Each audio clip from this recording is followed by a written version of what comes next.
evening, folks. It is June 17th, 2022. We're back on the Friday.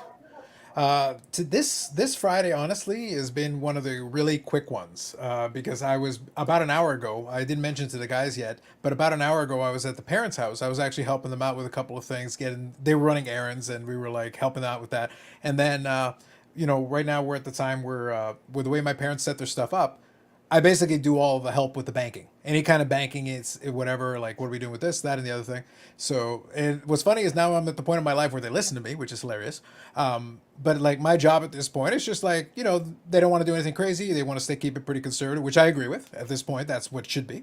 But now with interest rates going up, it also means that the interest rates on a lot of the interest bearing accounts and guaranteed certificates and stuff, that also goes up.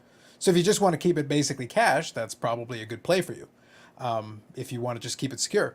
So I have it so it rotates and a lot of their stuff expires every couple of months. So they can always put a little bit of lump of cash and just re-rotate it around and get a little bit more interest. So right now the interest is really high comparatively, but it also means your cost of borrowing went up. So it's a mixed bag economically for everybody.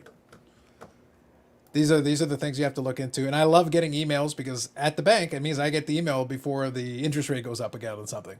And I've been getting those emails a lot lately. Yeah, How I did bet. you get the parents listen to you part? Yeah, well, that's the thing. It's taken years because for many years they would just try to dispense advice. I'd ignore it to my betterment because my track record on ignoring their advice, I'm hitting like 950. Not 1,000, but I'm hitting like 950. So I kind of think like, oh, what's your advice? I'm going to do the opposite of that. Wait, why? Because like, trust me. It's working out great for me, just not doing what you say. I think they realize that and they're like, maybe we should listen to your advice. Good thinking. Good. I like what you did there. That's some good thinking. And Carlos got a free dinner. Absolutely. And there'll be another one on the weekend, of course, as well. So look, they don't mind it because a lot of the stuff that I've told them to do has worked out for them, and they've been able to protect their money. It's very right now. Their job is they're older, so we keep it conservative. The goal is just to preserve. It's wealth preservation at this point. They're not trying to go crazy and triple their money. So we're not doing Doge. Hard as it is to resist, we're not doing Doge. Sorry. Oh, I assume that's what you were telling them to do. I would get Carlos Sr. a Doge just to see if he can figure out what to do with it. I think that would be a fantastic use of Tell time. him the word Doge, see what he says. No, he knows about it, and his sense of humor is such that he would enjoy it, but he would also not know what to do with it. So I think it would be enjoyable. So that would be a lot of fun. Listen, I don't understand the whole I thing. wouldn't know what to I do. just know that it continues to fall, and those who have invested lots of time and money are losing a lot of time and money. So Right. that's really all I know. I wouldn't. Yeah. Other than that, I don't know the first thing. Yeah. Same. So Same. you could would give me $1 million crypto right now. I and- wouldn't even know what to do. Yeah. Well, I think to be blunt, if you got one of the main ones like a Bitcoin or something, if you had $1 million worth of that, it's like trust me. You're like, look, if you don't understand how to use it, don't worry. I'll transfer it over to myself. I know how to use it. I can get something out of it. Don't worry about it. Oh, as long as you could, yeah. I trust me. I can find ways of making that work. So Jeff, good evening. Yep, Maximus Bumper Leg. They should buy F1 cards. Ooh, we also resisted that one. All right, so Hockey 99. Good evening. Seems AIH and Ziggy are vindicated. They're never vindicated. However, I will make a point. Second one here. Easy to be negative, but better than the positive only cult leader types. Both are kind of opposite ends of the same wrongness. Being all negative all the time, you're going to be wrong. Being all positive all the time, you're going to be wrong. The truth is in the middle. So no, they're not vindicated because all they did was they predicted decline, which was going to occur eventually anyway. That's like in 2008, when we had the 2008 financial crisis, a bunch of people said, I am vindicated. But you predicted it would decline the last 25 straight years. Eventually, mathematically, you're going to get one. That's not impressive that you sat there and just repeated the same thing over and over again until eventually you were right. I'm willing to make a prediction right now. Here it is. Whether mankind is there for it or not. Eventually, the sun will expand and burn out the earth and then flame out. Why? Science. It will happen eventually. Now, do you want an exact date? Can't help you. But it will happen. Guaranteed. I'm the only one that gives exact dates. Correct. Yeah, but that's actually a scientific fact. Eventually, the sun will basically expand, become, I believe it's called a red giant, and then burn out the earth. And then by that point, all life on earth will die. That's expected to be several billion years from now. And then after that, this husk of a planet will cease to have anything resembling life on it. It will occur, and at that point, you probably don't want to be around. But when it's going to happen, no idea. Maybe a blue giant will swallow it up. That could be. That could be. After the So week maybe I you're had, not right. Yeah. They can do it. They can do it right now, as far as I'm concerned. There you go. But that's the thing, though, is that if you predict something with a nebulous time frame, you can just keep throwing out the same prediction until eventually it's right. So that's why I say, like, I can't give you too much credit. And look, at least Eric has committed to July the 1st. If it works out for him, great. If it doesn't work out for him, we'll mock him without mercy. Well, how's it even going to work out? It's like there's not like one day it starts. No, but that's the beauty of it, Bobby. Like, it literally will not work out. No matter what happens on July the 1st, he's wrong. We'll do the mocking without There's literally, mercy the mocking anyway. will happen anyway. Yes. I'm just, look, I want to pretend that there's a second option. The mocking will happen no matter what. I guarantee that. Hi, Eric's But for mom. this, but for the show, we'll pretend there's a second option. But I want to pretend there's a second. I want to leave hope. Fair. I want to leave hope. We still got some time. We've still got a couple of weeks here. Let's leave some hope, okay? So Brandon, good evening. Eric, never knew you were YouTube famous. Yeah, enjoyed watching the show the last couple of weeks. Keep the good work. Sounds good. Brandon is an absolute wonderful guy, fantastic guy. He lives in Texas, and he is a huge Dallas Stars fan. Carlos. Oh, really? Oh, interesting. Okay. Sounds you good. and you and he may have that in common, and I just great guy. Can't say enough about him. So he knows what pain is. There you go. Exactly. Exactly. But appreciate it, Brandon. Good evening. Thank you for popping in. Okay, so what are your thoughts on content creator having obvious partnerships? What? But aren't disclosing them? Outrageous. Seems greasy and they don't realize they should disclose. Yes. So, okay, look. So seriousness. My opinion is that it's been going on for a long time. Sometimes it's more overt than others. You can pretty much figure it out. However, there is a requirement to disclose. Like you literally are supposed to disclose it. I made the joke a million times about our Fanatics overlords, but if I ever took a sponsorship from Fanatics, PWCC, or anybody, we're disclosing that thing. Like it's going, guess what? You got to say it out loud. Put the logo somewhere in there, powered by Fanatics or sponsored by PWC. It's supposed to be really obvious. Like there are rules about this. There should be no subtlety whatsoever. It should be, if you have to be decked out, head to toe in Fanatics gear to make this obvious, then do that. But like it has to be abundantly clear what you're doing. And then in addition to it, ideally, you put like hashtag ad in the video description, put something in the description saying like, hey, sponsored by whoever, XYZ. Big giant hat. Yeah, make it so obvious that someone can see it from space while they're looking at ComC's building. Exactly. So while they're looking at ComC's building from space, they can also see your ad. So they know abundantly clear that you're doing that. Just go Formula One. Yeah. No, absolutely. Yeah. You can't. You have to disclose this stuff. Yeah. If you're hawking stuff or pushing stuff, and you're involved, you have to make people aware of it. No problem. And if you're a publicly traded company, it's for sure, right? Yeah, yeah. And the thing is that like we all have our suspicions. We're pretty sure. I don't have the contract in front of me though, and I can't pretend and I can't claim it. But can I be like 99.9% sure? Yeah. Yep. And we've all got those ones that we'll look at and go like, if you're not sponsored, then I don't know what the hell's going on over there. Like it's, I'm pretty sure you are, but if you say so, or if you don't say so in this case. Yeah. So, Will, good evening. Variant of this is survivorship bias. The one person who correctly times market correction is now a guru. Yes. Take the next prediction to heart at your own peril. 100% right, Will. That is 100% correct. That's why I used the 2008. There are a bunch of guys that have since made kind of their careers off correctly predicting the 2008 crisis. When, if you go back in history, they predicted that in 2007, 2006, 2005, 2004, 2003, and every time, and they were wrong, until eventually it's like, ha, you see, I called it. But weren't you like calling it for 10 straight years before that? And you got it wrong every time except the one time? Play the law of averages, right? Well, that's just it. But then I can't give you a ton of credit, right? If you take one shot in the dark and you hit it, well, then fair enough. You might have gotten lucky, but at least I can say you took one shot in the dark. At least you got a better chance than the guy who's done it for 30 straight years and got it once out of 30. Like, that's not too impressive. 2 or 3 in a row, then Nostradamus kicks in, and then 4 or 5 in a row. If you can show me that you can predict a couple in a row with some reasonable accuracy in a row, or at least you're pretty close on a couple of these calls, like you're almost... If you pick July the 1st, we make the joke about July the 1st. But let's say Eric had been really specific and say the market will be down 75% by July the 1st. We get to July the 1st and it's down 72%. We'll give it to you. That's close enough. Or it's, 75% by July the 3rd. Close enough. We'll give it to you. Because that's really specific. We're talking a specific percentage and a specific date, and you're within a couple of days and a couple of percentage points. That's within the room for error. We'll give it to you. But if you nail it exactly, well, then that probably was just a shot in the dark. You read the fortune cookie that day and you happened to hit. I was Yeah. watching a show on dinosaurs this weekend. 10,000 years in between. That's it's right on the dot when you're talking to millions of years. So. Yeah, exactly. You've got a little room. You've got a little room, a little wiggle room. Like I said, I don't expect somebody to nail a prediction exactly to the point. There is a margin for error allowed. But if you're pretty close and you're consistently predicting these different indicators and you're within the margin for error, it's like, okay, at least you know what you're talking about because I can see enough of a track record that you're not just making stuff up and being like wildly off one time and nailing it the other time. I know I had a guy who was telling me, "Oh, this guy's a real astute collector. He bought all these Gretzky's and all this other stuff, all these high-end cards, and then we had the pandemic happen. Mm-hmm. So, how astute is he? Yeah. Like really, it's like, hey, who knew? If he knew, he would have bought a lot more.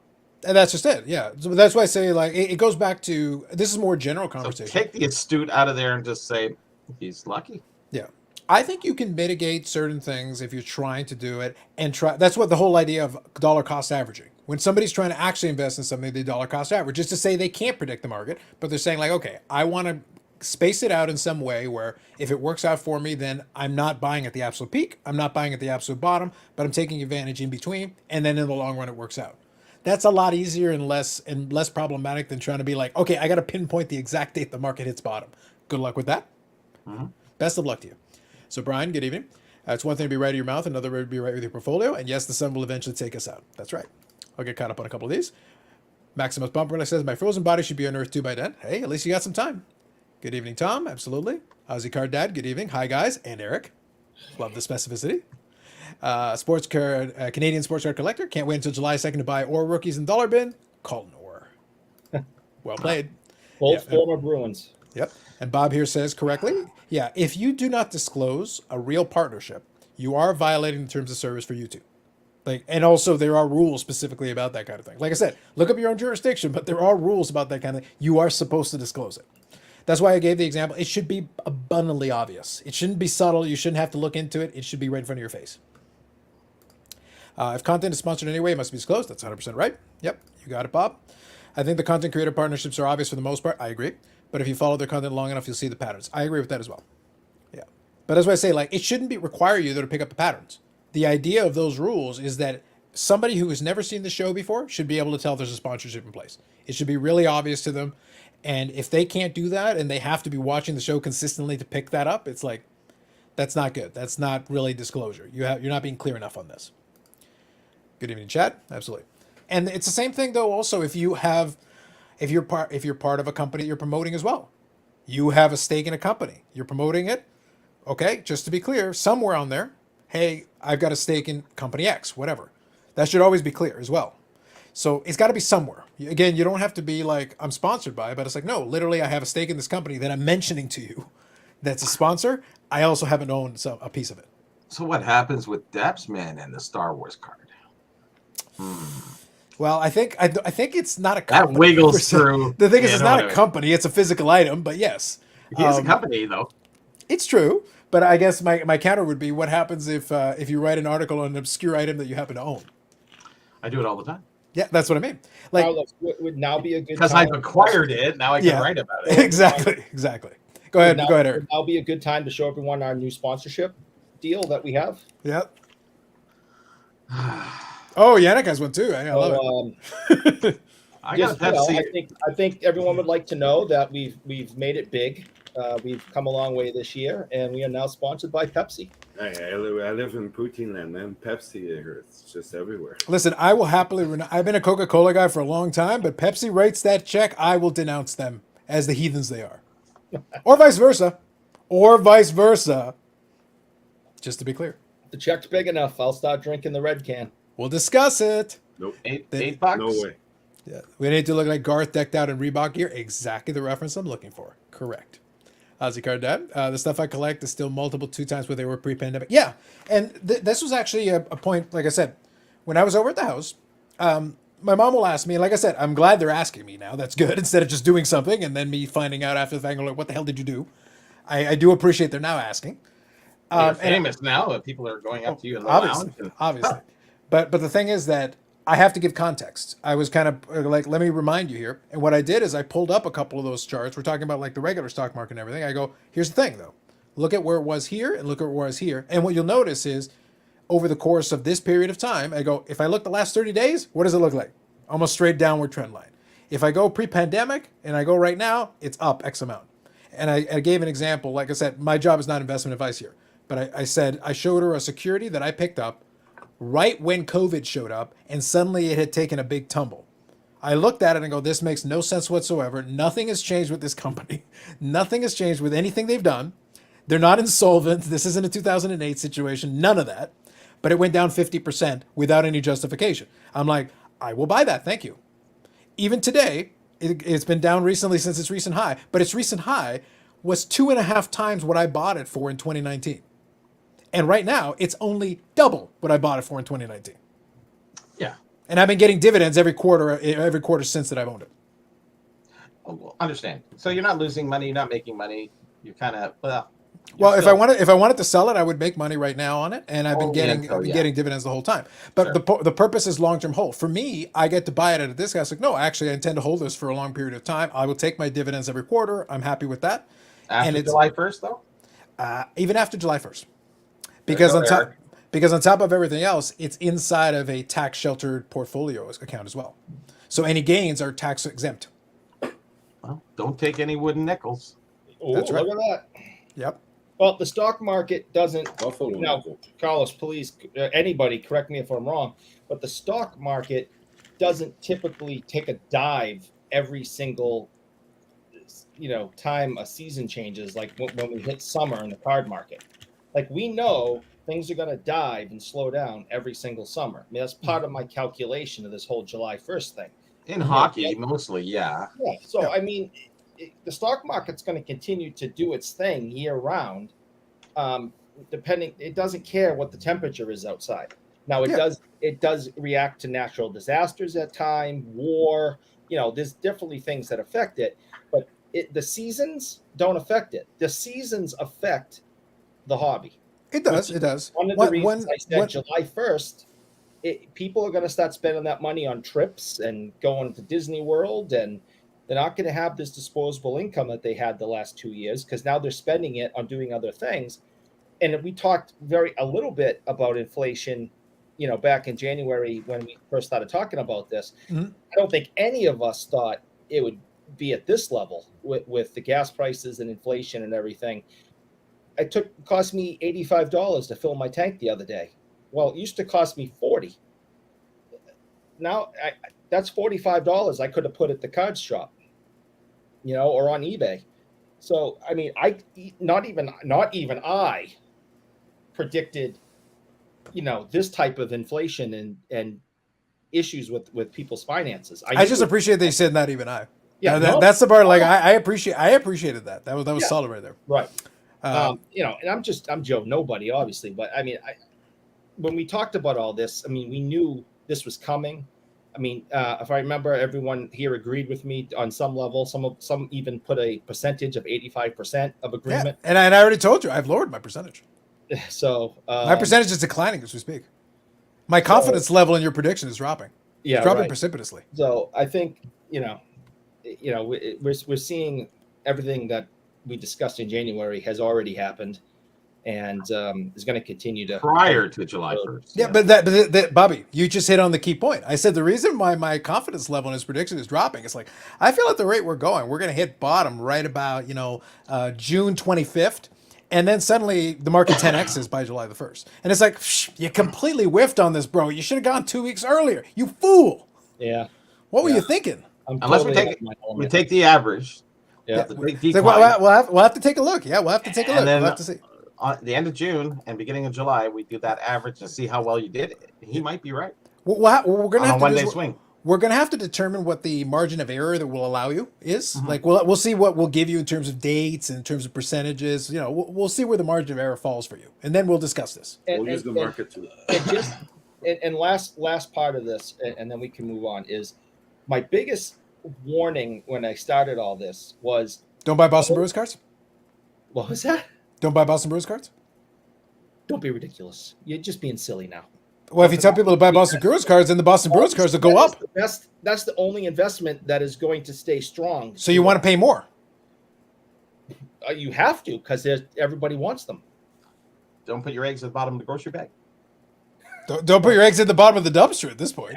So the big point, if you remember, and what I really kept trying to get across was, for those that listen to the show and those in the hobby that don't have a lot of disposable income and have really invested heavily in this, get out now. This was my message in January, before you get yourself in financial difficulty later. And that's exactly what has happened, where a lot of people who don't have a lot of extra money, but they went for it.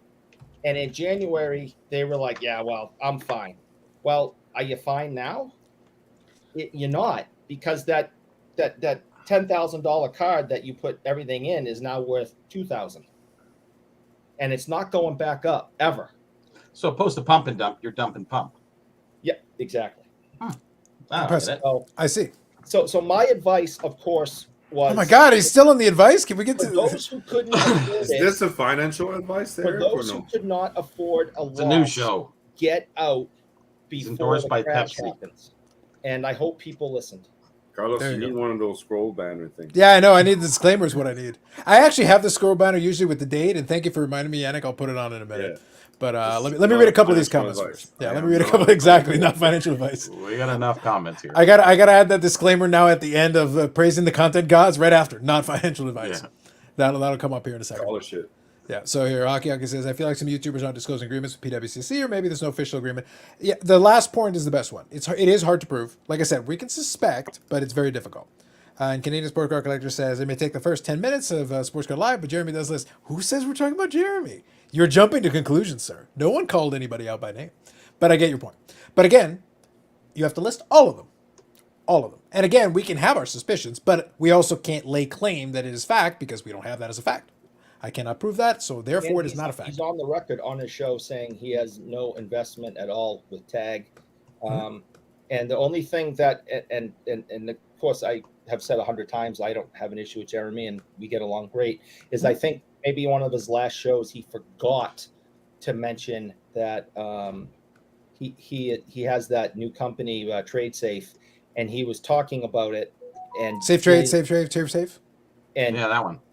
and forgot to mention that he was one of the owners of it. Yep. But that's the only thing I've noticed. And I think he just simply forgot it when he mentioned it. And you know, instead of saying, "Oh yeah, and by the way, I'm one of the," you know, I don't know, but he does have to. That anytime. So, my opinion, this would be a piece of advice that I'll leave across to whoever wants to pass it along. Any mention of Trade Safe ever for the rest of time basically needs to begin with, "Oh, by the way, I'm part owner." Yeah, just really off the top, like just get it out of the way, get it off the top. By the way, part owner. So I'm going to talk about this now for a minute, and then have at it, because then at least it's covered. At least you've made it abundantly clear. Hey, by the way, take everything. Criticized. Correct. You know, and I think that's important for him. So, but he mentioned it when he had first mentioned it on the very first show. Oh, Yeah. absolutely. So he has really initially disclaimed it. Yeah. I don't think he has to state it every time. No, he does have to state it every single time. If he's promoting it, yes. Correct. If you're gonna bring it up, it's got to be right at the beginning.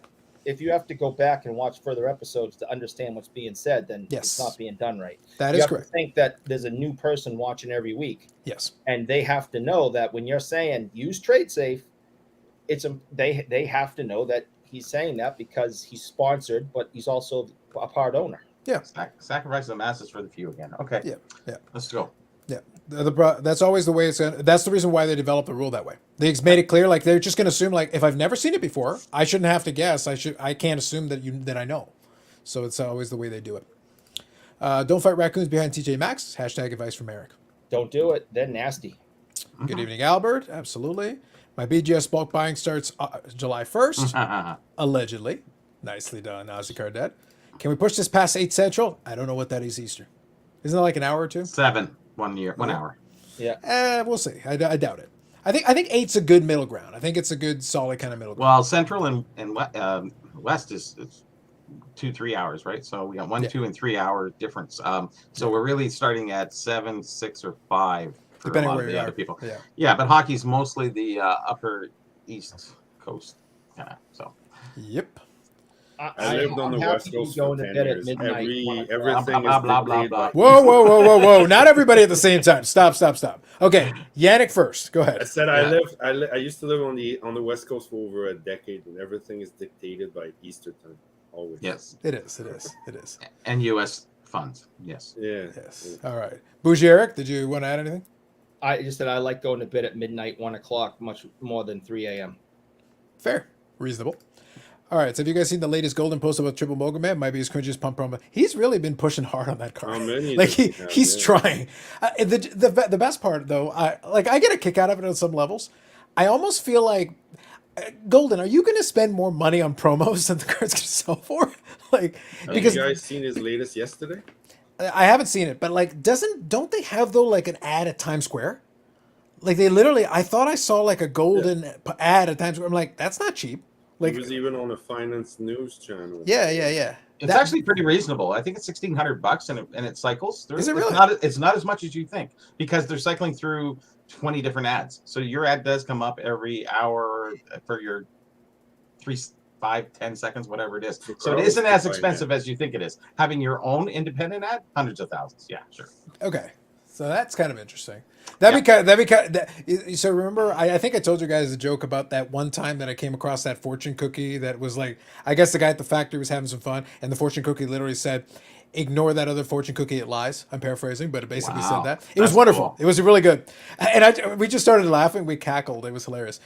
But to your point, though, if that's true, I almost like, can I get a GoFundMe so that I can run an ad right after Golden's going, "Don't buy that card; it sucks." It's like just right after. It's like, wait, did you buy this? Like, well, we raised the funds to play an ad. Well, really, Yes. Golden's been kind of dormant and quiet of late, and now this is his next big thing, I guess. Well, he's and not he's going to get. going to run it as long as or as hard as he can, right? Well, he did the box break with Drake on this card, so it's not like Yeah. you've got nothing else you can hype to this degree. Because prior- there was a whole search for it. So prior to that, what can we say about Golden? When was the last time he really stepped in? How many months? It's been a while. Yeah. Yeah. Well, he doesn't want to take my advice. I said if he lit himself on fire, I would immediately go live. I'd watch. Like I mean, immediately go live, and then we could discuss it. We could do play-by-play commentary, like whatever's needed. Cuomo. And Don West would be there with matchbook. Done. Easy. He did yesterday a quick Instagram on. He went picking something, but he doesn't tell anyone what it is yet. Apparently, it's the biggest. Oh, Well, yeah, we yeah. heard that before, but is there finally the Mental 10 out or something? Oh, So Yannick, I don't want to spoil it, but he's got a Ziggy Palfy gamer. probably. Oh, Just letting you know. Go to goats. That's it. Hashtag go to goats. Makes sense now. Makes sense. I think it was Just a letting Ziggy, you know. a Ziggy No gamer. That's like $1.95. You didn't get that. No, I did. And that's Okay. $1.95. Oh, is it? Okay. But you can pick the currency. So I guess that's the thing with YouTube. There's no rules. There are rules though. That's the thing, Albert. There are in fact rules. They do still apply, even for YouTube. Don't play anything with Joe Rogan in it. Oh, yeah. There you go. The I volumes heard are of good. What was all that? I said, don't play anything with Joe Rogan in it. Your episode disappeared. Yeah, that's true. Not Episode again. 53. Yep. Funny how that happens. No. The episode 53 was the Hogan episode. The missing episode was the Hulk Hogan promo. The Hulk Hogan. Yeah. It's don't play the Hulk Hogan promo. That's the one that gets the thing yanked. The Joe Rogan one got it demonetized. The Hogan one got it pulled. That's why the episode doesn't exist. Yep. Eric, everybody goes to Mavericks game, wants a base Luca. Price will only continue to rise. I see no end in sight. SCL. Yep, that's right. Okay. Go ahead. Will. Yeah. So is the sports card investor video about the sunk cost fallacy and attempt to pump the market to get people to sell low, or is it an honest good advice video? It's neither. It's an attempt to kind of offset a lot of the old videos where he had a lot of optimism about the market. It's impossible to sustain it. It's going to be fun because what you're going to see is a shift over. That's why when you asked the thing about the AH and Ziggy, I said, no, it's not validation because you're just predicting the same thing until it happens. That anybody can do that. That's like predicting heads until finally you flip heads. Like just wait long enough and you'll get it. But the point is that now you're going to see people kind of overcorrect. So now sports card investor, given that he has an app, can never be like the market is doomed, we're screwed, Eric was right, because that would be problematic. However, he can shift the tenor of it and then sound a lot more reasonable, being like, okay, so let's acknowledge the change in market conditions, because you can't deny it. The numbers don't lie. So it's one of those things where you're kind of hedging your bet, and you're also twisting your angle. Because if you guys remember, and by the way, they have discussed this at length, if you ever want to check it out, when Beckett did his Beckett dinner, they asked, as part of a general question they asked the group there, he volunteered why he stopped doing the picks, because he realized that having an app that does pricing and then also having picks is very problematic. Like, especially if you start getting stuff wrong and then people blame you, because obviously, like, even if you think you did research, like, well, you're also playing the market because your people are reaching out. So there's a lot of that. So that's that's always creates problems. So he realized that, well, I got to drop this. So he did drop it, but he also understood that, like, people are watching now, people are paying attention, so you better get rid of it. And if you don't, it becomes really problematic. So, like, it's like he's taking credit for doing something that logic would dictate he shouldn't have been doing in the first place. So this video is more like an overcorrection. Like, he was sitting there learning, like, I'm optimistic in the market. I'm optimistic. The current one, even this one, is like, well, I'm optimistic in the market in the long run. It's like, well, yes, thank you, Jeff. Fair enough. But, like, that doesn't say much. If you wait long enough on something and you buy it at a low enough price, then yes, eventually that'll work out. Well, that's what I thought he would shift to, is, it's a great time for buying.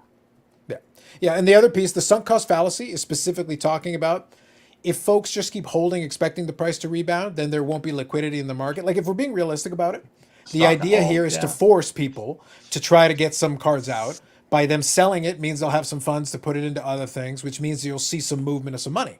If everybody's just sitting there holding, waiting, then nothing really happens. And that's why I said, for some cards, they're not going to go down, not because the market isn't down. They won't go down because if they're limited enough, the holders are just sitting there holding. So technically, it never goes down. Yeah. It just stays where it is. Yeah. There's no recorded sales that can't really be adjusted, right? That is exactly correct. That's why I say, like, in some of those, So hold all your one of ones. But the thing is, technically, if you hold the one of one, it can never go down 1 cent. Nope. It also can't go up 1 cent. Nope. So, like, it's literally frozen in time in that one spot. So that's how that works. Whatever that spot is. Exactly. Wherever you are right now, that is the current market price. Whatever you paid. Good evening, Baz. Yep. Listen, Golden had the disabled comments in the Triple Logo Man post. Wouldn't surprise me. Vince McMahon's promo tonight was shorter than the Leafs payoff run. Yes. Ooh, yeah. Yeah. I got a couple of messages about that. I got a kick out of it. Vince likes getting himself in trouble. It is a lot of fun. Is there some type of drama going on in the WWE today? Sort of. Okay, so I'll give you the short version. Okay. Basically, Vince McMahon right now, he's facing some legal trouble in general, but he's also facing he's being investigated by the board, his board, that he had basically an affair with somebody that was there that he basically hired and then gave him a raise, and then they received $3 million in hush money to basically go away. So now the board is investigating it. So he has stepped down as CEO and chairman of WWE temporarily during the investigation. And Stephanie McMahon, his daughter, is now taking over as interim CEO and chairperson of WWE. I like her. Yeah. But the thing is, but here's the thing. In that announcement, he is still in charge of creative. So she is taking over as the interim, but it's like he's in charge of the creative on the show. Sit on the chair there. So it's like, so all you did was shift the deck chairs? Like, okay. For the record, Linda was CEO at one point, his wife. So you're CEO. I'm Spartacus. You're Spartacus. It's in the same family. It doesn't really make a difference. Like, but it looks better. It's like, oh, we've got an allegation with a woman getting paid hush money. Put the woman in the chair. Okay, that'll fix everything. She's literally your daughter. She's related to you. Like, we're not falling for it. Maybe the angry wife should be in the chair. The question is always, how angry is she? Yeah. Vince has been kind of we don't know what the nature of the relationship is, and I'm not going to presume. I have no idea. Yeah. That validates the nepotism going on everywhere. But the thing is, the reality of it is, like, even without getting into speculation, the reality of it is that in the interim, WWE stock is tanked right now because obviously any uncertainty is bad for business. They've got their own issues to deal with. They got their own stuff to be focusing on, and this is a distraction. Vince was announced, so I'll check out that promo. I'm kind of curious. He was literally announced to be on SmackDown, the show they're airing tonight. And it's like, you're literally in the middle of these allegations. You shouldn't be on TV doing anything right now. You need to get the hell away from television and focus on your legal business. Because like I said, right now he's got other litigation as well, separate from this. So that man is busy right now. Your lawyers are working overtime to keep problems. Long term, Vince has always kind of wrangled his way out of a lot of legal hot water because he's been in legal hot water a lot.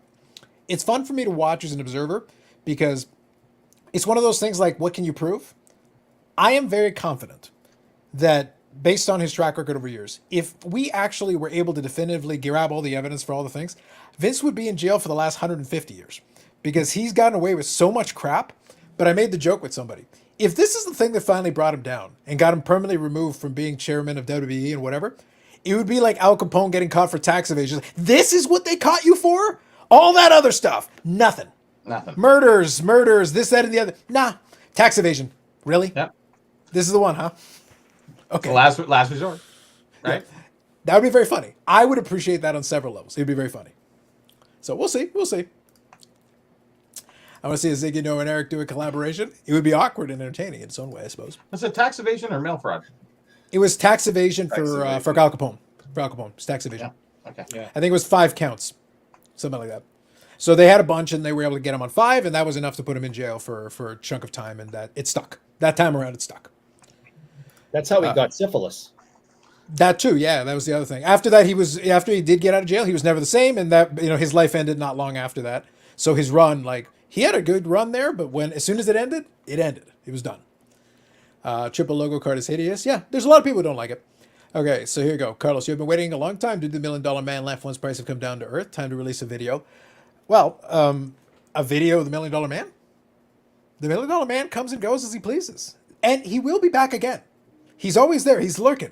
He's ready to cackle when the time is right. But we cannot telegraph it too much.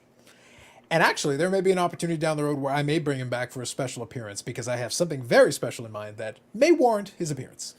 No promises, but it may be coming. Yep, Eric living under rock, big news in the business world. Yeah, I think the implication is bigger in business because that company, because the rumor for a while has been going that WWE may be on the block to be sold, which would be a big deal. Now, this is where people get fascinated with the palace intrigue of it all. So Stephanie is now interim CEO and chairperson of WWE. But she literally just left to spend time with her family like a couple of weeks ago. And it looked like she was being ousted. And now she's back in to kind of save their ass. So the question is okay, so what happens now? Because if she's in the right position and Vince is in a weakened position, she could just be like, look, I should just take over as full-time CEO and I'll run this thing and let's go. Right? So we'll see. I don't know. I've seen a noticeable pull pack of nice rare cards being put to auction on eBay Australia. Majority of base cards and good stuff is still ridiculous buy now prices. Yes, that's exactly right. He is syphilis, Eric's best line of the night. Yes, there you go. Didn't Vince or Linda move out of their house years ago? I have no idea. I don't keep track of those guys. They're weird, though. They are weird. $1 Million Man is best treated like the shark in Jaws. Yes, you don't want to see him too much. When the time is right, he'll appear. Yeah, Shane O'Mac is like Fredo. Love it. Love the reference. Yeah. That's probably about right. He's been there enough times, but who knows? July 1st, Patrice Bergeron leaves the Bruins. I'd leave if I was him. I'd be like, I don't need this crap. There you go. Now, I know you're not a basketball guy, but what was the local vibe when they lost the Game 6? People around here don't mind a loss, believe it or not. It was a good run. It was a good run for a relatively young team. And, the Warriors are an experienced team, if nothing else. When you lose because you gave up, because your team will not realize what their weaknesses are, and they continue making the same mistakes. The turnovers were just ridiculous. They jump in the air, and then they are in the air fighting gravity, and have to and then they decide, all right, I'm going to kick this out back to the 3-point line. Yep. Well, the Warriors are like, oh, we're going to steal that one again. Tatum, I have a lot of problems with him, and so does everyone else. Guy tries to dribble through 5 guys, and he just he's a turnover machine. He can't dribble, like Curly Neal of the Globetrotters. And he's also the biggest crybaby I've seen in the NBA in a long time, and that's saying a lot. If something doesn't go his way, instantly the refs, the hands are up, yelling at the refs. He doesn't get back on defense when something goes wrong for him. The head goes down, and he starts like sauntering back, like, oh, poor me, I got screwed. Mm-hmm. And then when the game's on the line and he's supposed to be the next superstar of the league, he doesn't come through. Yep. So people are really down on him right now. Sure. And the fact that it looks like they just gave up. If they lost in 7 games or they lost fighting, I really don't think people around here would be overly upset. I think that's fair. The way they lost and the constant same mistakes and not adapting and making change, people are sickened. Got it. That at least that jives with kind of what I would have expected. I'm not a basketball guy. I've never claimed to be, but a clinching game potentially in the NBA. I had it on the second screen going with the audio off while I was doing other things. I was kind of looking over and keeping an eye on it. What's funny is, and this is kind of a side thing, but also related to the NBA Finals thing. So apparently now, I didn't realize this was the case. My buddy sent me a link the other day. Apparently FanDuel now can do sports wagering in Canada, which I didn't realize that was the case. Now we have FanDuel here. Now they had a promo that was actually really good. It was very funny because it's obviously a promo intended to get people, like, you make your deposit, whatever. Well, you know how sometimes they'll do like your first bet, you get your first bet free or whatever. What they decided to do instead is they said, you can have this as your first bet if you want. Maximum $25 wager, whatever. You can put a certain limit. But what it was is it was for one of the NHL Stanley Cup games. And it was, I forget if it was Tampa or if it was Colorado. They said gets plus 1 shot on net or more. So it's like a guaranteed win. Basically, the point of it is that you're capped on how much you can bet on it. But it's like a guaranteed win, basically. It's like they're going to get more than 1 shot. 1 shot on net and you win. So it was like, which was fine, whatever. So I set up the account. I actually had I won some money on that game 6, but I also had like a parlay that I put a very small amount because 4 things had to go right. And I got 3 out of the 4 things right. But the one I missed was the dumbest one because there was 4 pieces to it, 4 components. The Warriors needed to win. They did. Steph Curry needed to get at least 20 points. I think he got like 34 or 32 or something. No problem there. Great. Andrew Wiggins, one of the guys, needed to have 4 assists. Took care of that. No problem. The last one. Klay Thompson needed to score 15 points. He had 12 points at halftime. Oh, my God. And he clunked like 20 shots in the second half. He just clunked them one after another. I'm literally like, you need 3 points. He did it to bug you, Carlos. Clearly. But I'm sitting there like, just go, basically run for a layup, get fouled, and take 3 free throws. It doesn't matter. For Carlos. For Carlos. I was just sitting there like, how do you get 12 points at the half? This is embarrassing. You already cashed a check at that point. Yeah, I was sitting there like, I'm winning this one. It's like, nope. All right, then fine. Screw you then. I don't know nothing about basketball much either. But what you need to know is that with 1 shot, he could have won that bet. Literally 1 shot. So here's my disclosure. I don't know nothing much about basketball, but how does that make Steph Curry right now for his legacy and his basically the rest of his career right now? Like, I don't know much, but what I know right now, he's got all the numbers, right? Like all the pieces came together. He's got a lot of things going for him. I guess what it really comes down to is it depends on how you value the championships that he's won. He's got 4 championships. They've won 4 championships in 8 years, which is really good. It's exceptionally good. 2 of them, they had KD on the team, and KD won the NBA Finals MVP those years. But KD has struggled, since he's left with them. He's still a great player. Steph Curry had some struggles. That team came on some hard times the last couple of years, struggling with injuries, a lot of injury issues predominantly with them. This year, they were able to win. Great. He was able to win Finals MVP. Great. Where you rank him really depends on where you rank him depends on how much you value those. He did revolutionize the game as far as 3-pointers, so that has some value. Yeah, fans, he's like the best shot. Almost, yeah, fans. He has the most 3-pointers all time, so that's a record that he has. He is statistically one of the best shooters. Some people try to put him in the top 10 based on that. Some people are like, he's just on the outside looking in, but we're going to see. It really depends on where you feel like it's going to. It really depends on where you feel it's going to end up. But the debate is right now open. The extra championship and the Finals MVP have really helped his case. If you already thought he was in the top 10, it solidified it. Maybe moved him up a couple of slots. If you think she's on the outside looking in, maybe it got him into your top 10. They also missed some opportunities. They could have won a couple more titles, so that's a factor. There's a lot of pieces that you can argue both sides. So for me, I think he's a great player. I think he's done a lot of very impressive things. I think 4 championships is great in this era. I think 4 championships in 8 years is great, however you want to slice it. I'm content to let the next couple of years of his career play out, see where he settles in, and then I prefer to judge it after he's finished. Because right now, like, technically they could come back next year, and if the team's competitive, you never know. If he wins 5, it gets more interesting, right? It gets into Magic territory and a couple of other guys. It's like, where do you want to put him then? I don't know. So we'll see. Like, he can... Right now, I think his legacy is secure in the sense that he's going to be discussed amongst the all-time great players. Where he falls in that pecking order is now the discussion that people are having. Where do you slot him compared to each other? Does that make sense? Yeah, Charles Barkley today said for many years now, 30 years maybe, he has believed that Isaiah Thomas is the greatest small point guard in NBA history. He now believes Steph Curry has passed him, and now Steph Curry is the greatest small point guard in NBA history. And Charles knows more about basketball than I could even imagine. So that says a lot to me. Yep. I'm just scrolling through a couple of these comments because the guys are just chatting with each other about Anthony Davis, which is fine. I get it. Yep. Davis didn't play half the year. Steph versus LeBron. Yep. Right now, that is a discussion.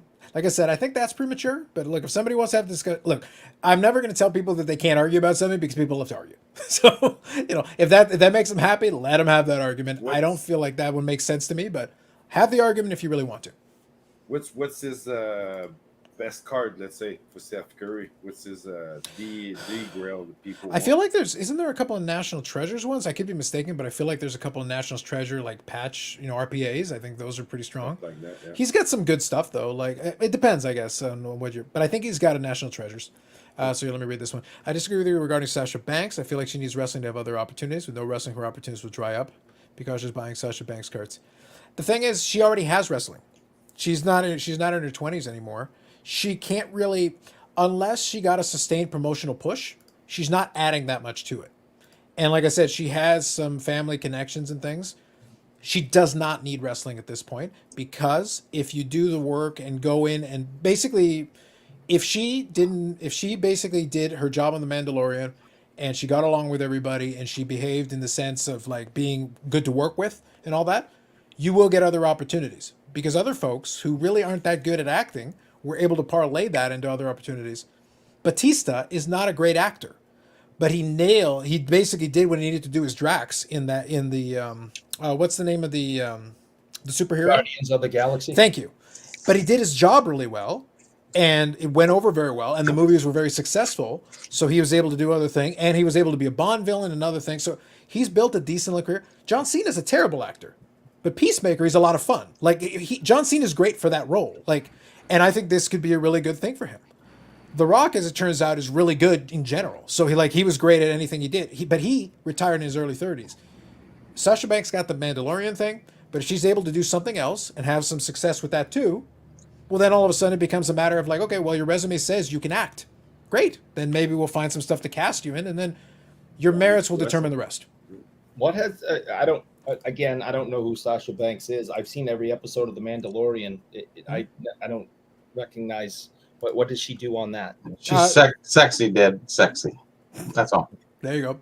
I mean, Carla Carano got booted from the show. Yeah. Well, here's the problem. I know the basic Star Wars. I really don't know anything about The Mandalorian. Haven't watched it. I know that she was like the Gina Carano's character. They're like fighters or whatever they were. Sasha Banks was like basically wearing a similar uniform. So it's a different character, but like whatever they're doing, it's a similar thing. I'll have to look into it. Because she was in a couple of different episodes. So she was there participating in it. So like I said, with a lot of the Hollywood things, it's just a matter of like, look, did you do your job? A, and did you get along with people? Like, as long as you do those two things, generally speaking, then if the director felt like you were good to work with and the other actors and folks around felt like you were good to work with, Then down the road, they're like, hey, you know what? I actually think you'd be really good for this. Try, audition for this and try it out and see what happens. That's how that stuff works. I don't think anybody thought of John Cena first with Peacemaker, but then he did it. It's like, actually, you know what? You kind of fit in it. And then for the TV show, they decided to take a shot on doing the spinoff. Peacemaker in the movie kind of sucked, but then they go, let's try it in the TV show. Let's see what happens. And I was like, no, this works. I like this combination of things. I feel like they're taking a comedic slant. John Cena's good at comedy. Play into that. He's kind of goofy. Play into that. There's opportunities for folks like that. Well, a lot of politics got into to the TV world there and the acting, so movies. Yeah. So unfortunately, that's just the way it all works. Yeah. So I had the greatest acquisition in 25 years. In 25 years. In 25 years. Wow. Yeah. Give me 1 second here. I will read a couple more of these and then we'll check it out. Sure. My only knock on Curry is I would like to see him not surrounded by insane talent. He has a ton of help. Well, he was drafted by that team though. So it's like that one is like, if he went to a team that had insane talent, that's a little different, but I agree. It's fair enough. It's a Gretzky scenario again. It kind of is, yeah. If you're drafted by the team, it's like, well, what do you want him to do? That's really it's not like, yeah. Yeah. Curry over Kobe for sports cards. Okay, fair enough. Top 10 is tough to judge. How about best ever player under 6'5"? Put whatever qualifiers you want on it, man. I'm not going to get into that debate. I'm not sure. Curry didn't change the game in cards of excitement. He's no Bobby Orr. For the fans, he did, because the fans like the three pointer because he would just hit them from everywhere. Because the fans would basically get excited when they started hitting those 3-pointers and they get into rhythm and they just start going off and hitting a bunch of shots because it's a hard shot to guard. Because it's like, okay, so I have to start playing defense all the way over there and then stop him before he can dribble down the court and be on him the whole time. That gets tiring for a guy to follow a guy around the court the whole time. So it did change that perspective. I hate, by the way, just so I can have it on record somewhere in the world, I hate the Euro step. I hate it. I effing hate the Euro step. You should have to dribble the ball. It looks like traveling. It feels like traveling. It's traveling. It's traveling. It's garbage. And with those guys, my God, he even pronounced it correctly. That's how angry he is. I put it hard R. I get mad. I start speaking correctly. Note that, everyone. Note it. Okay, real quick here. Curry rid of the game. Go to playgrounds. Step back threes. Yep. Quickly scrolling through here. Top 2003 refractor. Thank you, Brian. NTRPA. Gotcha. Costco Reeves, I guess, is the character. Thank you, Bob. Appreciate that. Yep. Definitely squared to players thinking they could do shot Curry takes without a shooting ability. That's true. The Euro travel. Yep. Curry forces so many shots, the kids will be benched in a heartbeat taking one of his 4 threes. Yeah. But the thing is his make percentage is pretty good. That's kind of the thing, is that he makes enough. All right, perfect. Got caught up. Okay, best acquisition in 25 years. What say you? Come on, Bobby. This is all right. You want to see it? It's here. Here it is. What this is, it's a 1974 NHL licensing catalog. So this would have went back to anybody who got a license would get one of these, any company. And this would go to maybe owners of teams or, that own the souvenir booths. So they weren't distributed publicly at all. So finding these is next to impossible. 10 years ago, I found the 1977, 76, 77. Now, this was 1974. So what it does, it confirms information in here of all the products, and it confirms that they were, they officially had a license. It gives me a date. It shows all the products that they had and what have you. So I'm just trying to find something Boston, but they don't really have it. It's like it's real tough.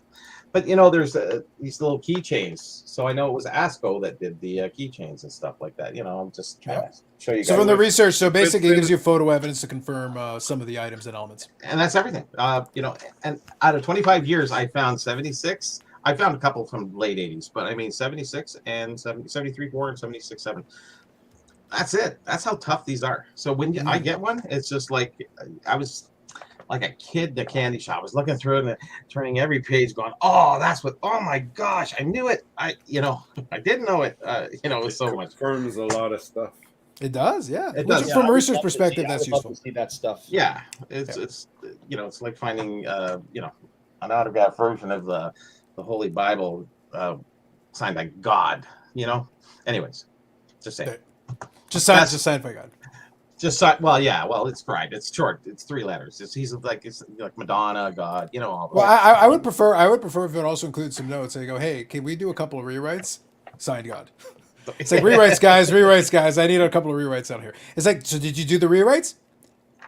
Oh, I forgot. Oh man, come on. Mm. So not quite as exciting, but I alluded to me having a little bit of fun with an acquisition. You'll see more of it in the pickup video that'll appear in the morning. But if you listen to the conversation that Jay and I had, he made reference to a ridiculous property, and it may be the next big thing. Yannick, brace yourselves. Get ready to take some notes. Uh-oh. It's coming. Sharknado cards. Oh, good lord. Oh my gosh, they really yeah. went. Oh my! To Seriously. do the movie was one thing. To do cards? What? Oh, you got a pack. It was a Kickstarter. I got 3 packs. Are you gonna bust them here because I really like. No, to know these have already been opened. These have already been opened. They gave you with the packs and the whole. What's So the when, key how, card? where, What's the key and card? why? What refractors in there? What is No, these are from a Kickstarter. I didn't know that. So in the conversation, Jay brought this to my attention, and I was like, I thought, like, if you go back and watch, remember. literally my reaction was, "You're lying to me," and I went and Googled it while we were talking. I was like, "You're lying to me," and then I went to go look at it. I was like, "These things are real. This is an actual thing." How come I don't have any yet? I was like, "I need this shit. It's so stupid. I need it." it wasn't even a B movie, it was actually a C movie. But was they so had ridiculous. 6 of them. But they did 6 of them. I didn't know they did 6. I They would did say- 6. I would say 2, my thoughts. But anyways, I, and I, they I, did I don't cards. even think anyone ever rented it at the local video store. Look, the Kickstarter passed, so they made the cards. And they've got art cards in it and a bunch of, like, I just grabbed like these 3 packs, grab them. I have a package of 9 of the promos. What's the company that produced the cards? What's The Asylum here. It's a company called George Flip. No, it's literally a guy. It's basically the guy that did the Kickstarter. It's RR Park Cards. So 2 R's, Park Cards. Watch out for How Fanatics. far are we going back? Just to? saying. VHS days? No. No, Sharknado the Sharknado with like Terry 10 was in years? it a couple of something like that. I don't know, man. And I don't even Ian know. Ziering. I think you're thinking Jaws-ish, but it's Yeah, that's a No, different thing. no, come on. Okay, so by the way, I'd be all on board. by the way, apparently they have some cards that you can look at in 3D. So Does that, it come with glasses? well, I guess they have glasses for it. Not here, but I guess they have it. So I was like, all right. Show Like some I of the said- cards. Show some of the cards, Carlos. I'll grab the promo ones here. Well, actually, let me take a look here. If they've got them opened, I can take a peek. Yeah, I so gotta have- look at them. Let me grab a couple of these comments here. This is the Yeah, best what- ludicrous thing I've ever seen. It was hilarious. I was just sitting there. So I was like, all right, look, I'll buy that. I'll buy it. That stuff's cheap as dirt. But you never know. If some people get on, it's like, oh my God, Sharknado cards. It's like, psh, all right, I'm on the front of that train. I'm on the front of the train. Sharknado cards. Man. Yeah, obviously, right? Look, here's the question then. So people whine and complain. So what's worse, Sharknadoes or V-Friends? V-Friends. V-Friends. So then you've made your choice. Sharknado it is. V-Friends.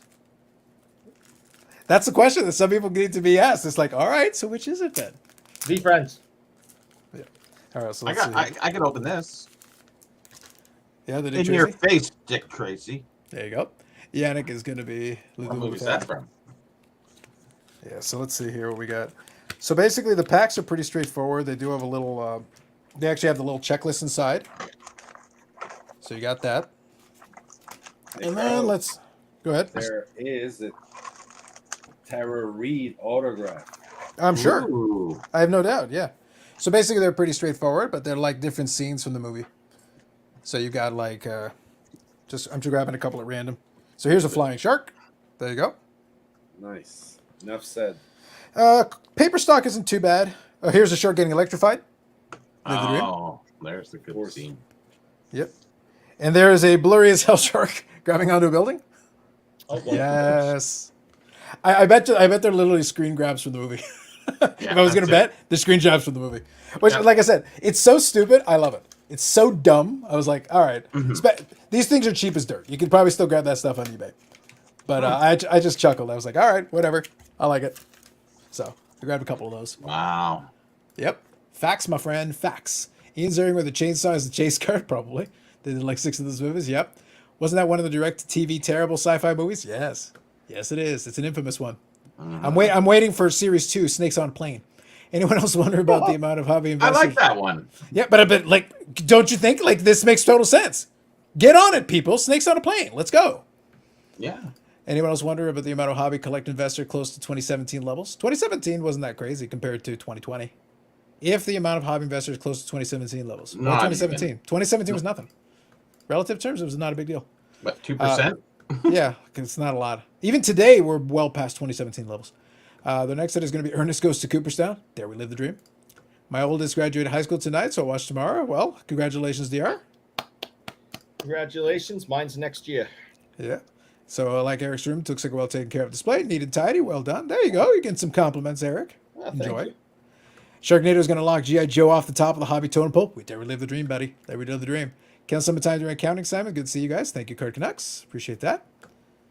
Mr. Brad, how you only- doing? Oh, Brad. Hey guys, I'm Eric. Exactly. Brad, now listen, I know you got your amazing background of stuff, but you're going to have some your work cut out to you to beat Sharknado, bro. Sharknado. I love it. if only Logan Paul in that Pokemon case could pull out Sharknado instead of G.I. Joe. There's still time, Bobby. The fix is in. There's still time. All right. We're good. The next Pokemon case. Look, I'm not saying yes, I'm not saying no. Steve Hart and I may have to talk. The next Pokemon case is like, so Steve, Sharknado cards, bro. Sharknado. Have you This ever time. just put in Sharknado on eBay, Carlos, without cards? The amount of crap there is? Yeah. Oh, 100%. Like, look, I wasn't surprised there was Sharknado merch. When Jay said it, it shocked me that there were actual cards. Because again, it's a Kickstarter. That means somebody had to conceive the idea and then actually have the Kickstarter succeed so they could, and of course, any of those can always be like, yeah, it succeeded, but they never produced the cards. But in this case, they produced the cards. They produced the packs. They actually made the cards. There are promos that exist. I'll see if I got it on the table here. I actually bought a pack of the 9 promos. So as a gag gift at some point, if I ever do a giveaway, I'll throw in a Sharknado card for somebody. They could have a Sharknado promo card. By the way, they're cheap as dirt. I think they're under $2 a card with shipping. So it's like, but they're there. They exist. Yannick, if you just type in 3 random letters from the alphabet, you'll get a shit ton of stuff on eBay. Yeah, I know, I get it, but like it's still amazing the amount of it's half the crew of 90210 with under. Yep. Now it's gonna be They had to get something, right? what's gonna be fun for me. What's gonna be a lot of fun for me is Brad. You know what we need to do? We need to have a discussion after we finish talking about my PSA 11s. Brad, we need PSA to grade Sharknado cards for recents. Yes. And Yeah. we'll pump it. It's like, listen, I gotta have some PSA 10 Sharknados, PSA 11 Sharknados. Hell, we're going to PSA 12. Crank it all the way up. I wonder if they did grade them. They probably. Did. I have no idea. I'd be curious. Like, look, if we can get them to agree to this, it's like, guys, I got a submission. Are they 2.5 by 3.5? Yeah, they're standard card size. Yep. Yeah. Hey, I just wanted to, because Charles is in the comments, I want to throw this up. I picked Yes, that's right. recently. Oh, belly. Yeah, I picked this up recently. I was thinking of you when I grabbed it, and so there you go. There you go. Nicely done. And when are you going to get your show back up and running? You're doing a good job with that kid. Yeah. So here we go. It needs to be Ernest Scared Stupid. Ernest Goes to Camp. Yep. Brian says, pump and dump on the NATOs. You're damn right, buddy. We're on it. Look, if you're going to do it for a noble cause. Sharknado, Brian. Sharknado. God's work. Moving on. I'm implying the amount of hobby people have decreased big time. I'll take no. Because here's the thing. Hobby people, most of them, you don't see them. You didn't see them before. You don't see them now. We have 5 here now. How Yeah. can that be decreased? No, but here's the thing. Like, I'm actually taking the idea seriously because here's the problem. Most hobby people do not have YouTube channels. They're not on social media, and they're not on these various places talking. Guess what? They're probably still around. You didn't hear from them before. You're not hearing from them now. The ones that disappear are the ones that need to be on the screen all the time and they need to be visible. That's different. So sure, those guys, yeah, why not? But the hobby people, they're probably exactly where they were before. They weren't at the Sports Card Expo. It's true. Bobby's hobby people weren't there. It's true. Snakes on a Plane, Samuel Jackson auto coming. That'd be love it. amazing. That'd be I like amazing. that. Yep. You may have found cards that Brad doesn't have. Carlos with those Sharknadoes. That's right. I'm out. I don't. Yeah. Would PSA grade those bad boys? We can only hope, buddy. We're doing it. A Cobra with cheese. There you go. Spinal Tap grading scale. Sharknado goes to 11. Yes. What's the value range on those submitting to PSA?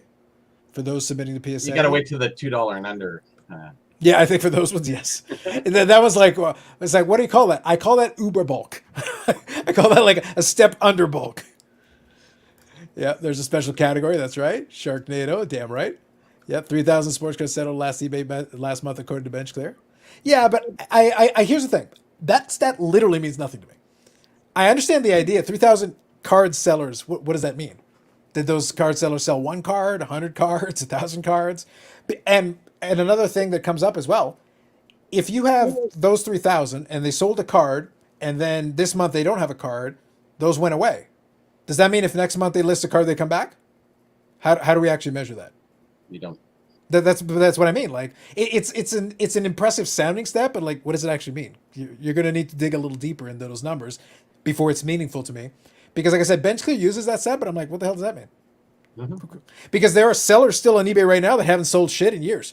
They literally just list the same card over and over. So do they still count as sellers or are they gone? Even though the listing is still up. I'm curious how that works. Getting back to Sharknado, I think if PSA does grade them, Brad, I think that we could use the children of the graders to get it in that $2 level. That might be required at this point. That's where the AI kicks in, Brad. That's where we get the AI. Somebody pushes a button and encapsulates the Sharknado card. It's funny. Sherry just asked, "What is Sharknado?" I'm so disappointed right now. Oh no! Divorce.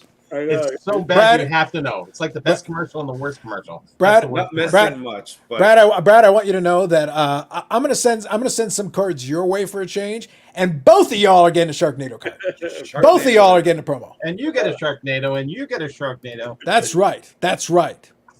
Brad can have mine. I don't want it. Yes, you do, Eric. Nope, You will have it with pride. Brad can have it. You already chose it over V Friends. We are now. The record will now state that Eric likes Sharknado. Moving on. Sherry's a big fan of your artwork, Eric. She's a huge Poopy fan of Pony. your Good old Poopy Pony. Yep. She likes Poopy Pony. Hey, who doesn't? She really does. The NFT is coming. Yep. All right. So this was a question for you, Eric. I know you're very disciplined and won't overspend to add to your beautiful connection. So he's sucking up already. So you got to give him a good answer. He's sucking up here. So you got to give him a good answer. Now that prices are coming down, are you going to get back in? Are you now all in? Are you backing the Brinks truck? Are we getting all the Boston Bruins cards with the $1.95? I will not be spending money on big cards until November. You collect Boston Bruins. There are no big cards. You've never spent big money. That doesn't exist. how much is big money, Eric? $3. I was going to say Bobby Orr rookie and what else?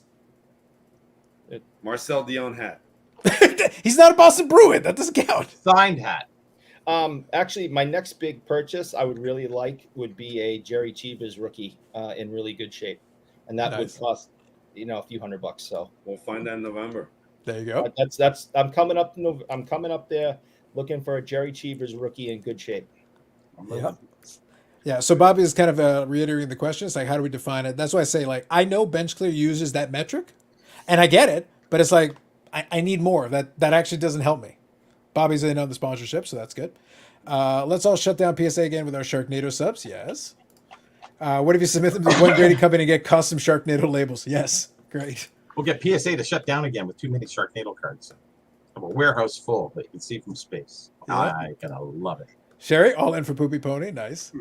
Yep. Eric needs a Sharknado card in a Beckett slab. Nice. Oh, yeah. People are liking it. I like that. It's a good There aim we 357. Is Curry going to win more rings than MJ? No.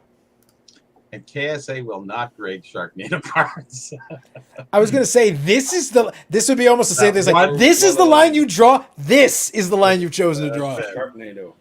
Mitt will though for $105. Probably. Eric, not Eric, Yannick. I've got. I'm just 71. working on finding the more. So the box will probably be there in about a week or two. I'll send it once I can find some more. Thank I've you. got I feel like I've got an 800 count box full. Sorry to interrupt, boys. But Yeah, no worries. This one's a question for you anyway. Anything new on Jake Sanford, or is status quo for now? Next couple weeks, I'll have some more information. Okay, fair enough. All right, got caught up. But yeah, the Sharknado ones, like as soon as Jay told me, I was like, dude.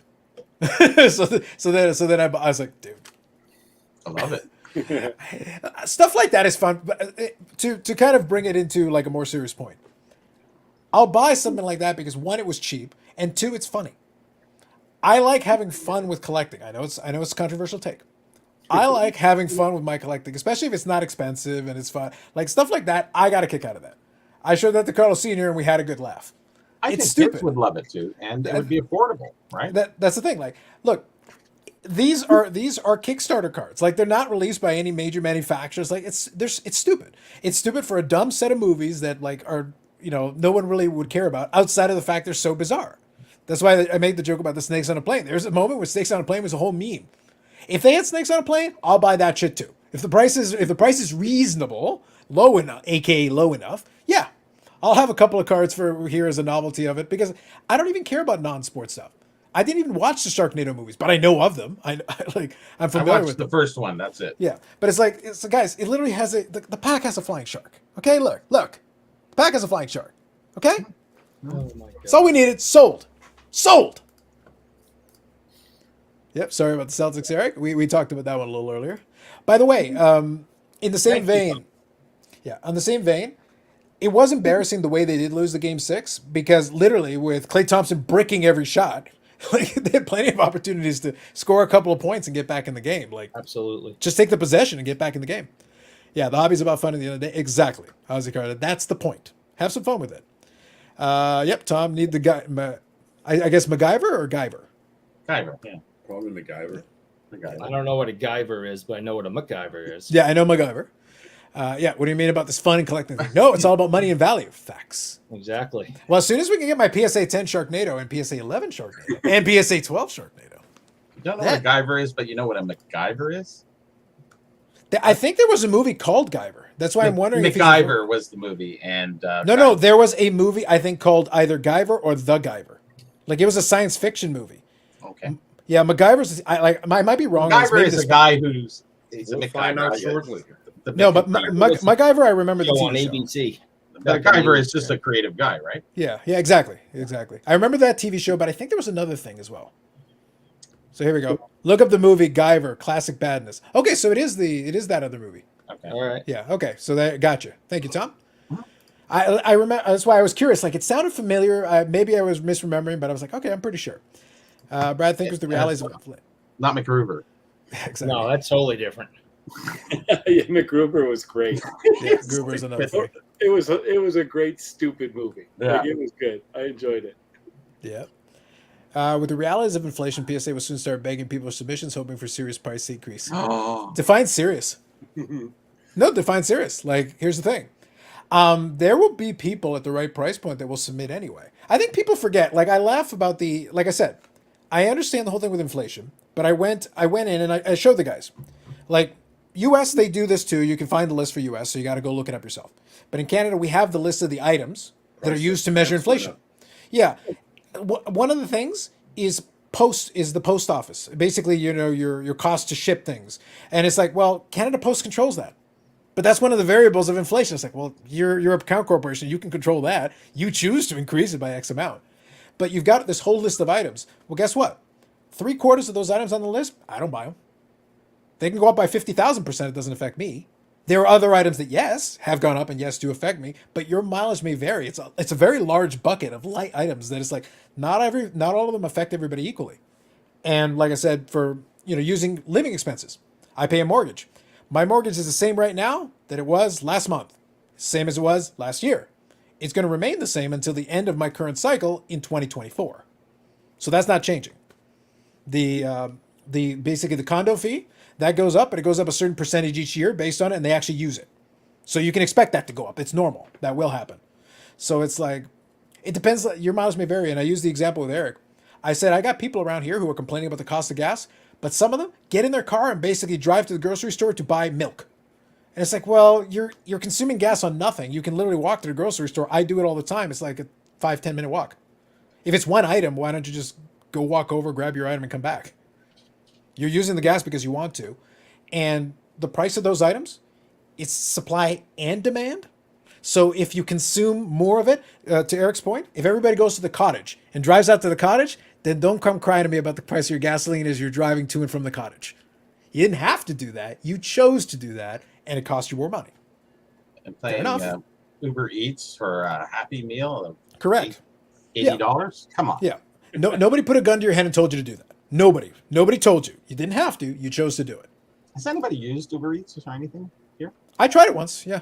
I Why have. Uber Eats It was all right. Never. 3 times And a week. Eric? Oh, you? No, I've never. Oh, no. Brad's busy as stink. We know that. But I mean, Eric? No. No. No, And- I wouldn't even know how to do it. I never Once. have known the You can do an app or you can do the website. There's a couple ways to do it. Once, but my sister had a call from me. Yeah.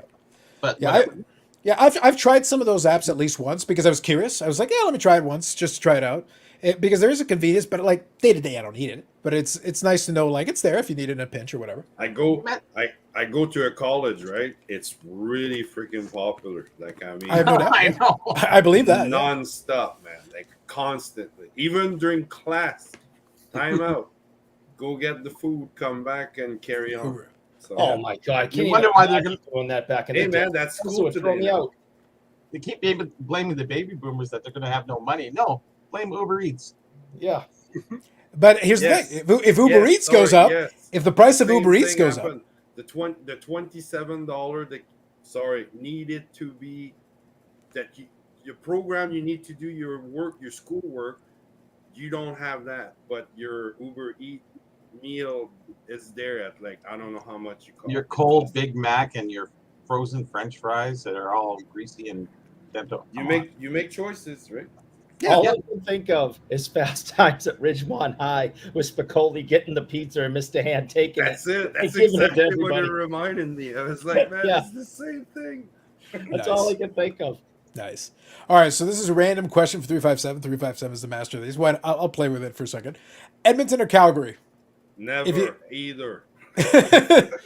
Do you want to be a Wow, cow- that's a very strong take right there. Do you want to be I a cowboy or I an oil completely driller? accept. I've never been to Calgary. I have been to Edmonton, but I've been just around a certain basically vicinity. Basically, you just live around the mall, and that's basically all you have to do in Edmonton. Don't get me That's wrong, all there I is love to do in Alberta. Edmonton. Yeah, and so if I was going to choose, I'd do that just because at least I know where the mall is, and I'll extrapolate from there. Edmonton is better than Calgary for Yes. for stuff. Yeah, Yeah. I think I'd that's rather fair. be a cowboy than an oil well driller, so I'm going with Well, Calgary. that's one With, and with the your same with your on with your the- hip, you'll be watching Cowboys, not being a cowboy. With my hip, I can't drill for oil either. So what the hell's the point? There you go. All right, Brad, you got anything in this one? You pick Edmonton or Calgary. What do you feel? Edmonton. Hands down, Edmonton. Fair enough. So almost unanimous. There you go. My 6-year-old wants Sharknado cars now. That's the hobby niche. See, the pump is working. See, The pump is working, y'all. then Calgary. Your 6-year-old Hashtag show? influencer. Hashtag influencer. I know. 6-year-old watching the show. I was going to say language, Watch your people. mouth, Eric. Language, gentlemen. Eric. Moving on. My hobby here is Eric. He does it right. Buys low. Man, he's really sucking up to you. I like this. This is about his family risk and has a great collection. More people can learn from Eric. Okay, how much are you paying Eric? Oh wait, first Sorry, Eric. How much are you paying Hockey 99? Wait, Be first honest. of all, is this Bob's like throwaway account? What is he setting me up for? I got questions, man. I got questions. I got suspicions now. Bob's up to something. Screw you, Bob. Love the Simpsons callback. Yep. McGarnagle. Yep. Okay. ICP with big truck spending 150 to fill a tank. My crap car gets 30 miles to the gallon. It's from 2003. I paid $30 to fill my tank, so it's unnecessary exuberance. Yeah. That's kind of the thing, though, that like, look, you do you. I'm not going to tell anybody how to live their life, but I'm going to point out that you do have a little bit of control over this. Inflation is real. I believe you. I get it. But like I said, when they're measuring it, the bucket of things, most people do not consume all of these things. Some of those things, like, so pick and choose, make some decisions. Like, you figure it out. I'll leave it to you. You guys can figure it out on your own. Not investment advice. So this is in the hashtag now, so not gonna help you there. Yep. Kelly Gruber. Yep. Not Meg Gruber, but Gruber, yes. Oh, Gruber, yeah. Yeah. I like it. People, not cars. I assume that's based on the previous one. Yeah. Here. Yeah. Walk to the cottage, you bunch of whiners. Damn right. They can do a bicycle. Jerks. Brad and Yannick treating the stream tonight like it's a Twitter character limit. That means Sure. they're not talking a lot. Yeah. We can all talk at the same time if you want. Well, the problem is there's a lot that we don't have to add. It's like, does someone have a signed Sharknado 8x10? Don't judge me. Oh, I'll judge you, Billy. Oh, yes. But you know, I judge you well. I speak well of you, especially during the course of this pump. It's very important. No, he hasn't watched the movie. He's just in his shark phase at the moment. Shark Week can live all the time. Every week can be Shark Week with Sharknado. And he was asking questions, as he should. There we go. Caught up. Perfect. Brad, Well, when Billy went to the premiere of that to get pictures with celebrities, did he like pass Ian Ziering and went right over to the shark and get pictures taken with the shark, or how did he do that, Billy? Well, there's multiple sharks, so can you get pictures with all the sharks? Yeah, I feel like was that's the it right a thing to group do. photo with like 10 flying sharks. Dude, that'd be amazing. That'd be an amazing photo. And Tyler Reed's like, Billy, I'll take a picture with me. And Billy's like, nah, I'm gonna stick with the fake sharks. Dude, that would be like that. I put that in series 2. Yeah. Series 2, let's do it. I think I might have an autographed picture of Tara Reid somewhere. I think from American Pie. That was like everybody's love had to be Tara Reid in American Pie. No. What was the brunette's name? That was Nadia. yeah. Oh, Nadia. Shannon Elizabeth? Yes. Yeah, I think it was Shannon Elizabeth. Tara Reid from when she was even a kid. No, she was sounds Nadia like she from a smokes student 10 packs a day. exchange. Yeah, well, she's in rough shape now. It's one of had the- serious problems happened in the last 10 years. Yeah, there's a couple of folks who it's like, what did you do to yourself? I What know. literally, what did you do? Whatever it is, you should have stopped. Stop.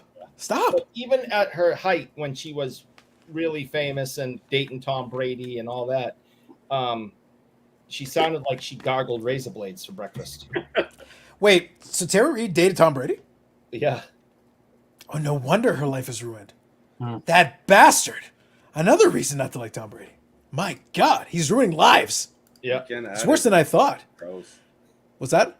You can add it to your list. I am adding it to the list as we speak, Yannick. We can make this happen. Have those wind tunnel people skydiving in, throw some sharks. Yes, beautiful. Yep, Stifler's mom. There you go. There's a reference. Well played. Well played. He's from Massachusetts. Good that you would know that, of I course. do. Yeah, Billy just Eugene sees Levy's zero from bucks. Canada, so there you go. Nice, nice. All right, so let's get the guys involved. The Sharknado thing was a fun diversion. I got a kick out of that. I enjoyed it. But yeah, I may have a little bit of fun with a couple of those cards down the road, but we'll wait on that. Similar to the $1 Million Man, the moment must be right. But now we've laid the groundwork, and now you can follow the breadcrumbs when we get there. So, Brad, I think you guys are doing the show again next week, right? Yes, we have Yeah. a show next week. Yeah. Yeah. New yeah. location. Yeah. So I know that we kind of talked offline a little bit. I know you guys had a ton of cards that you've been processing through. How's that coming along? You making your way through it? Well, yeah, I fly to California on Monday. Got it. So, yeah, I'm almost through. I'm through everything from the Toronto show, but then just when I thought things were looking really, really good, then today I think we picked up another 80 packages and 80 boxes came in. I just went, it's awesome, it's great, but there's no slowing down now. Nice. There's nice. this stuff coming every single day. Yeah. I got and good, and not just value service stuff. It's good stuff. Like this order, I just opened up a box from a guy. There's some super Satchel Paige rookie, which is super cool. This is one of the coolest ones I opened in a while. But 52 Mays, Jackie Robinson. Oh, This is a beautiful Rocket rookie, Doug Harvey rookie, Gordie Howe rookie. Nice. That's probably a 5 or 6.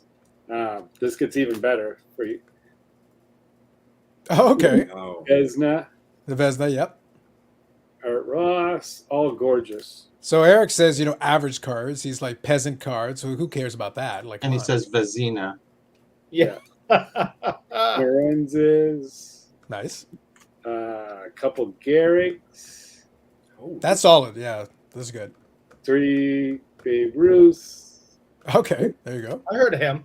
4 Babe Ruth. Actually, that one's in rough shape. But So I think they got the full spectrum of them from that set, the 33 Gaudy set. I think that's the Yeah. 4 of them. Yeah. Different color variations, yeah. Yep. so that wasn't in the Reese Peanut Butter Cup cereal box. Like I Yeah, said, so he sent me, somebody shipped him cards in a Reese Peanut Butter cereal box. Wonderful. Special Was the special cereal pack. still there? You know what? It was wrapped up. It had 8 different layers in it, but I thought about it. It was just a value order. At first, I was like, what is this box? And then I was like, that's actually kind of brilliant. Like, no, it just looked like it was a box shipped from a kid to a kid. And, well, it probably was shipped from a kid to a kid, but what a great way. You know what I mean? Just box arrived, no problem at all. Yep. So quickly, I'm almost done here. I'm just going through a couple of these I think comments. we got, Good evening, Josh. I got 8,000 to 10,000 cards this week. Nice.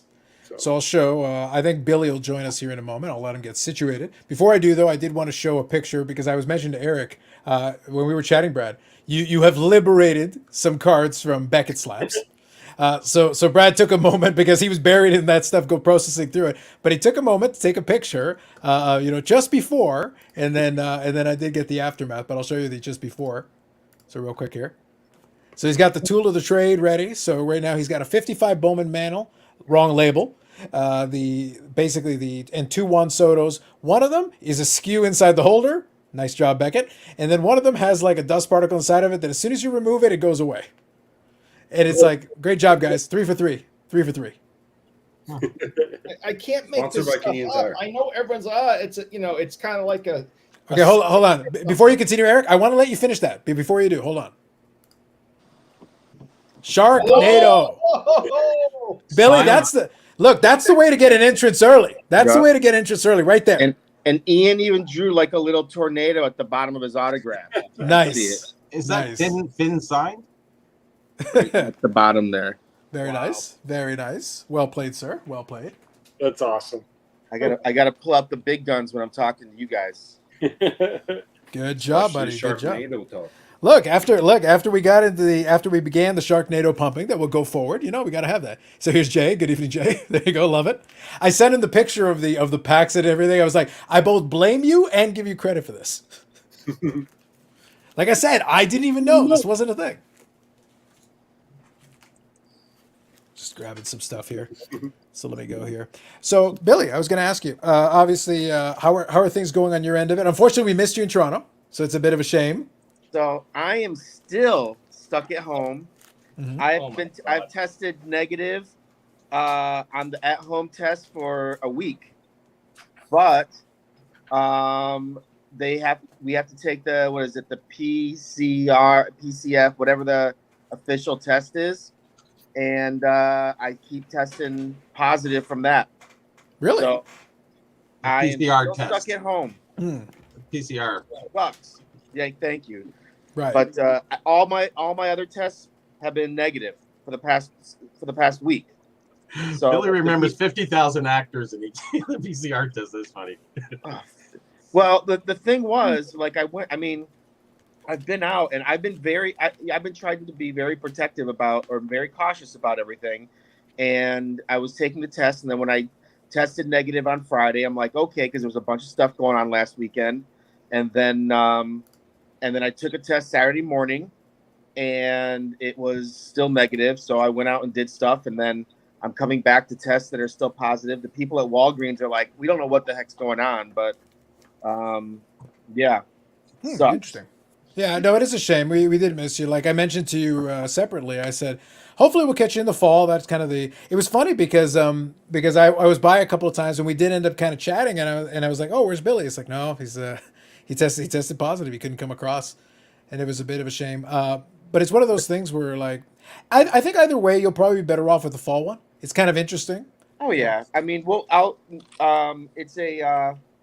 it's a non-refundable ticket. We have credit for a year, so okay. They're gonna take me and Tony to the Fall Expo. So I'm excited about that. And like you said, it's a big deal, and we're doing everything we can to get Series 1 out on time for the Fall Expo. I know everybody's like, oh well, we don't know.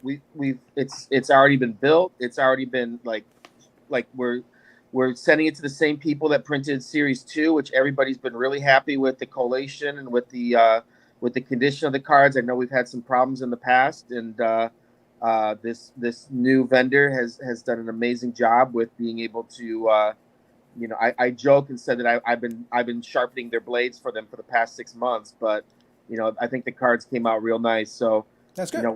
They're already handling Series 1 next year, and hopefully it'll be out by the Fall Expo, and I'll have a lot of stuff to talk about when we're there. Well, look, my theory is like, look, I believe that you probably did you probably did test positive, but I think you just didn't want to bring over I think you got caught with the contraband. I told you to bring up the AEW blasters, and you were like, you were trying to walk like you were pretending you were like you were walking. No, I'm walking back into the country with these in, because like I still don't have my blasters. And Billy, I put it up on Instagram. It's like I'll have to tag you, right there. I even got the purple. So Well, right now I'm all the way I there. knew you would. I knew you would bring some big guns out. I've got my Tay collection. There you or go. Ty Nice. collection. I'm sorry, I keep Yep. saying Tay, Nice. but it's funny. I joked with somebody. I was just like, well, you know what? Seeing all you guys, basically, we worked the AEW Fan Fest Yes. the week before Expo, and that's where I unfortunately caught COVID, and it, like I literally was the day before we were supposed to leave. I'm sitting at our desk, and my voice was a little hoarse, and then we started getting some sniffles and some congestion, and me and Tony are like, you know what? We better take tests before we go to Canada, because you can get into Canada, Mhm. but you can't leave Canada unless you have a negative test. So we took tests, and I popped right there, and so I was just like, well, so much for that. Like I as I said, I don't really want to put people in a dangerous situation. Health is more important than cards, and so we just decided. And Tony decided it'd probably be best. He didn't want to. He has a lot of stuff on his plate, and decided that it probably would be best for both of us just to go to the fall instead. No, I think But that's fair. I jokingly say that getting my photo op with Ty was more important than getting photo ops with all the guys at the expo. I mean, she's a lot cuter. Well, I think that's it's hard to deny that. And secondly, you also got the great photo of you creeping in the background and zooming in on it, which I appreciated. Which I appreciated. I knew I was in the background of the photo, and I'm just like, and I told myself, I told them, I told everyone at work, I said, I am not marking out unless I see Ty. I go, I'm gonna be professional the whole time, but I'll warn you, if she comes over, I'll probably ask for a photo. And we had one of our guys did an amazing job. Like we had a couple, like both days, just bringing the wrestlers over to our booth, doing the little make your own cards, getting them to look at the products and stuff. We were right next to the figurine guys too, so they'd go to both stations, and he kept bringing people over, and I'm just like, you have one job. And he's like, I know, and then I'm literally just standing there watching, and her and Sammy just go walking past, like right in front of him, with a security guard, and he doesn't see him, and I'm just like, dude, what are you doing? He's like, what are you talking about? I'm like, they're right over there. He's like, where? Then he walks over. He finally comes to me. He's like, what are you talking about? I'm like, Sammy and Ty right over there. So then he walks over. While he's walking over, they're walking around the other way and completely pass him again. And he doesn't see him. And I teased him all day. Like, you had one job. He ended up talking to the higher ups at AEW and actually got them to come over. And so I was thankful, but yeah. And then he's the one that got Britt and got Adam to come over.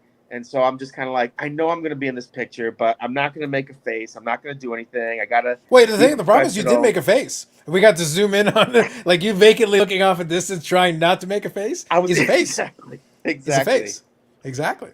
So, now, what I was going to say, one other thing, and by the way, we do have to give, now this is canon, we have to give Billy credit for talking MJF into showing up.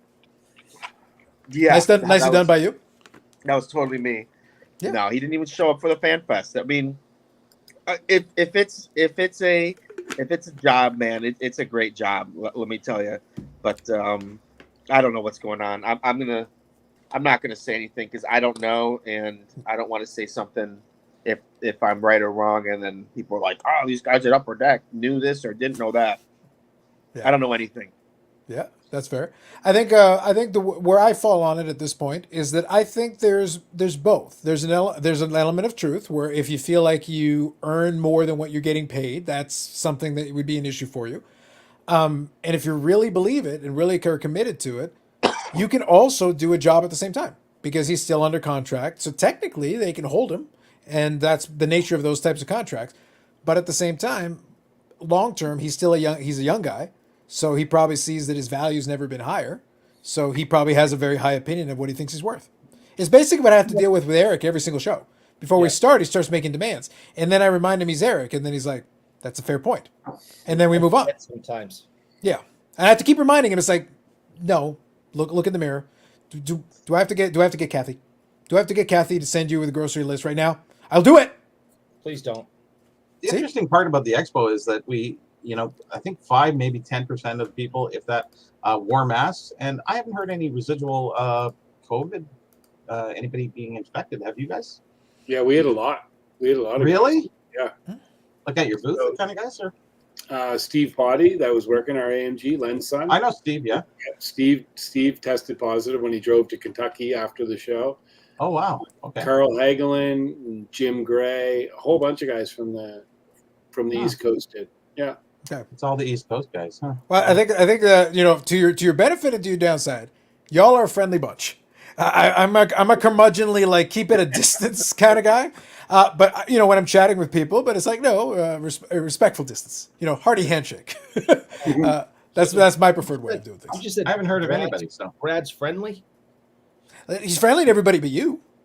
Deservedly so. All right, I just wanted to clarify. So Billy, if you come back on, he disconnected and completely is off here. But Billy, just let me know. You got the link. You can always pop back on whenever you want. Bob here says, "Hey Rick, got any turkey legs this week?" It's a valid question. It's turkey breast. It's like, damn. Turkey breast. There you go. He's got it. Nice. Okay, so let me show you something. So this will come up in the pickup video coming up in the morning, but I want to show it to you guys because I think you get a kick out of it. So one of the things that I got in the Ship My Cards order was a card that I'd ordered. I'd shown you guys a screenshot of it, but now I've got it in hand and I want to show you because it's kind of interesting. So I'll zoom in here. The greatest card in 25 years? Not exactly, but close. So this is with the new CSG holder. So we got this guy here with the card. Now here's the thing. The holder itself is great. The clarity of it, all good. But here's the thing. This is a thicker card. It's a patch card. Now what happens is, look at that. It's a monster. It's literally a phone. It's might as well be a phone. That is basically a phone, and you can see through there where the card is. Slab. Like and you can actually see there's depth to the back of the label because literally the label's in the front, and you've got like a depth to the back. So it was kind of hilarious when I got it. I was like, "This is, hello, hey, how's it going?" I was like, good quality. Like I said, the clarity of it, very nice. The label looks good. All that is great. But I was like, dude, really? Hey, how's it going, guys? What's up? Aren't they all kind of like that, or do they? No. This is because this is a thicker card. So the other ones are more conventional depth compared to normal. I think it's just because they needed something for the thicker card because some of believe it or not, there are third-party graders who are trying to get into the market without a slab for thicker cards. Can you believe you would start a business like that? That'd be stupid, wouldn't it? That'd be a real dumbass thing to do. Who on would day do one. that? Like, I don't know. I can't even imagine. No, I don't know. No, come on. A 3-letter company? It's not even a thing. It's not even a thing. Just yeah. Yeah. Good one, yeah. Okay, you're it. Yeah, exactly. So Baz here. The boys from the East Coast have been pickled for generations. Hard to believe COVID could get through those Scotch jeans. Damn right. Facts. This is true. Yeah. Jay here says that's a lethal weapon. True. I get a kick out of it. Like I said, I don't have a lot of cards like this, and like I said, for me, it's interesting to see the holder. I think the holder looks nice. They did a good job on it. I was shocked though when I saw that it was like that.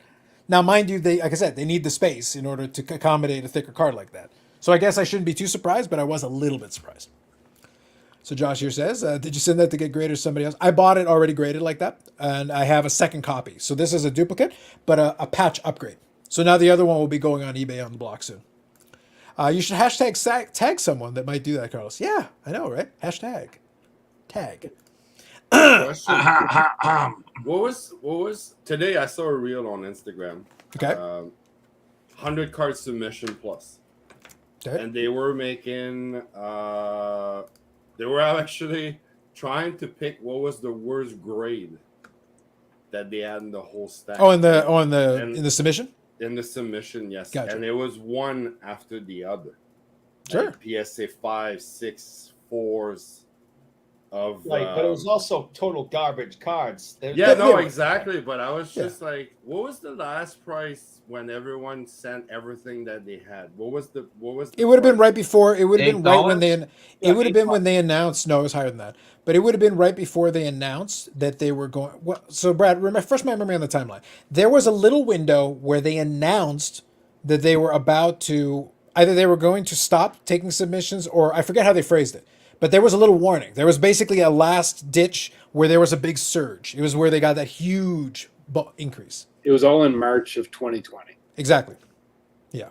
So that was like the let's last say surge. in US value, we would have been probably like less than the $20 or so. That Yeah, but they changed it. There was so much going on then. Like There was. there was, There was. Bulk submission, weekly changed like 3 specials. times. Yeah. Yeah. I was It just amazed of like, okay, I guess there was a lot of really particular collectors because all of these were pop ones. Basically. Well, the point is, Yannick, the bulk was still available, and the bulk was still relatively cheap. So a lot of Yeah. people tried to take advantage of that and get in under the window. And the problem is, that's what created really the bulk strength That's of that it. backlog That's at the tail end. Exactly it. Can you imagine? You So let get me bring about Billy 1 back in million here. hockey bags full of, 1988, whatever. Well, here's the thing, though, 91 Yannick. Pro set.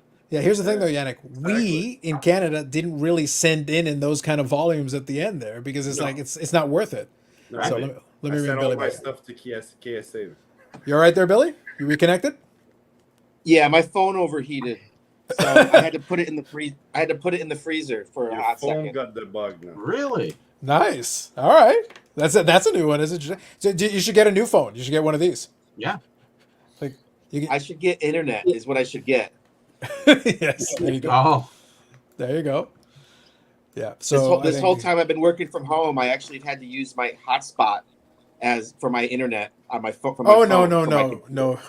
No, you gotta get real. You gotta get real internet, buddy.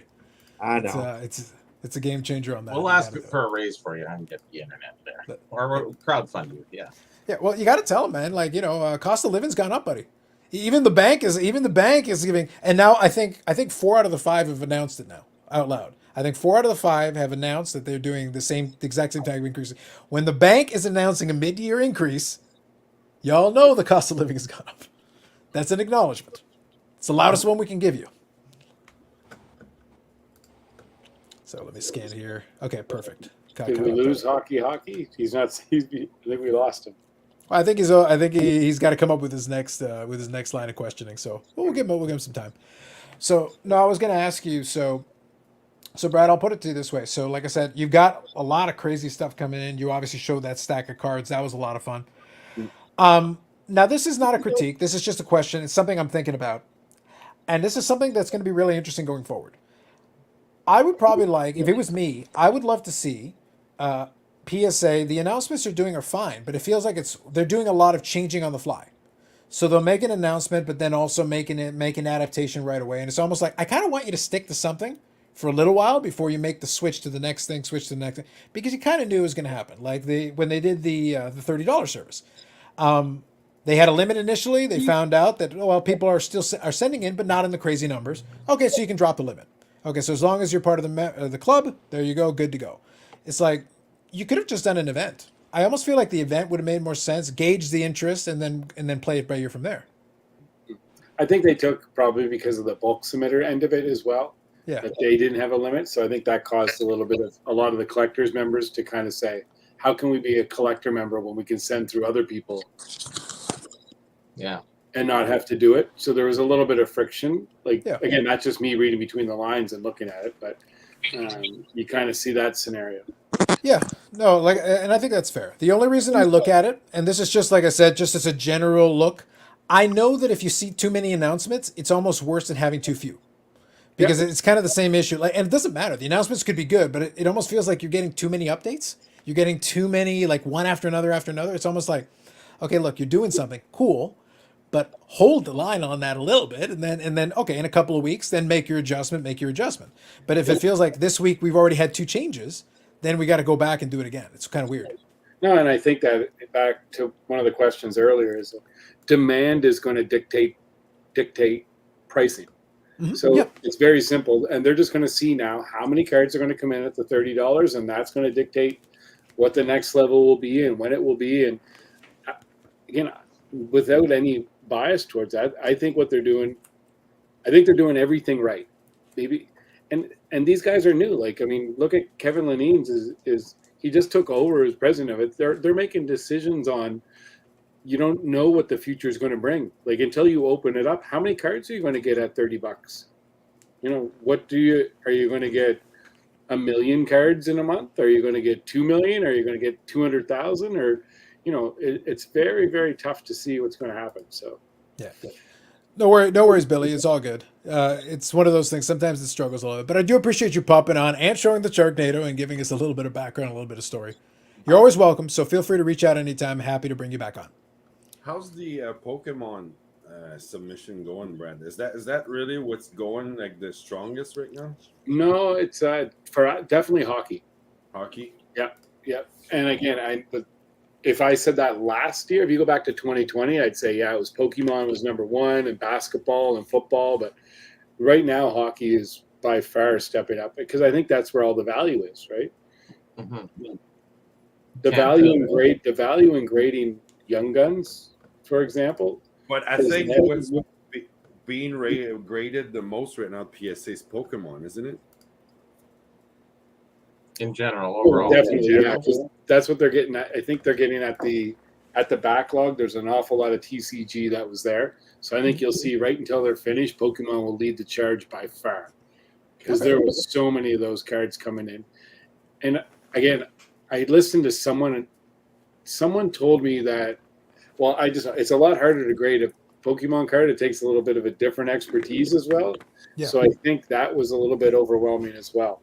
I didn't hear that from PSA. I heard it on a podcast or someone somewhere, is that it was just harder to get people to do that. Even you seen on the guys that I watched the interview with Neo did with CSG? Yeah. And it was very good. And like they were talking about the skill set for guys. Some guys can grade, like I feel like I can grade 80s O-Pee-Chee hockeys and anything vintage when I'm looking at it, but I'd struggle if a stack of Pokemon cards come in. I'm going to struggle with it, right? Yeah. So, yeah, they had a very different printing thing in the late '90s. There, a little bit of a different style. That's why when that Logan Paul Pokemon case came up and people were debating about the tape and this and that. It's like, guys, in 1999, Wizards of the Coast was still refining some things. Like there were a lot of variations. That could be variations in printing, variations in boxes, variations, all kinds of stuff, which could be completely legitimate. But there was weirdness and variations in it. Mm-hmm. So let me actually grab this one. This is a really good segue. I like this one. So Yannick, this one is a good segue for you because we were chatting about this here. This one's Expo related here. So Josh, PWCC started vaulting cards they received at the Expo. Yannick, do you want to give a story? Do you want to give us a PWCC story? I'm going to come right back, but give us Please. a PWCC story. Yeah. So, disclaimer: I buy PWCC on Sunday's auctions when something is around my price range of what I collect. I find stuff. Even with the price change now with the 20% buyer's premium, you just take in consideration, put your bets that way, and everything is fine and dandy. Usually I ship it home or to my other location, my vault, ship my cards. That's what I use here in Canada because this just makes sense and it's good, cheap. Their guys are super efficient, safe, insured, bonded, everything. Like, I mean, legit, a vault. So yesterday I got a phone call around 4 p.m. Easter time. So it would have been 1 p.m. in the afternoon there in Oregon. And trying to sell me their vaulting service. But really like a sales pitch. So Wow. I'm listening to the damn thing, but after like 2-3 minutes, let's say I'm kind of like, okay. And then okay, it's all good. It's nice, but no, not really. There's cheaper and better. So long story short, didn't want to argue, just listened to what he had to say and everything, but was not really receptive and friendly on saying that there's other options or other pricing, and they weren't necessarily the cheapest option, and there's other options. So anyway, the phone call kind of ended about there. So how did they get your number, Yannick? It's all in your, It's in your profile.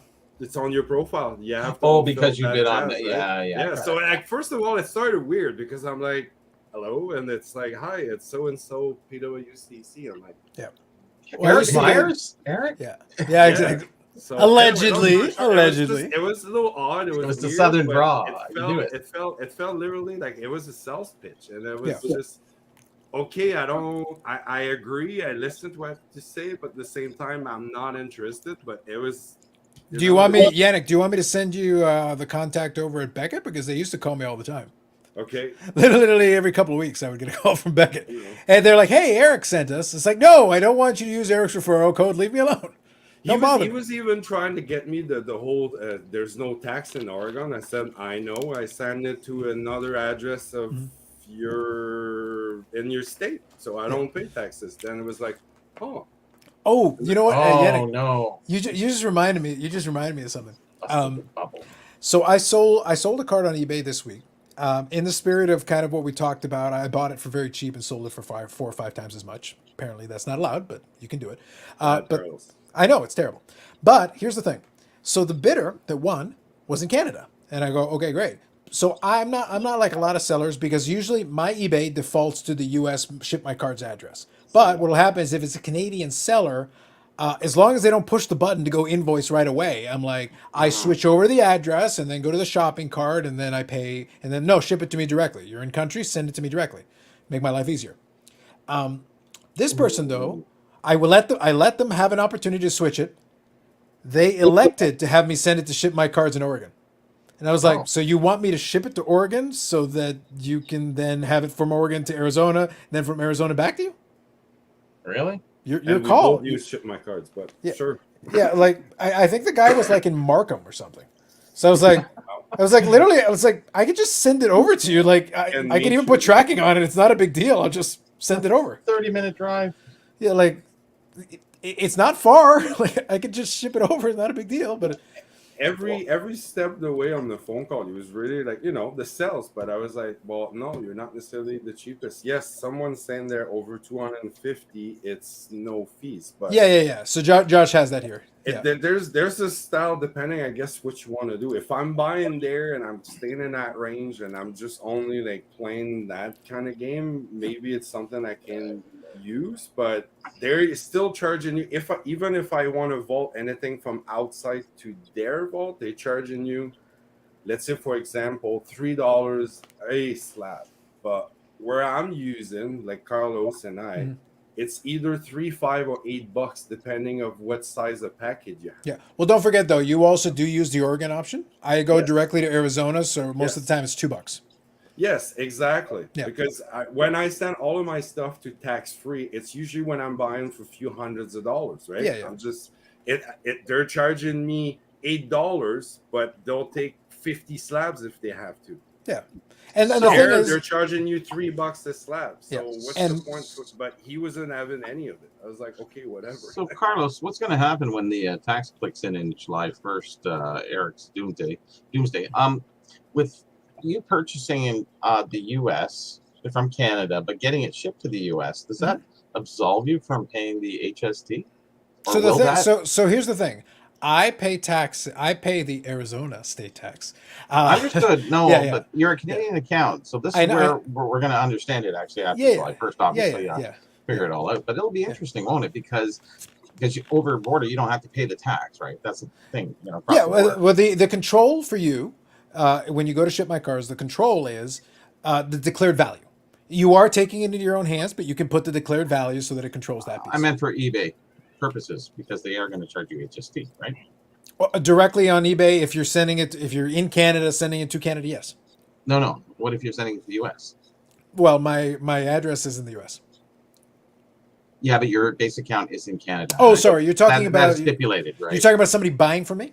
No, you purchasing yourself. So you're a Canadian. Yep. Even though you have a U.S. address, Mhm. will the HST ring through to you because you purchased from a Canadian official address? Your address is Canadian. You just Yep. have another alternative address. So, Yep. If you're going to pay that tax down there, are you absolved from the Canadian tax because you're a Canadian buying? July 1st, I guess we'll find out. Yeah, the thing is But that you there are might some Get double sellers. down on that. There are some sellers who already are set up to charge HST. So I have been billed HST on eBay before with some sellers who have set it up. And in that instance, I can turn it off by sending it to Ship My Cards. So it switches it over to the other one. It does it based on the shipping address. That's what it's done. That's how eBay has operated previously. I'm not saying that's the future, but that's how it's done before. I can actually control what the tax rate is depending on the address I put in. It's interesting because anything I purchase on it goes to St. Louis, to my Yeah. friend, right? Mhm. But I don't pay the St. Louis tax. Never have. They caught Al Capone for tax evasion. It's like, so when Bobby's talk not about here, that, we're gonna need the replacement They're on the person. Burrell case, It's like, Brad, you might have to take over full time for Bobby after they Capone him and we don't see him again. But that's interesting, isn't it? Yeah, And you it's pay your 2% or whatever it is. What's the tax rate in Texas? Arizona. It's Arizona? I don't remember what the rate is. It's pretty low. It's not crazy. Are you paying that? Yep. Yeah, Oh, I so got charged that. Yep. Why are you getting charged when I'm not? Interesting. You're saying a lot of Ma- stuff, Bobby, that you're getting charged and I'm not, or vice versa. And every time I'm just like, how the hell does he get charged for this? So I'm not. He pulled the Yama Burrell card. I know. I It's obvious to me. He's pulling the Yama Burrell. It's like he couldn't put it on the title of the book, but now he's like, eBay, I'm Burrell. Fair enough. Bro, I can show you all the receipts and I don't get charged. I know, I believe you, but it's just, I don't know. Do you have like, because you've been eBay for so freaking long that you got something grandfather? Well, I don't know. What, 23 years, yeah, maybe. so was it? So you were in 99? Yep. My account's 98. Fuck. 2007. So anyway, there's a few questions there on the. Yeah, I'm grabbing it. I'm grabbing it. there Yeah, just give me 1 second here. I'm When I scanning it. started eBay, there was six cards available. That's it. And that none was of them it. were Boston Bruins, so you just stared at them. Oh, they're all And those baseball same cards. 6 are the only ones he has in the background. That's Yeah, right. There was just Neatly there was just arranged, of baseball cards. So it was like, this is stupid. Yeah, PWCC Vault Service might get hit once eBay starts to take submission to their vault. The convenience of it is a big draw potentially, but don't Huge. forget eBay is going to have a lot of fees. Don't worry, they'll have a lot of fees too, and theirs is going to be more complex. So people are really going to need to read that fine print, how the fees are configured, when they kick in, and how they apply. That's going to be real interesting. What are your thoughts of videos suggesting going to the Nationals is a waste of time? Sports Investigator was putting out these videos before it was cool. Yeah, Andy and I have actually talked about that. We had a good chuckle about it. He's annoyed because now no one cares. I Now know, he's like, because I said that one last year year. later. I said that You guys last see year. his But he's 1 year going this later year, isn't video? he? Was pretty good. Yeah, because for him it's close. It's Like around the for corner. where he is, like it's easier for him, so he can justify driving over. It's a lot Why easier. I'm not going to the expo shouldn't be that video. Exactly. So it's like, so yeah, short version on the answer to this is I think it's funny that they got into it now. Obviously, it's more tenable when folks can be like, yeah, cost. I literally saw one, I think it's Million Cubs Project. He did a live stream and he did a couple of things talking about it. And he literally just laid out, he goes, this is how much it'll cost me. I looked at it. I'm actually running a business now. So is the networking thing good? Yes. Would I love to do it? Yes. It's $1,500 before I even walk in the door. Tax So it's- write-up, though. It Yes, can I be, get but this. but he was comparing that to while I'm not there, then I can't be running the eBay store. So with the amount I'm making at the eBay store during that time period, I'm not going to be in a booth. I'm going to be walking around. And he was comparing it to, for him now, for this location, he has to fly. With the Chicago location, he could drive. So from his perspective, he goes, so if I go there and I load up on a bunch of stuff, I can then load it in my car and drive back from Chicago. But in Atlantic City, I can't do that. I can only fit so much in a plane, and I'm doing this by volume in terms of cards that I'm picking up. So it suddenly doesn't work. The math is completely off. You can drop ship your stuff anywhere. But don't you think it's a little bit crazy, like all the negative talk about it, and it's like it's a waste of time it's a waste of money to go to Disneyland and buy meals there with your family. It's a waste of time to go to the Taj Mahal to visit it because you can just go online and look at a picture. Don't go to the Grand Canyon. Just look at it on the internet. Costs money. But it's all part of that whole social aspect. Like the national. Yeah, but the social. So hold on, Brad. I do want to continue this line of conversation because I think it's a valid line of conversation. But even the social aspect has a price. Like that's the thing is for a lot of folks. It's like it's a simple math problem. And I did this when I talked with She Blinded Me Refractors, other Andy. So we got two Andys, so it can get confusing very quickly. But when I spoke to that Andy, I said, look, The expo's in my backyard. It's really easy for me to get there. They have the show twice a year. If they put it in Vancouver, I'm going there once every 5, 6, 7, 8 years at best. I'm not going there twice a year, guaranteed. And it's not cheap to fly to Vancouver. Yeah, it's not. That's You why I know say that, like Brad. That's why you location took does the matter. train. Yeah, there you go. But location does matter. Cost matters. All those elements of it matter. That's all part and parcel of it. The hotel that I get is for my convenience. I just understand it's easier for me because I'm going to be there for those multiple days. Quick commute back and forth. It makes my life easy. I make that as a decision. But I don't have to do that. I could skip that entirely and just drive back and forth. And I have that option if I wish. But when you're looking at this, if you got to hop on a plane and do all this, yes, the social aspect. I think But- if you're running a business, though, I think it's a necessity that you go to the national. It's one of No, the it's major not. shows. It's 0% a necessity. When you're dealing in regular stuff, if it's something that you don't need that's specialized, you can literally get cards anywhere, buy them anywhere, sell them anywhere. I think it's the social aspect is huge. You don't understand. Brad, tell him. Yeah, but I also If the social aspect comes with a check, then I'm interested. Oh, There's it does. limits. It does. It's dividends. But if you're in business, if you're in the card business, you can't go to the national and buy cards and make money, then you shouldn't be a full-time dealer in this business. But let's get away from that, Brad. Just tell him the social aspect of being there for the people and meeting the people and talking to the people and dealers and what have you. That part of your business, you can't buy that anywhere else, Social right? aspect. Please. Go ahead. We're Come on, talking Brad. social, and network and Yeah. social. Yeah, talk about Yeah. how you want to go out and meet the people. Go ahead. Well, you don't want to meet the peasants. That would be wrong. You don't want that. Oh. You want to meet like people. Oh, okay. No, Yeah. but honestly, You want to meet people that know the difference between turkey leg and turkey breast. Yeah. That's like the minimum. That's like the entry exam. I'm out. Yeah, like done. It's over. All peasants are Massachusetts, and the rest of everybody is people. Yep. Yeah. Go while I'm going through a couple of comments, Brad. Go ahead. You were talking social aspect. Go ahead. No, I do agree with Bobby. I mean, it's on all that front. It depends what you want to go for. If you want to go for business, it's great. If you want to go to have fun, it's great. If you want to go have socialize, it's great. Everything about a large card show, whether it's the National, it's Dallas, it's the Expo, it's whatever, it is. If you're not a social person and you don't enjoy that, then don't do it. If you don't need to go there for business reasons, then don't go. But I think it's just, I don't know. I guess I get a little, I don't get annoyed very often, but all the negativity about going to a show and how it's going to be bad and Atlantic City sucks. And, Atlantic City does suck, in fairness. Like, it literally does suck. Well, Just to be clear. I've been in Atlantic City 3 times in my life, and all 3 times I've been there, I had a complete blast. Did you go That was outside of the great show? Did you No, just? I was there with great people, and I had a great time. And honestly, But did you go outside of the show? You didn't answer my question. No, I was in Atlantic City not for cards. I was there 3 Okay. times. You went to Atlantic City for pleasure. Interesting. Yeah, All we had right. a All great right. time. We had a great time. I believe as a business. You're As- sick. You're sick. We had As a a, great bus- time. a business decision, you really have to get out there and socialize and be the Yeah. person. You have people want to meet you. You never know who you're going to meet. You might this guy who has the amazing collection wants it. You just don't know what's going to happen. Now, on a social end, if it costs you $3,000 to go, like it did Edmonton, it cost me $3,000 to go and do all that.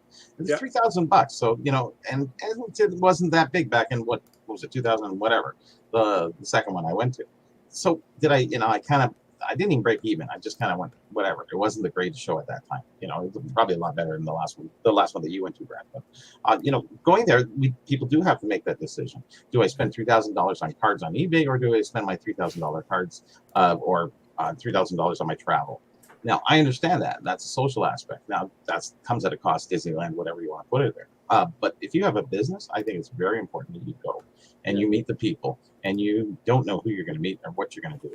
It's not even about buying the cards there. It's about meeting the connections. And I think more people really need to know that they have to be out there. If I'm not out there, I don't sell any books. Yeah. Yeah, no, absolutely, 100%. But I think that's it. That's how Tim and Corey and Dan are making their money and getting he has to be. Yeah. places. They're at these big shows. They're going to Dallas. They're going to Vegas. They're going to California. They're going to Toronto, and they're getting to meet more and more people. And Networking. things are continuing to open up for them. Now they're doing a thing at Dodger Stadium for the All-Star game. So, it's Yeah. and it's all because of the work they put in at going to all these shows and putting the money out to travel and being seen in Dallas several times and then Vegas the following weekend or whatever. And that's how they've gotten to where they are.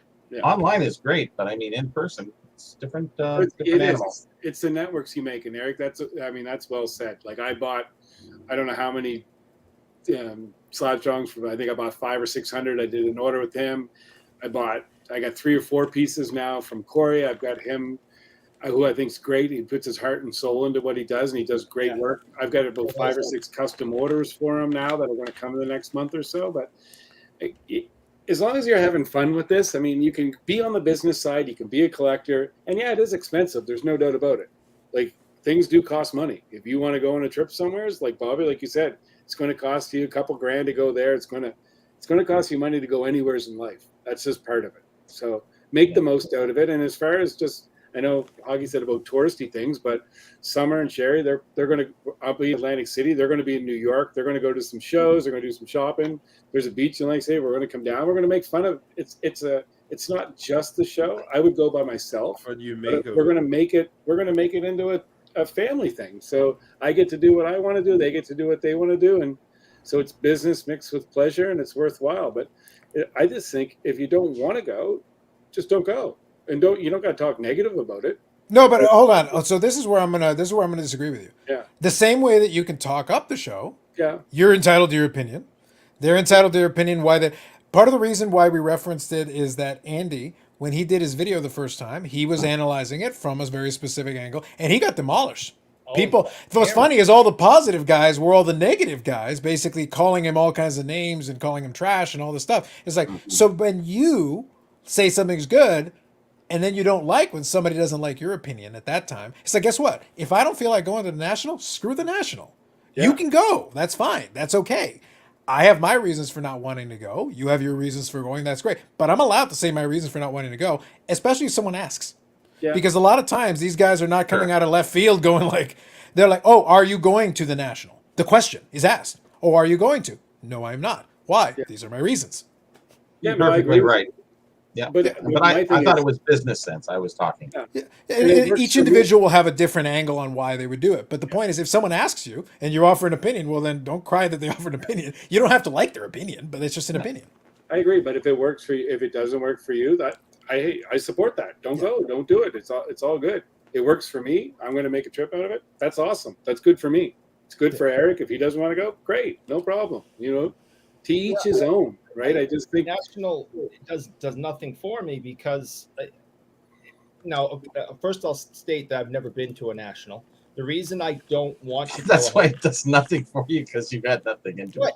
Go ahead. Because I just I'm going to go to these tables over and over again and see, yep, LeBron cards, Kobe cards, Brady cards, LeBron cards, Kobe cards, Brady cards. I collect a very specific niche in the hobby, and I could find that all over the place in Toronto, where if I go to Atlantic City or Chicago, LeBron cards, Kobe cards, Brady cards, LeBron cards, Kobe cards, Brady cards. So how does it go in Toronto, Eric? Gretzky cards. Marcel Dion. Ziggy Palfy. And I'm in heaven, and that's what's good for me. But I agree with what everyone's saying. Whatever you're into, do it. And if the National is for you and you want modern day basketball, you get to the National because you're going to see stuff that you couldn't imagine ever seeing. But I want to see stuff in vintage hockey that I could never imagine seeing, and I'm not going to see it in Atlantic City. You will see a lot. You'll see a lot of hockey. So let me rotate through a couple of comments that cover kind of the gamut because we got back to back the two opposite sides of the coin here. So Boston Kid, in my opinion, go to the National is about meeting people and the brotherhood between people in the hobby. In terms of the skyrocketing price and cards and the exposure to hobby, that's another thing. Paul here, good evening. National is a complete waste of time as long as dealers aren't willing to come to comps. Chicago's show today was almost a complete waste because of this, especially when you offer cash. Brock Lesnar returns to Minnesota, worst kept secret. Fair enough. So here, I'm in Brad's school that events like the National is an experience for some people, like Disney or even a sporting event. Yep, that's fair enough. The National would be a social visit for me. It would be social. So it would be $3,000 social with the exchange, probably a little bit more. Plus, Yeah. So Paul here, the Louvre is a terrible place to buy and sell paintings, but art lovers still value the experience. Spend time and money however you like. That's a fair take. I Brad agree. to start a hobby positivity channel. Nice. all right. Don't forget the Fishman cards. Yes, Fishman. Ziggy Palfi, Alexa Yashin, Pavel Brender, Alexander Dag. Alexander Dag, we forgot about him. Classic. Oh, yeah, damn it. Yep, I get what Eric means. Most shows I've been to have been full of high-end stuff I couldn't care less about. Still fun to go and see what's going on. Fair. Okay, so this one here. Do you use any... I don't think you use any of those data tools, do you? I don't think I so. have subscriptions to them. I support them, but no. Yeah. Like, I love checking out Card Ladder. I go through it, but for nothing personal. So, Fair enough. Yeah. and I have the Sports Card Investor one as well, whatever the proper name for that one is. I get both. Yeah. I'm a I happy- think, We have the benefit of the expo, and I think that's, we take advantage of that very well. If you live in Yeah. Chicago, if you live in or close where Andy lives, close to the National, why not go? I understand, but for him to go all the way to Chicago, for what reason? It's financially unavailable for him. But if he runs a hard business, and you got to get out there, I truly believe that you have to really make an appearance, and the social aspect of getting a deal. If I don't go to the expo, I won't get a deal on anything. I won't find anything. I won't have nothing. So you can't complain. Then your business will actually, I think, be lessened by not going. Brad's business would lessen a lot if you didn't show up.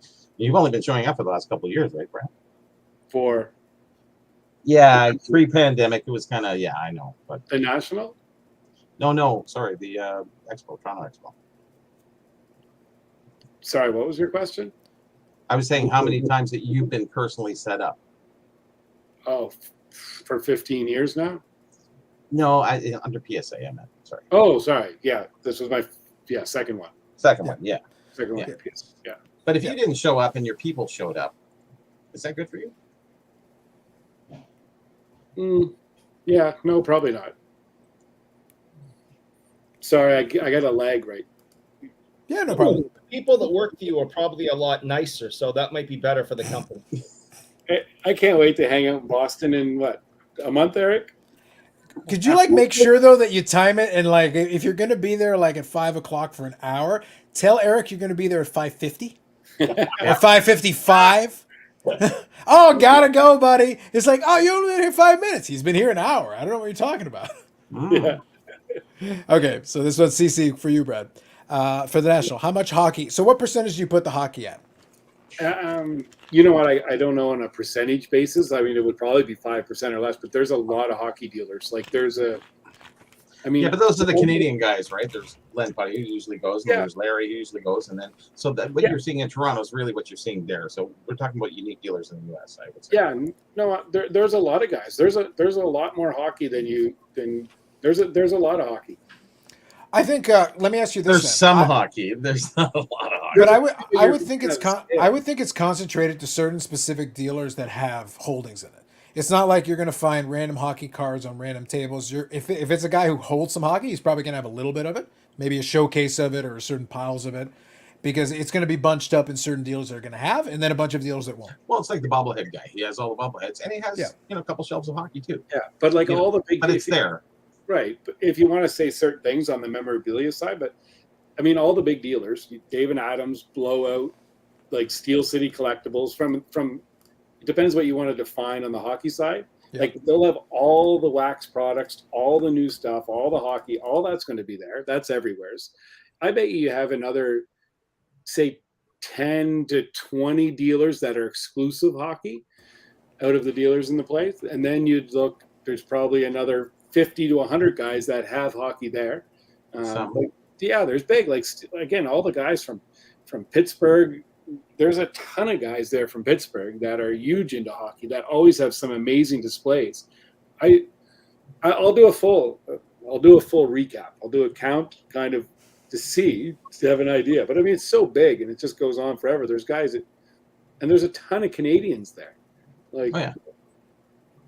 No, listen. Again, I've never been to one, and I could be completely wrong. But my guess would be the majority of guys who bring hockey to the National are going to have Gretzky patch autos, Ovechkin patch autos, and The Crosby. boots are so expensive; they have to bring the high end right? stuff. And that's all they're bringing. So if I want something like this, right, and I've been looking forward to showing it off. Bobby picked this up for me and mailed it to me. We got this from the expo. I've been looking for this for years. Okay. You charged him HST for it, right? This is an uncut sheet, still in As the you should. cellophane from 1969-70. Bobby Orr, Eddie Sargent panel of stamps. Now, in my guess, my hypothesis is I'm not finding this in Chicago or Atlantic City, and this is the kind of stuff I collect. What's the brand? What's the brand of the stamp? It's actually Finest. Well, actually, the Canadian brand was Eddie Sargent, but the first year they only did a half a year. But they did branch off to the States. Actually, out of Massachusetts, isn't their Finest? Like First National is Finest. FINST is Finest First National stores. I think that's I've never seen that. So maybe it's Philadelphia, or where the freak is it? I've never seen a Finest store here in Massachusetts. Do you know of the store Finest? Never heard of it, and this is the only thing in my entire life I've ever even. Well, that's heard. the U.S. brand for that. Okay. So I think it's more out of Philly and somewhere right around there, the East Coast there somewhere. So, Brad, when you go to the National, you're going to have to make sure that you take a photo from the booth. Eddie Sargent stickers are us, like where they've got like piles and piles of them. Literally, they've got like the entire supply. It's like we literally have it all. It's like, but nobody wants this crap. Like we're trying to give it away to kids. Like take it. You think they might have more there? Possibly, you never know. No, they would have more because in Canada it was discontinued because of they were having battles with ESO, the ESO power players. Gotcha. Just a nice little article I wrote about that. It was kind of interesting. So let me read a couple of these. More stuff too, though, like the non-sport aspect of it, the movies, the theater, like music, like there's just a ton of. I'll only be impressed when you show me pictures of the table full of Sharknado, Brad. If I don't see the table full of Sharknado, it didn't happen. I need to see the pictures. I'm going to find it all. I'm just going to go thinking I'll be there for 7 days. That's your scavenger hunt. You got to go find the table with all Sharknado. Or sorry, Tuesday to Sunday. So nice. All right. David, you know, who we have dinner with and what have you. He actually is my eyes at the National for the last 15 years. Okay. Yeah. And I can say I bought maybe 2 items that he has shown me. When he sends me pictures from the National. But now I collect different stuff. I understand. But I did find that their prices were exorbitantly high. Bobbleheads were twice the price. A lot of things are just way out there. I think because they don't know, they just kind of throw it out there and say it's hockey. It's got to be rare. It's got to be worth this much. It's always more expensive. And then you have the U.S. exchange. So I've always had that difficulty. Just saying. And that's 15 years worth. Yep.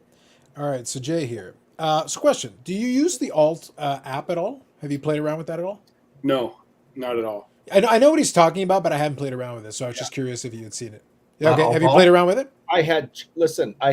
This is 2 days ago. I have no idea you guys were going to ask me this. Well, Jay's asking, so. So 2 days ago, I downloaded it. Okay. And started checking it out. Okay. Okay. Yeah. And when I was setting it up, and they want your information, your name, address, phone number, social security number, several of your statements. Social security number. Yeah. I immediately said, nope, I'm good.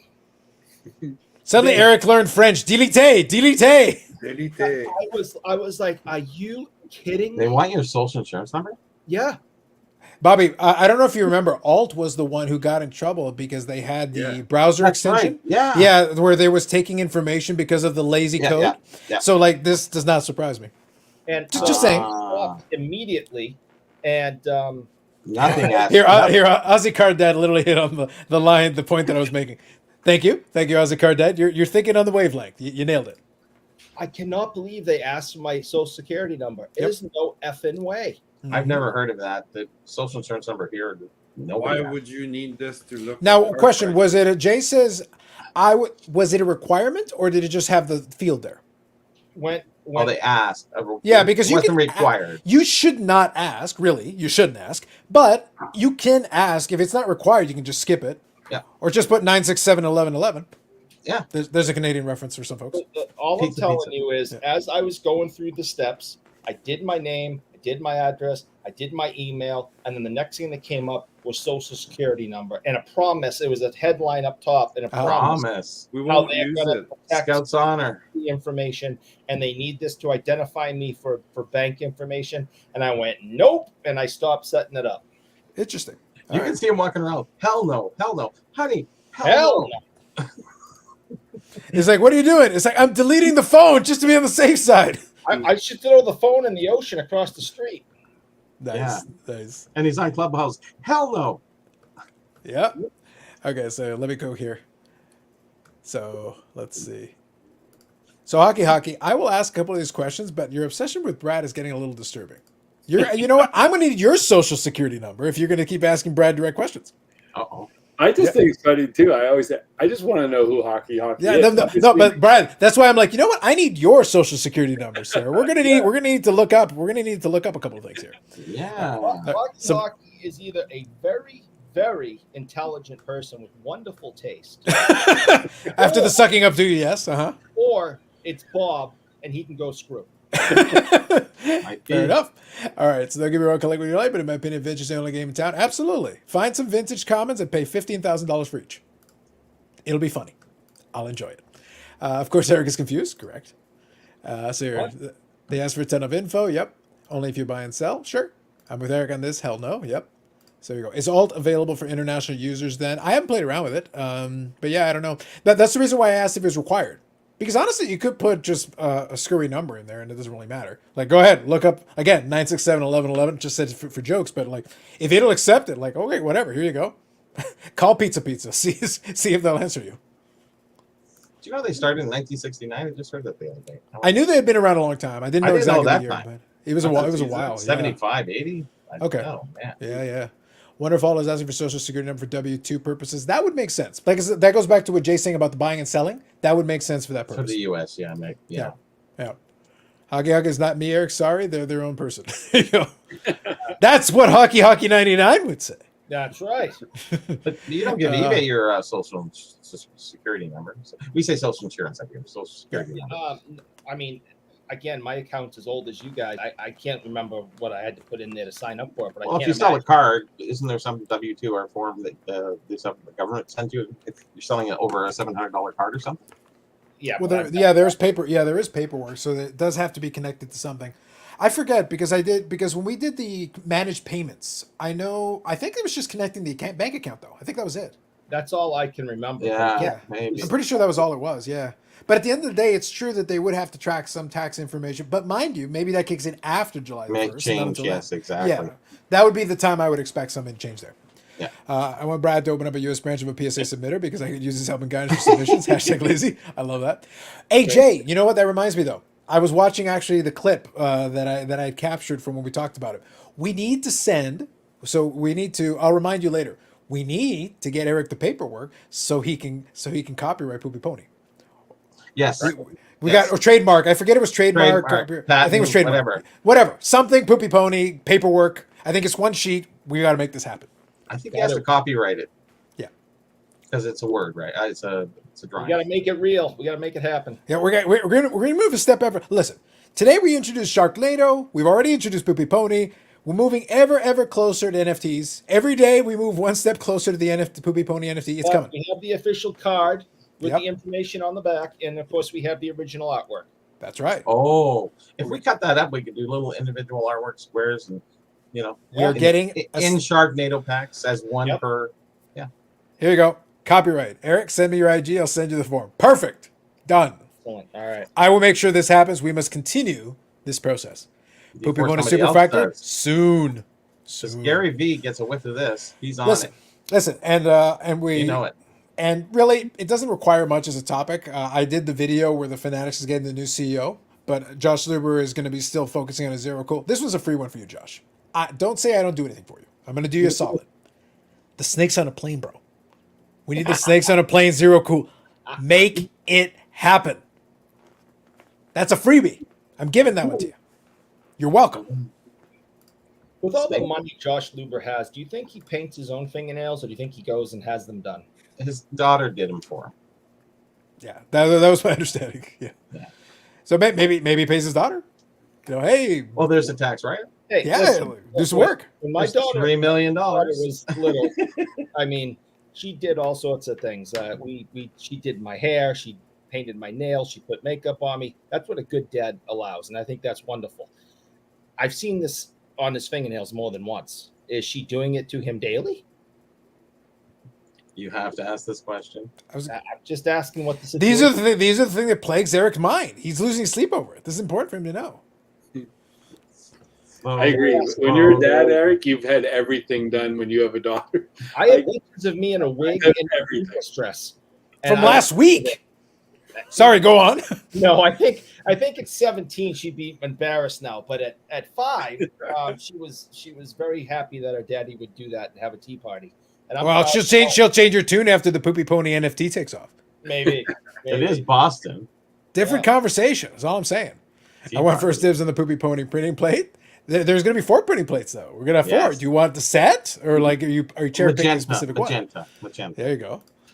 Does Poopy Pony have an SSN? Yes. Eric is telling us about his Saturday nights. TMI, Eric. TMI. Facts. You could, honestly, in all honesty, you could issue cards just of Poopy Pony. Honestly. You could, of course. Sharknado did it. What the heck? Listen, the precedent has been set, sir. The precedent has been set. We're there. Brad's getting out his Poopy Pony stuff.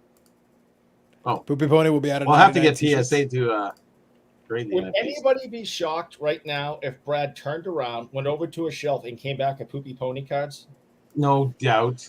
Listen, nobody would be shocked. do not question his manufacturing capabilities. What Billy was referring earlier about the new manufacturer, Brad, would you like to announce that you will now be producing the Upper Deck hockey cards so they can get produced for once?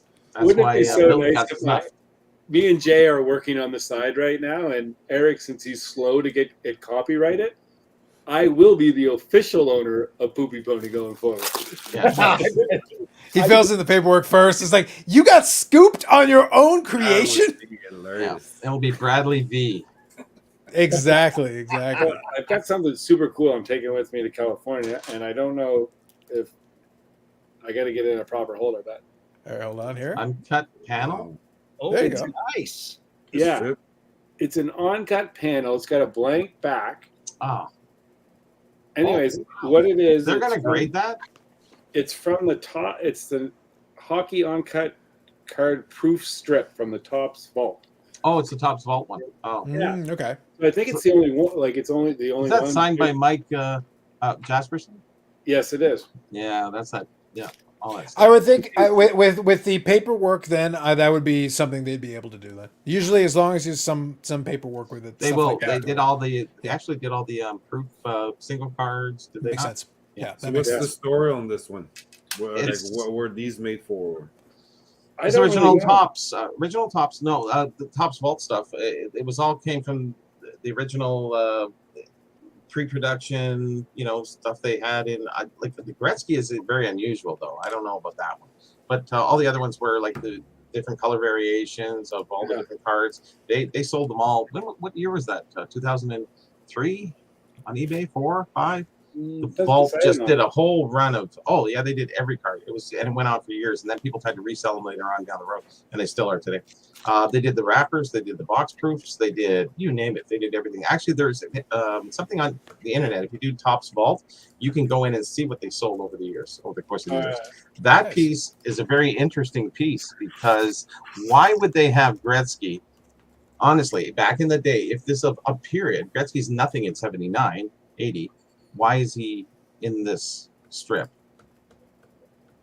Yeah, No, really. but he was a lot. Maybe Sorry, bossy. I don't think. I mean, when Gretzky in 1979, Gretzky was the future of hockey, right? He was nothing. I was there. Nothing. I got his autograph. I was sitting there. I was like, nobody was around him.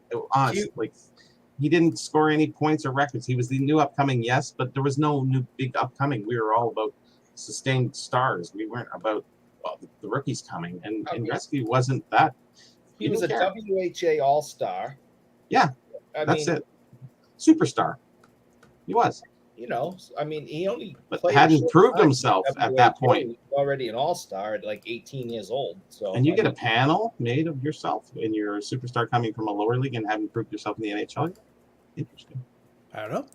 Let me read a couple of these because the Not guys are being having... negative, Brad. I'm just saying. I'm just trying to. You're going to have to do a lot of counter programming, Brad. You're going to need a lot of positivity to offset. I'm really just trying to rationalize. I'm just going to say Gretzky, his whole life was a superstar in Canada.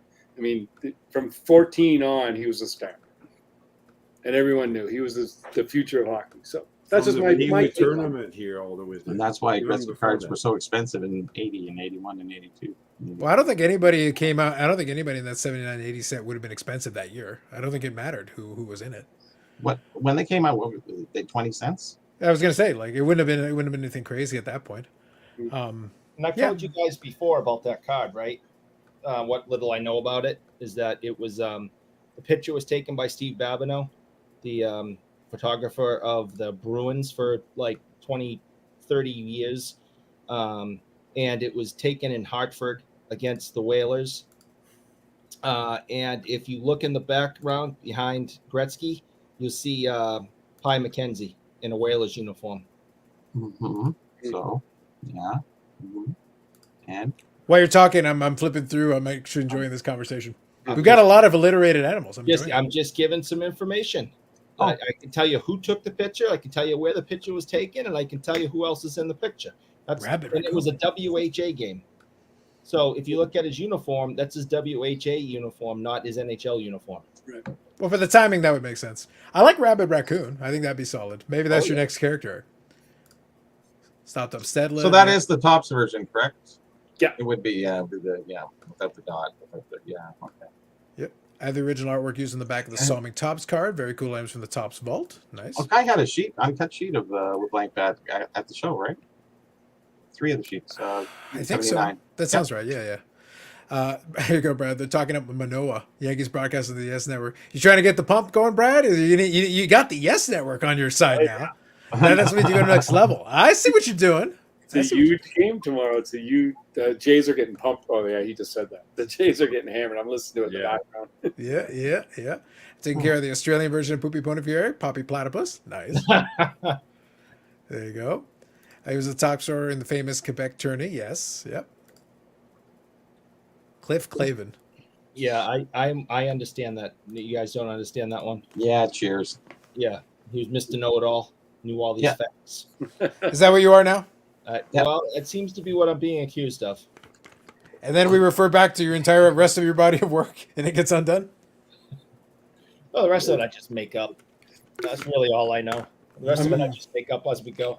You just go with the one fact and just recycle it and just keep it rotating through. I see. Next week, I'll tell you the same thing again. There you go. Sounds about right. Sounds on brand. Fair enough. Brad, I wasn't doubting that card. I'm just doubting the why. I'm not doubting the is. Oh, yeah, no, I agree. With you, I'm just saying, to me, though, I can see why Gretzky would be on that because my take on it, Gretzky was a star his entire life, and he was the future of hockey in '78, and they signed him to this WHA deal. They knew he was going to go to the NHL and be a star, and that's my take on it. And being, obviously a Gretzky. The cards are worth nothing back then. No, I agree, but you still, when you're promoting a product, you're still promoting your product. You're going to. He's not on the promo sheet. Well, he's on this here little. And I got the promo sheet. I can show you. He's not even on there, which I was hoping he would be, but he wasn't. They have Bossy on there. Maybe they just used him for the cuts. Oh, that's stupid. Why be on a promo? There's one of them. Is there any guess though, like on how many players? Like, is there any definitive way of knowing how many different players would have been covered? How many players could have had a panel or strip? Like I said, if you go through the Topps vault, they do have a past record. Okay. Of a lot of pitchers. They did every card from that set and a lot of other sets had the proofs. So they had the 3-4 different colors. Okay. And they came out forever. This I haven't really seen. I can say that I've seen a panel of 3, but I have seen graded panels of 3. Maybe it's something else. What is it from? Something else. I don't know. The panels of 3. I know the PSA does grade panels of 3. I can't remember exactly what product, but I have seen it before. All right, sounds fair. The SO3. It's the 6th panel, but they grade 3s and they grade 6s and whatever. So that's what I did see. Sorry, I was just trying to remember. Okay, sounds Go good. on. Let me read a couple of these here. Eric, boss sounds better than the backwards SOB. True. Bobby has the receipts. Yep. We haven't heard Eric speak on BGS for a while. We're going to get there, I think. Eric says BS is missing stilettos. Should be bogus. Trying to ingratiate himself back to you. I like it. If I remember the back of the Gretzky rookie says Wayne is considered the best prospect during professional since Guy Lafleur. I think there was a reference to Guy Lafleur on the back. That sounds yes. familiar. Yep. BGS changed the name to Boss. Eric would be a believer. He probably would. It's a fact. It's a fact. Let me touch on. We'll touch on the BGS one. I'll bring up the Beckett one here for just a minute because, like I said, I covered the main thing with it. It's going to be kind of interesting. The point I made with it played also into the thing with the whole Fanatics when I mentioned it, and like I said, it kind of plays into my idea that Luber was never really like he never really acted as a CEO, and it also kind of flows with a lot of the other things where they would do stuff. And other than Zero Cool, I never really got the impression that he was leading the charge on anything specific. It was like, yeah, he's around, he's doing certain things, he's talking on behalf of Fanatics, but I never felt like he was the one spearheading much outside of the Zero Cool. It felt like Zero Cool is what he was spearheading. That's his baby, that's his thing, and everything else. Even when they did the Topps deal, I don't feel like Josh Luber was front and center with that. It's like, yep, we acquired Topps. I didn't get any sense like, oh yeah, he's in the room negotiating, doing any work with it or specifically. It's like, no, it's happening, but he's around. And now it almost feels like, yeah, you got a CEO. It's just an official way of saying it. It's like, but he's still the chief vision officer, which really hasn't changed because it's a nebulous role anyway. It can mean whatever you want it to mean, really. He can still give ideas and be effectively an advisor with a fancy title, which might be suitable to kind of what he wants to do. Because outside of because in his previous business, when he was doing StockX, I don't know if I would be looking at it. And I was thinking about this, and I'll give you an example. I look at Josh Luber the way that I would look at early Steve Jobs in the sense of his approach and everything. Just kind of unpolished, like really. You can get certain things done if it's a startup. Like a Josh Luber with his kind of loose style as a startup might be okay. You can get off the ground and do certain things. But Steve Jobs literally had to get booted from his company. Be humbled and kind of wander the wilderness a little bit. But then his second act, when he came back, was even more successful than his first. But he had to kind of take some lumps and learn a couple of lessons from it and then come back the second time around. He was able to get a lot more done. And Apple as a company is a lot more stable than it was after he died, than it was when he left. Because they wandered the wilderness a little bit too as a company, if you follow what I'm saying. Do you understand my point? So I'm looking at Luber not necessarily as a traditional kind of CEO at this point. You could have him as a startup if you really want to. I just think Fanatics is already a big enough company that I don't think he's a guy that I would make a CEO to run that. That wouldn't make any sense. Does that make you following what I'm saying? Yeah. No, I'm listening. Yeah. I am listening intently. Yeah. What I'm seeing though is it feels like this just confirming kind of what I'm suspecting. As time went on, I was like, he never felt like a CEO, and they didn't call him one.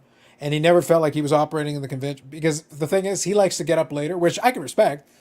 But CEOs kind of have to be running all the time. Like, they have to be operating like, guess what? Office hours don't start at 10 or 11 a.m. If I had my way, I'd start at 10 or 11 a.m. But I'm not operating as a CEO. I'd have to adapt if I was doing that kind of role.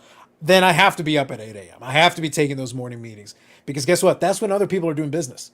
Business has started for the day. It was probably just to put a face that some of the hobby would be familiar with, maybe to just like do the transition. Okay, we're buying, this is what we're bringing in, so with this kind of what we're looking for to do. So Yeah. until they probably figure it out. Now boom, today this guy is from what's his background? So you're talking about the Beckett one? Oh, sorry, not the Beckett one. The Fanatics one? Not the Beckett one. The Beckett one, Yeah. we know where he's. Yeah, he's the somewhere Fanatics. right now on vacation. Everything is fine.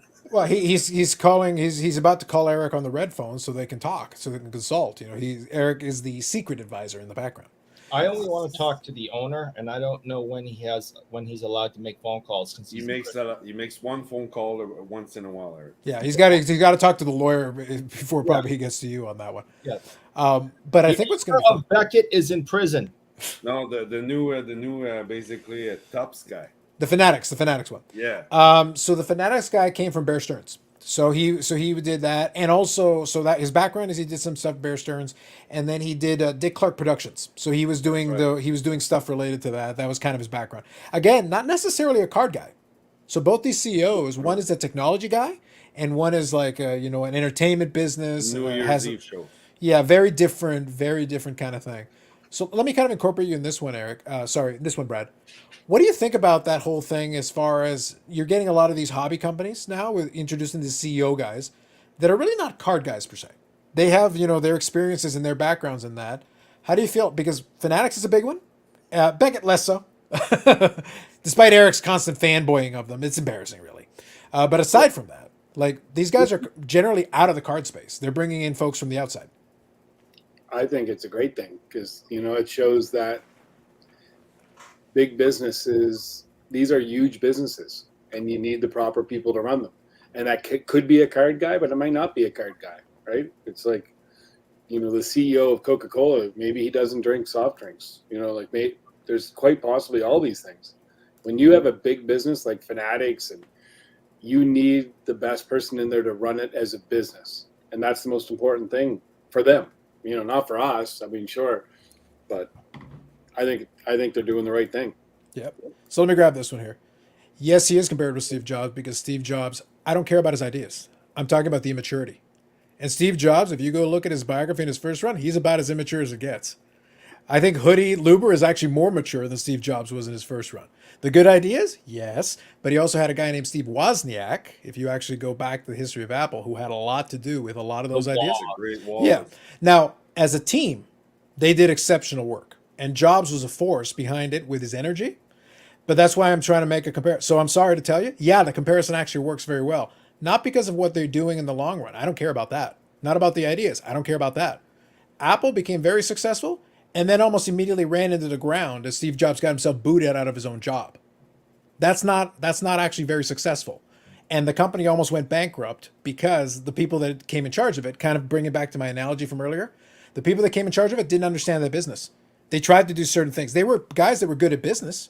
And Steve Jobs actually brought in a guy who eventually ousted him.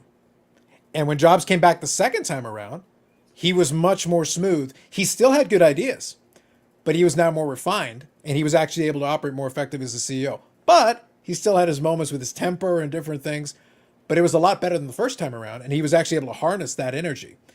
I'm not going to compare Luber in the long run because it doesn't matter. That's not relevant here. What I'm saying is both those guys are not the guys that you would have pegged as a CEO in either one of those companies at the outset.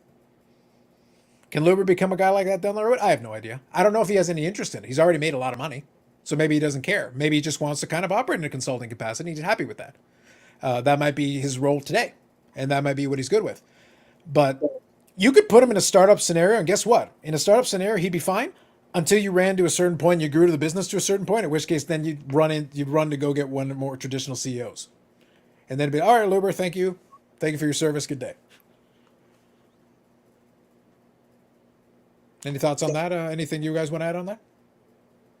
I don't know much about the whole Steve Jobs and either Luber. So You guys should read the biography. The Steve Jobs biography is actually very interesting. But like I said, what you have to go back in time is that they did a really good job. But if you had left, what's funny is that Steve Jobs saved Apple in his second go around. But if he had stayed the first time, Apple would have been in the ground and we wouldn't have heard of Apple today. Because I think the way he was running that company, he would have driven it into the ground. He learned some lessons getting bounced, and when he came back the second time around, much better setup for him. But he did get. Go ahead. He had a turtleneck. Yeah, exactly. But I think that's life. That's a life in business. It is. You have to learn. You learn from your mistakes. Mm-hmm. Yeah, and that's exactly it. That's why I say, like, he brought a certain energy to it that got him to a certain level, but then also would have been to their detriment because he was there when they did the Apple Lisa, which was not a good idea. He had some clunkers. People remember the iPhone. They remember the iPad. They remember a lot of the successes. The original Apple II, when that one took off and blew up. But he had some clunkers in there, some real clunkers. But that's the hardest thing for a business owner, a founder, a creator, is to realize that he's not good at all aspects of that business, and he has to let things go, and he has to bring in people that know the things that he's not good at. And that's not easy, especially when you have, I'm not a creative mind by any means on that front. But when you're a creative guy, like Steve Jobs, like Luber, Yeah. right? The vision of all these different things going on, that's a very unique mindset, right? And that's very hard for guys like that to let go. And you see it with Steve Jobs. Like, it was very hard. Like he said, that crushed him when he left Apple the first time. Like some of his interviews he did, said that was the worst moment of my life. I thought, like, it was just devastating. But he was crushing Apple himself, though, right? And it took him a long time to build that back. Like, it wasn't like 2 months. It was like 2 or 3 years. He finally was able to get himself back up, pick himself up, and get rolling again. So it's not easy for them guys. Yep. And even in the interim in between, what's funny again, and Bob says it right, people remember the hits. He had a company called Next Computer. He had a lot of ambitious, grandiose ideas. Next Computer was not actually working very well. It actually was like, it's okay. They had cool ideas. Execution wasn't there. But a lot of the baseline that they used in Next Computer, they were able to bring over to Apple and actually improve and fix some of the stuff that wasn't quite working. They brought in the branding. They fixed up some of the stuff that wasn't quite working. And all of a sudden, now you got something. Now you can build off of that.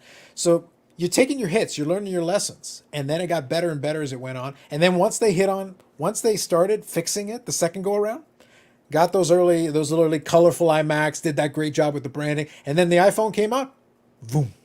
Yeah. Apple Music, boom. iPad, boom. Then suddenly it was hit after hit after hit. And once the momentum got going, I remember the iPod clearly before the iPhone and everything. It was huge. That went, Huge for them. That one was a big success that led to a bunch of other big successes. Then they got into a string of hits suddenly. Yeah, he bought his first computer off of the government, actually, the U.S. government. And that's how it started. He didn't invent it at all. Yeah. And like I said, early days, the guy who was really the brains behind the operation was Wozniak, because he was the technology guy. Yeah. He understood how to make it work. Steve had ideas, but if Wozniak can't execute on the ideas, you got nothing. So you needed that. So Luber is the sneaker guy, yes. Earliest cars for Steve Jobs and Woz were very expensive. Non-sports to the moon. I don't know any too expensive. I believe it. Yeah. Nah. Yeah. The iMac days were rough for them. Yeah. The early days were problematic. Jobs got rid of the Apple Newton. I remember that one. That was an interesting one here. Yeah. So here we go. If Luber left the sports car space, I would not be sad. Not impressed with his visions thus far. But here's the thing: his visions have had no impact on the sports car space. That's kind of my point. It's like, if he left, if he stayed, you wouldn't know the difference. No. Like, you wouldn't. That's why I say, like, I laugh. My pushback on this whole thing, just so everybody understands, my pushback is, you're blaming him for something he's not doing, or you're trying to give him credit for something he's not doing. How about he's not doing anything? How about he's just playing around with Zero Cool? And by the way, both those two things sold out. Whatever. They did what they were supposed to do. If the next one doesn't, fine. Great. But in the meantime, guess what? It's not impacting you one way or the other. That was the joke, is that it's like you're whining about this thing that has no relevance. It's just there. Accept it or don't accept it. It's fine. But it's just in its own little silo, doing its own thing. Leave it be. If you don't want to participate in it, ignore it. But it's not going to have an impact on the overall Fanatics. That's why I say the new CEO guy is going to be more relevant. And I have my eye out on Raleigh Fingers guy. Do not think for 1 second I forgot about Raleigh Fingers guy. I'm watching that dude. Man with that mustache who wears that unironically, that is a man not to be forgotten about. Still need some people to have an interest or love in the product. Yep, not just that sort of thing. I think that's right. Yeah, Woz over Jobs. Yes, I'll agree with Bob on this one. But like I said, Jobs brought in a ton of energy. He brought in a ton of energy in the long run. That partnership was really good for that company to get him off the ground. That energy helped them in the second phase, but the second phase was way more successful than the first phase.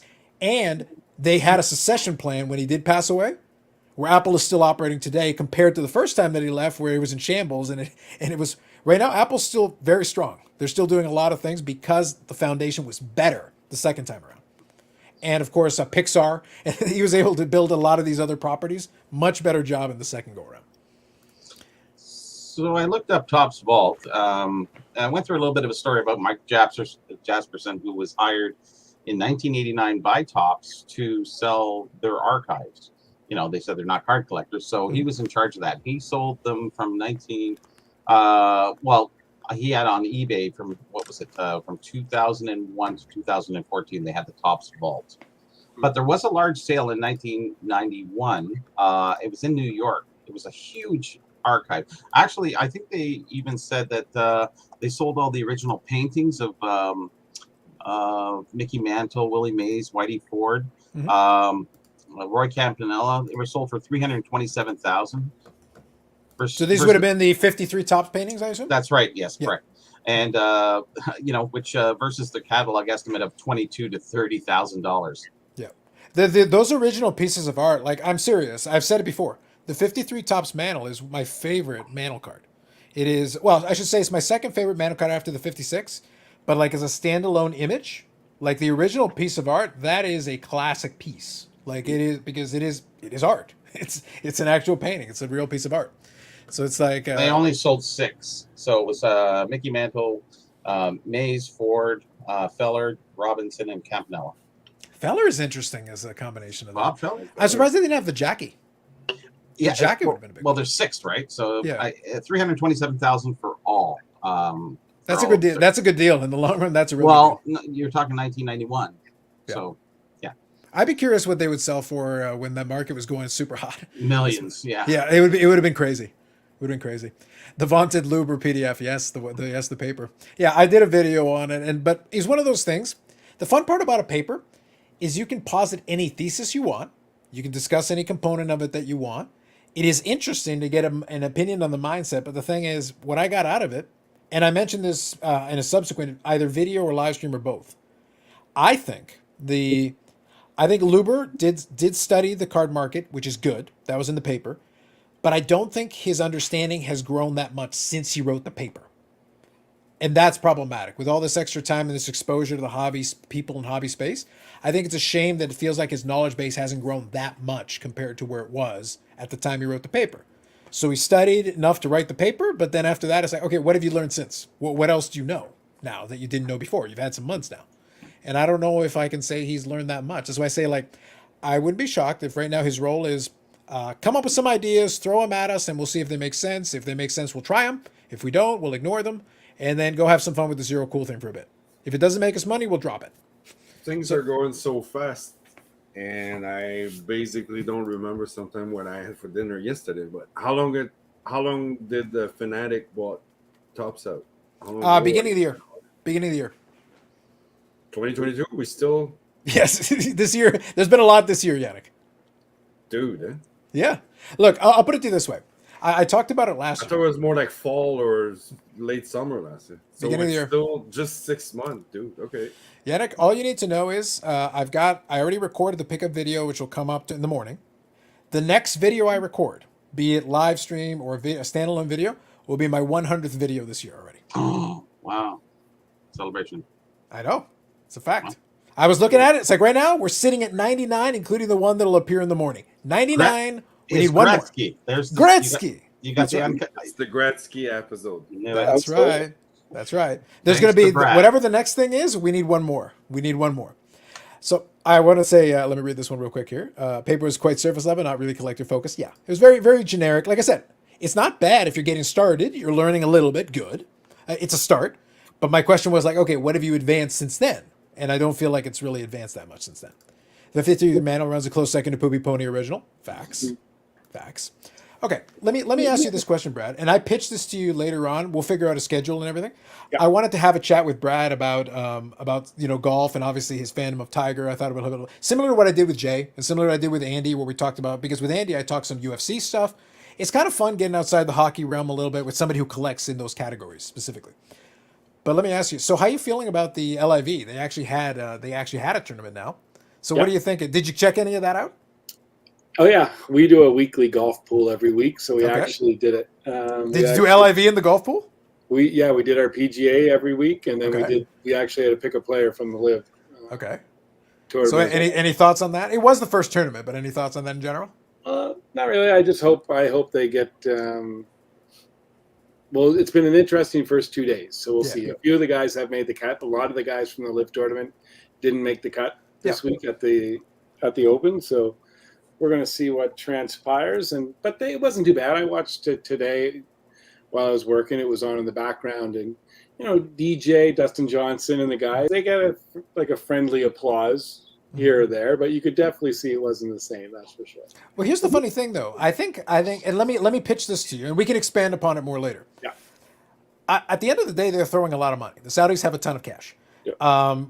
Once the Poopy Pony NFT comes out and it sells for $47.8 million, we're going to find out it was Saudi money. And Eric won't be able to take it in good conscience. I will. So that will not be an issue. So we'll take care of that. I'll leave you like $100 if you want. You don't have to worry about it. We'll get Yannick to clean it for you. We'll basically trade it in for a fresh $100 bill, and we'll even give it to you in American inflationary dollars. You can have it. 100 crispy $100 bill. Yannick will personally deliver it. Yannick, right. I will fly you in to deliver him a crisp $100 bill. I got you. Beautiful, beautiful. But here's a question. My thought on this is because they have so much money, they have the ability to run this out for a couple of years without any issue. They'll be able to throw more cash at more players. If they're able to get more quality level players who are competitive and interesting, people forget that like a professional golfer is way better than like your average, even a scratch golfer. You take somebody in, like the gap is huge. So you look at it and go, oh, they're not very good. You're comparing them out to the professionals. They would whoop you in the course left, right, and center. Even after their prime, they'll still crush you. But compared to other professionals, we'll compare. But as the quality of the field improves and it becomes a better overall product, I could see some of those crowds getting bigger. I don't think it'll surpass the PGA Tour, but it could create this weird little dynamic because, again, the U.S. Open, the USGA has kind of said, yeah, you can play. So as long as the USGA allows it, if the Masters says, we just want the best players. If they happen to have some of the best players, so be it. You're invited. And if the Royal and Ancient says, yeah, whatever, then those guys could play in the Live Tour, make a lot of money, and then come over and play the majors, and heaven forbid they're competitive. So imagine Dustin Johnson has a renaissance here at this point in his career and scrapes together a great weekend and wins a Masters. It's like, okay, while he's playing full-time on the Live, it's like, it's hard to deny he's competitive at that point because he's playing against the top quality fields. Yep. No, I agree with that. I'll be like Eric here, and I'll put the Live will not be there in 2 years' time. Well, it won't be because of money, because the guys can literally run it out as long as they want. No, but again, 100. I agree with that. But there's a point that they'll just say, okay, we did our thing. Now we're on to the next, because they're just burning money. And they can burn money, and they don't care. Right? They don't care. But there will be that point where on to the next thing, and away. There's no interest. Yeah, like you can't just they're just throwing. It's just burning money. I agree.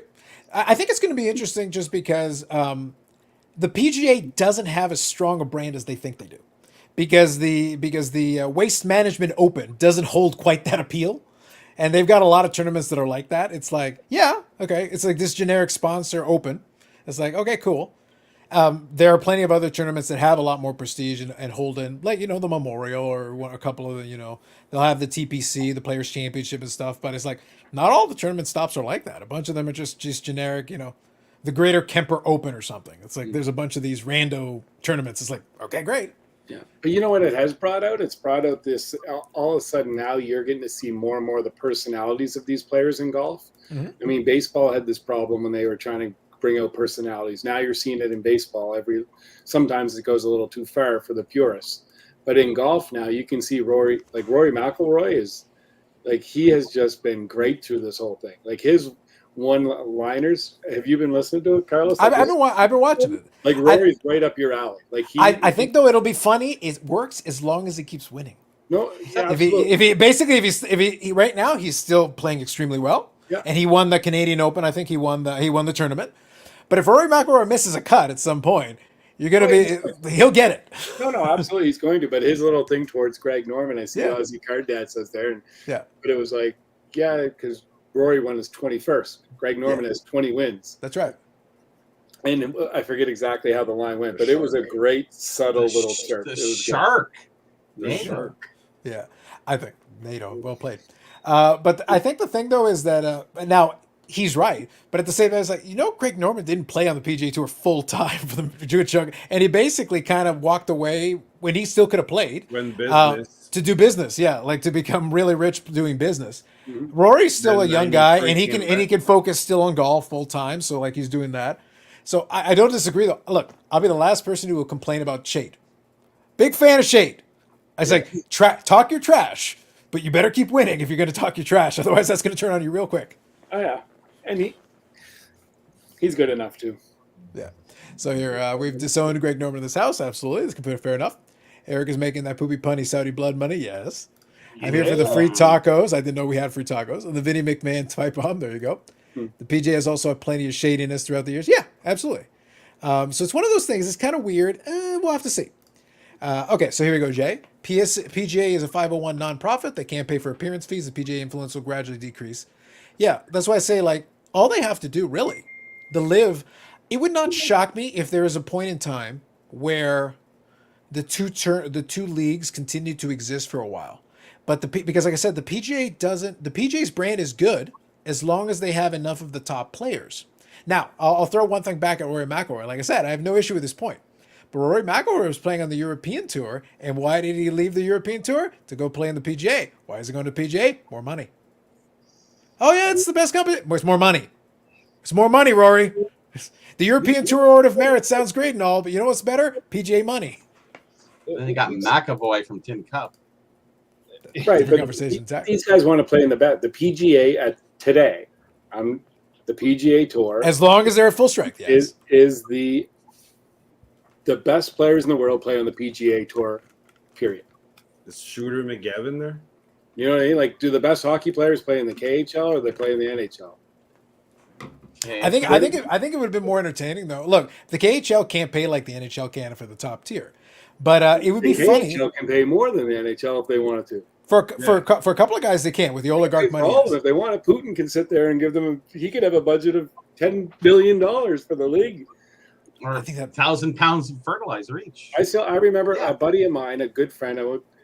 He got paid, and I remember it was always in cash, and he got $550,000 US for playing in the playoffs, and then he was walking out, and then he looked over at his buddy. He's like, "What are we doing?" He goes, "His buddy got 1.2 million. Kovalchuk was on the team with them too. He got 2 million, and it was all paid in cash." And they're all walking out, and my buddy said, "I was waiting to get jumped or a bullet in the back of my head. All I wanted to do was get out of Russia as fast as I possibly could." But them guys, I mean, they have unlimited funds over there. If you talk about the Saudis burning money, the Russians can burn money Natural whatever gas. they want. But the players want to play in the best league in the world, right? What's in the equipment in those bags? Yeah, I know. They're crazy stories. Like, it's insane. I think it's true to a point. I think it's one of those things where it's like, it's like the players want to play in the best league. Some of them do. Some of them actually want to get paid the most money. It depends. It depends on the player. It's like, that's why I say, like, I'm not going to attribute that to all players. Now, here's the thing. I understand your point about the oligarch money, which is true, but they haven't tried to shell out the oligarch money. Here's the thing. I'm a big fan, so I want you to imagine the burning Elmo meme. You know, it's like that's basically me in these situations. Like, look, if that's the case, it's like, Putin, let's do this. I want you to spend $500 billion. I want you to buy the Atlanta Thrashers. Begin there. Nobody wants them anyway. Just take the whole team, all of it, lock, stock, and barrel. Just like buy half the NHL. Just like buy it, and then let's start there and move from that point. It's like, buy the Leafs. No one needs them anyway. Bobby would rather have an expansion team at this point. Yeah. So it's like, let's just start again. Let's start again from scratch. Just buy them. It's fine. Don't worry about it. Call them the Scarborough something or others, yeah? Yeah, sure. But could we tease Hamilton one more time before not giving them anything? Oh, yeah. Could we do that? Just one more time. It was funny. It was funny the first couple of times. It's still funny. If we could just do it one more time, it'd be great. Okay, Not so the Tigers. It's not going to be the Tigers this time. Sorry. That's right. That's right. Liv says from 54 Roman numerals, they will pay any player until 54 million. They shoot 54. Now, I think that'd be a fun gimmick. I'd enjoy it. They did. That's a real. Is that so? If they shoot 54, if anyone shoots a 54, they get 54 million. Wow, that's almost wow. It's it's not impossible, but it's very difficult. It'd be very difficult. Very difficult. Yeah, you have to get one under on every hole. Yeah. As par 72, you got to get 18 under, which is theoretically possible. Like 3 or 4 eagles and oh man. Well, here's the thing: you could accomplish it literally by having 18 birdies. An eagle obviously would make your life easier. So it is possible. Well, there has been a handful, I think, of 59s in the PGA. Yeah, Tour. absolutely. But I don't think there's ever been lower than a 59. I'm not sure. I'm trying to remember if there was a 58 at one point, but I know it's mostly been 59s. Like, it's very difficult. Did you see? Yeah, today too with Rory. I know not to talk too much golf, but he was in the lead and then he hit one in the thick grass, and it was almost like that tin cup moment. He swings, nothing. So then he goes one over. Then he looks at it. He takes his time. He swings again. Nothing. Oh, Now no. he's 2 over, and he's in the lead. He looks at it, and I'm like, just pick the ball Take up. the drop. Take a drop. And then he hits the third. So he triple or quadruple bogey. But now I think, I haven't checked, he came back. I think he's still in the top 5. See, as you get close to the end and he's going to lose by 1 or 2 shots, that pride moment that he didn't take the drop, it's going to bite him in the ass. Oh, yeah, yeah. Could very well be. Or So we see here, maybe not pride, I guess. Thought he was better than. Well, the U.S. Open is a different kettle of fish because you can't afford to make too many mistakes. You can't afford to be losing shots in the U.S. Open. It's a little too difficult usually, where it's like the Masters can be forgiving. You can actually make up ground on certain holes because they design the course to allow for the Sunday charge is a famous thing because they set up the course to configure it to give people a chance because it's exciting for the patrons. It's more fun if even if somebody's behind, they can still make a big comeback on Sunday. The U.S. Open is like, we're just going to punish you. So you better not screw up or else you can get buried really quickly. Yeah, Norman tried to start World Tour separate from the PGA in the 90s, so he's been at this for a while. Yeah, he's determined. Didn't Putin play in the KHL? Best player in the KHL. Facts. PGA just death starred the rest of the tours around the world, but you barely have a tour anymore despite a lot of world-class players. Yeah. Didn't Kim Jong-un 18 for 18 holes? I'm waiting until he hits 17. 18 is for peasants. Come on. In 18 holes, you got to do better. You got to have a negative shot on a hole. Can you imagine just how brainwashed a population has to be to believe that? 17 and the 18? No, Even the 18 in the 18, but yes. I believe it. you guys understand what Bob is saying is true, right? That's what they report. No, I know, yeah. Well, I'll recommend something. We've talked about before the Dark Side of the Ring, where they talked about a lot of those different ones. There was an episode where they talked about WCW and I want to say New Japan doing a cross-promotional show in North Korea. Yes, I remember that one. And it's exactly as ridiculous as it sounds. Yeah. Think about that. They drew the largest house ever, but everybody was basically forced to be there, or else. Right. So I think they drew 150,000 people to the stadium to watch the wrestling show, and none of them had seen wrestling before, so they just stared at what was going on. They had to be there. Attendance is mandatory, or else. Oh. Yeah, it was a show thing. It was like, it's basically like the Saudi Arabia. Saudi Arabia has WWE in for 2 shows a year. They pay $50 million for each show. It's basically a big commercial for Saudi Arabia. That's exactly what it is. Now the question is, if Vince McMahon is a little predisposed, do they ask for more money? It's like, maybe. We might need it for legal bills, guys, bros. Could you sign a bigger check? Might need to renegotiate. Here we go. No Furyk problem. shot a 58. Yeah, I thought so. Or 70. That's Yeah, right. exactly. So like I said, it is possible, but you need the right course configuration. Everything's got to go right. But it is possible. I assume the 54 thing is on a par 72. I assume that it's supposed to be a par 72. Yeah. Okay, that makes sense. I get it. But yeah, we'll talk about that a little bit more because I'll be curious. Like I said, I'm watching it with fascination. Like for me, it's an interesting thing to watch peripherally. I watched a little bit of the event. It's fine for what it is. Like, I don't care. But mind you, the PGA Tour isn't must-see anymore. And this is something I'll chat more with Brad when we get into that discussion, is that, look, in that early 2000s period, I was watching a ton of events on TV. Because like I said, I was not a Tiger guy. I was the field. But you could watch for that purpose, and it still made it worthwhile to watch. So, because you'd have a bunch of guys who would have a great week, and then they'd win, or Tiger would win. And that's basically what it was. You were watching him, and you were watching the field to see what was happening. And that made it really interesting. But that's when you have... The problem is now the PGA Tour has more stars today, but it's almost too much parity. There's really no dominant player on the tour. Brad's talking about Rory McIlroy, who's doing a great job, and he's obviously right now the face with talking about things. That's good. But it's but he's a star, but he's not a super duper star on that level. But he's a great player, and he's a top level player.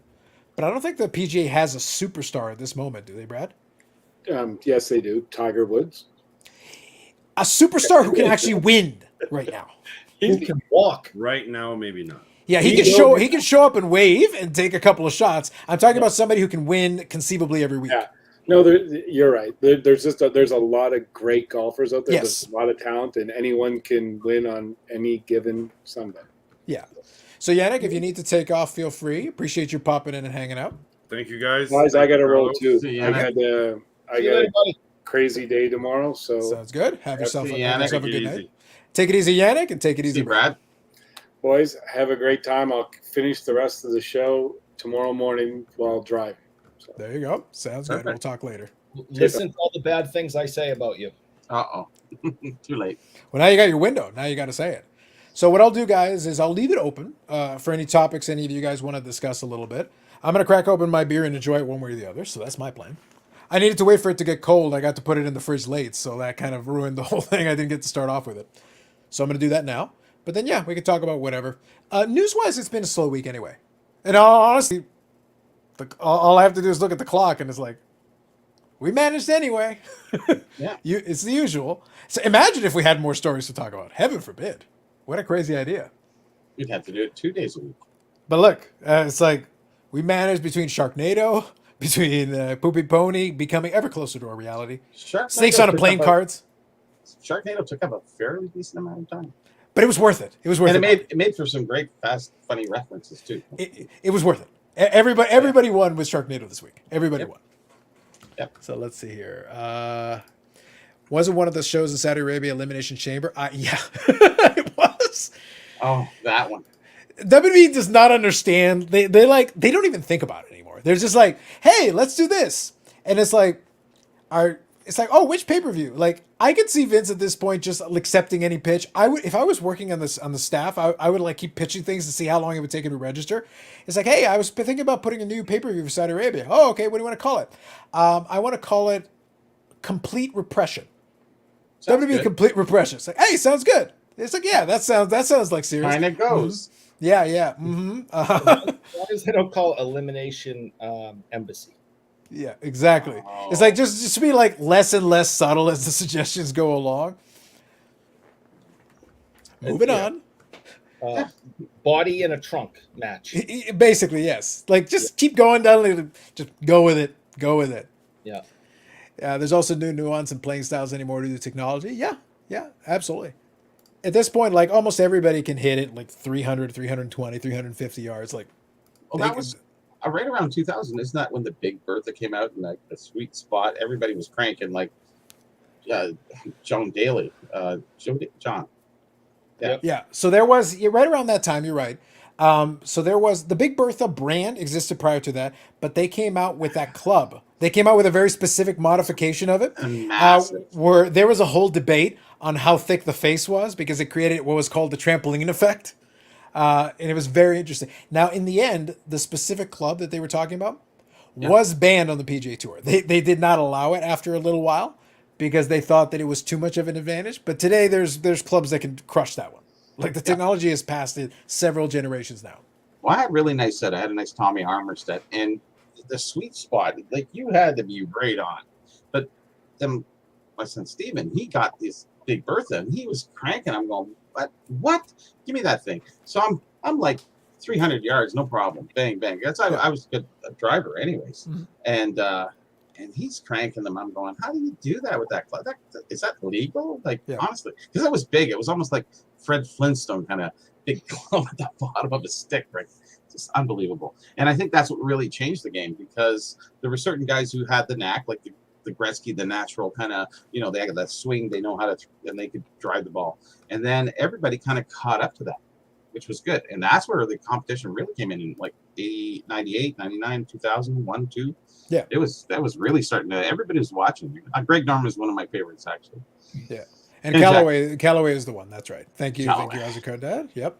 Yeah, Callaway. You know what's funny, though? What I remember about that time period, because I actually was playing golf semi-regularly. Carlos Me Sr. too. and I would go out and play. It was Yeah. fun. We'd go and hang out. Now, neither one of us were particularly good, but we had fun. We could play fast. And the thing is, as long as you play fast, you're not really distracting anybody. It's not causing anybody any trouble. We could have fun. Now, Carlos Sr., he can't hit the ball straight to save his life. But, like, because he's very top-heavy. He had big arms, big shoulders and everything. But like, and his legs didn't move. But he could, like, basically hammer the damn thing. Now, the problem is it never went straight. that was always the joke. Is this like, it's not going straight, but he would 100 always, yards this way and 100 yards that way. Got well, it. I told the joke that he would keep trying to claim that he could hit it to 450 yards. Like, yeah, 150 up, 150 slice, and 150 forward. Yeah. It's like that's how you got to 450. You just added it up.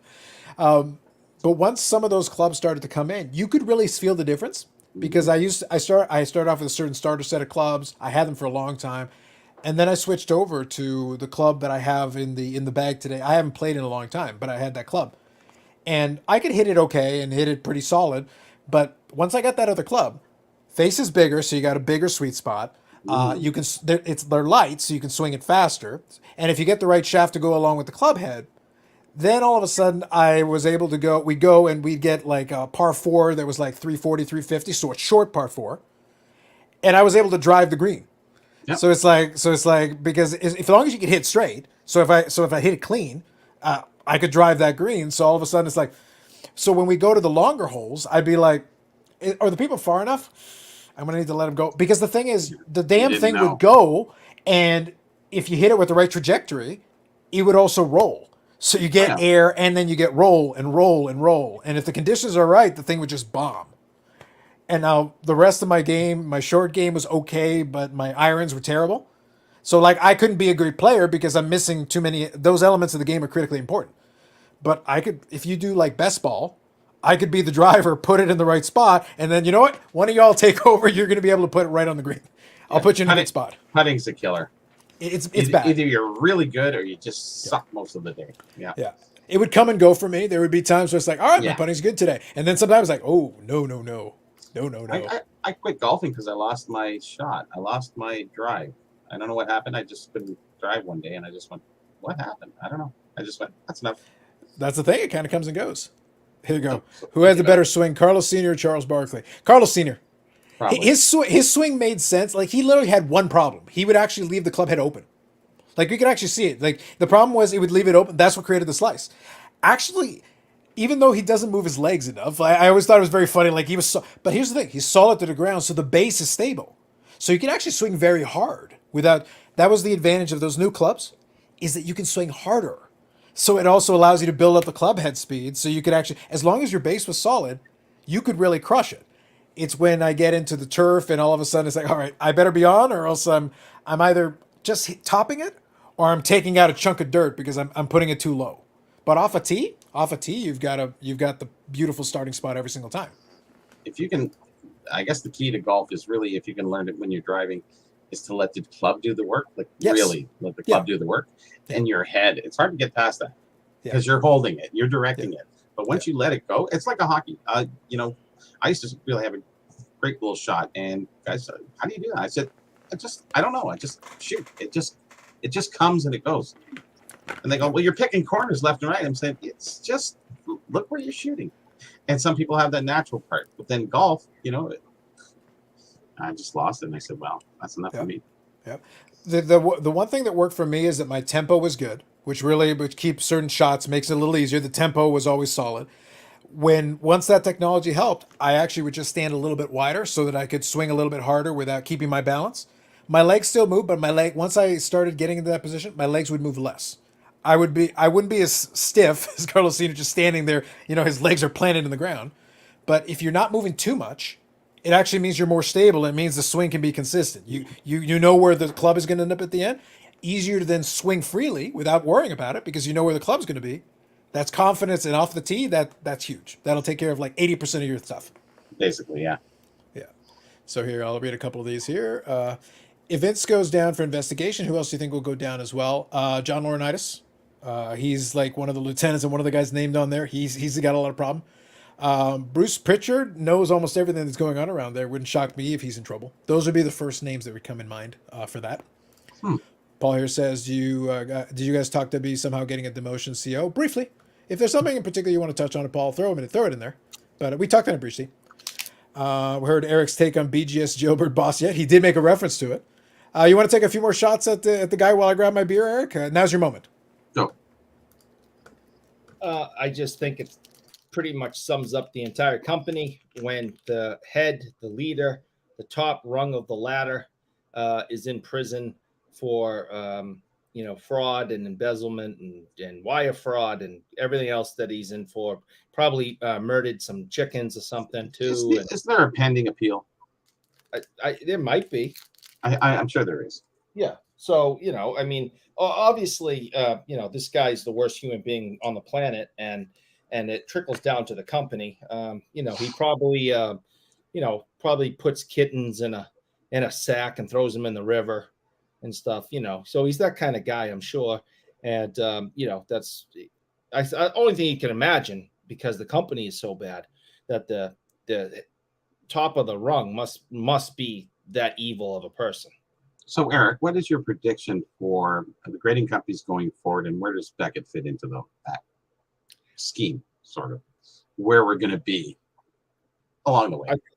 I think, I honestly think that if Beckett doesn't make a turnaround, they're doing that with the new. Yeah, well, I mean, if this guy just continues. Can I ask a serious question about that? Just since it's a fair This topic was of discussion. Yeah, but I want to play into kind of what Eric just said. So we know that the guy is technology based. There's definitely they're going to focus on some of that. The question is, he is a more traditional business oriented guy. I said the whole thing about the non-card guy. That's not necessarily a deal breaker. It might be a better thing for them to operate as a business. That might not be a bad thing necessarily. And if he's willing to listen and has got some decent ideas, that could work in their favor.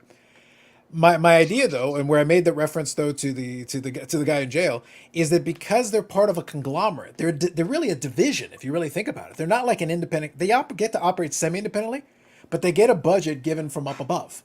They have to look up to the heavens, not the content gods, but lesser beings, demigods for them. But you are only allowed to do X, Y, Z. Here is your budget. Figure it out. Will that handcuff the guy, even if he's got some good ideas, even if he's willing to listen and make adjustments? Will he even be allowed to? Is the question I pose. I don't know. I at this point, if you look at they're having issue with their holders, they're having issues not even talking to people, and so the marketing aspect is kind of gone. They still do, a sheet cut cards. I don't know going forward if they can really fix all those things and come back clean into the marketplace. Are they going to have that competition run with everybody else, or have they down themselves to that HGA point where there's no way of coming back? Are they past that point, Eric, of no return? I think they've lost so much credibility over the last 2 years, especially because of the height of the hobby and the attention given to the grading companies. From even new people coming in, it's been so clear that Beckett just can't operate successfully right now. Everything they do is wrong.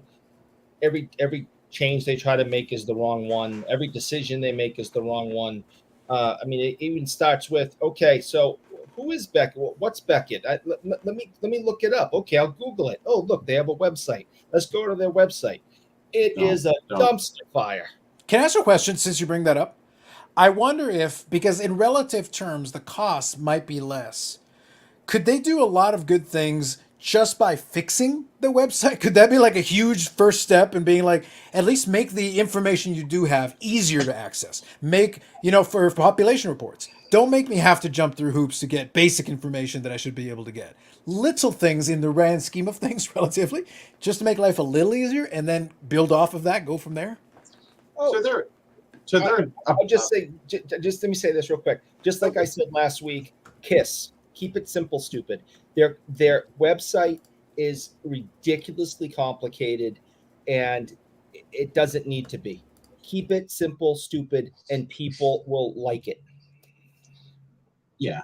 It's just going to hurt. Like, them going forward, is fixing the website really going to rectify things? I don't really, the one thing to their advantage is that the BGS, BBG, I don't know, but BGS, the slabs are still getting the respectable money. Under the right circumstances, yes. Yeah, if it's the right cards. Under most of the circumstances, sure they are. It's not like they're totally disrespected. It's just the company operation and the certain slab problems they had, and obviously their website, of course. Yes. So they have a few key things to fix where they could jump up, but I think they're coming to the race a little late. Mm-hmm. And this isn't the tortoise and the hare, because you got Fanatics. Everybody's running now. You know, it was a slow start. It was a little. Now it's like one move. Everyone's doing strategic moves right now. It's really interesting to watch. Very interesting. See what's coming next. Let's pretend for a second that everything that Tag is promising is true, and let's pretend it's going to be a fair cost, and the AI is wonderful, and everything they're saying is 100% accurate. Beckett's dead. Beckett's going to be the first to die. I don't see Tag doing anything. I don't see. No, but he's playing a scenario. He's giving them every advantage possible. If they're able to deliver on every single lofty promise all at once, then sure, because Beckett has the baggage of all the things they've done wrong. But it would require, to be clear, them nailing every single one of those points without any exaggeration, without any embellishment. You'd have to hit on every single promise from day one and hit all of it. But it takes 3 to 5.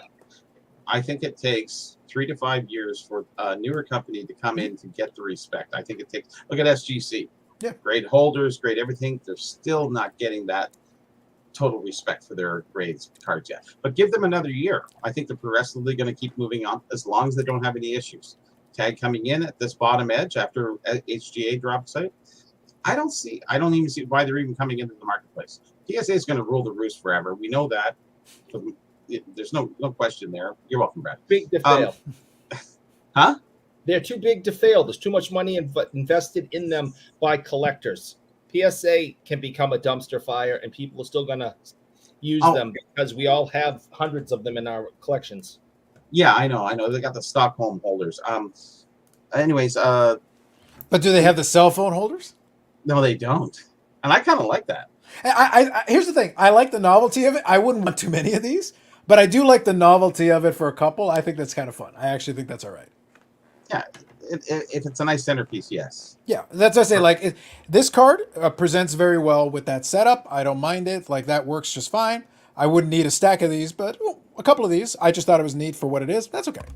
But mind you, with the way it is thicker than these things. So, and these things were always kind of clunky anyway. So they have always got that going on. So yeah, I don't like that. That's the one thing. It's too square. The corners are sharp. Yeah.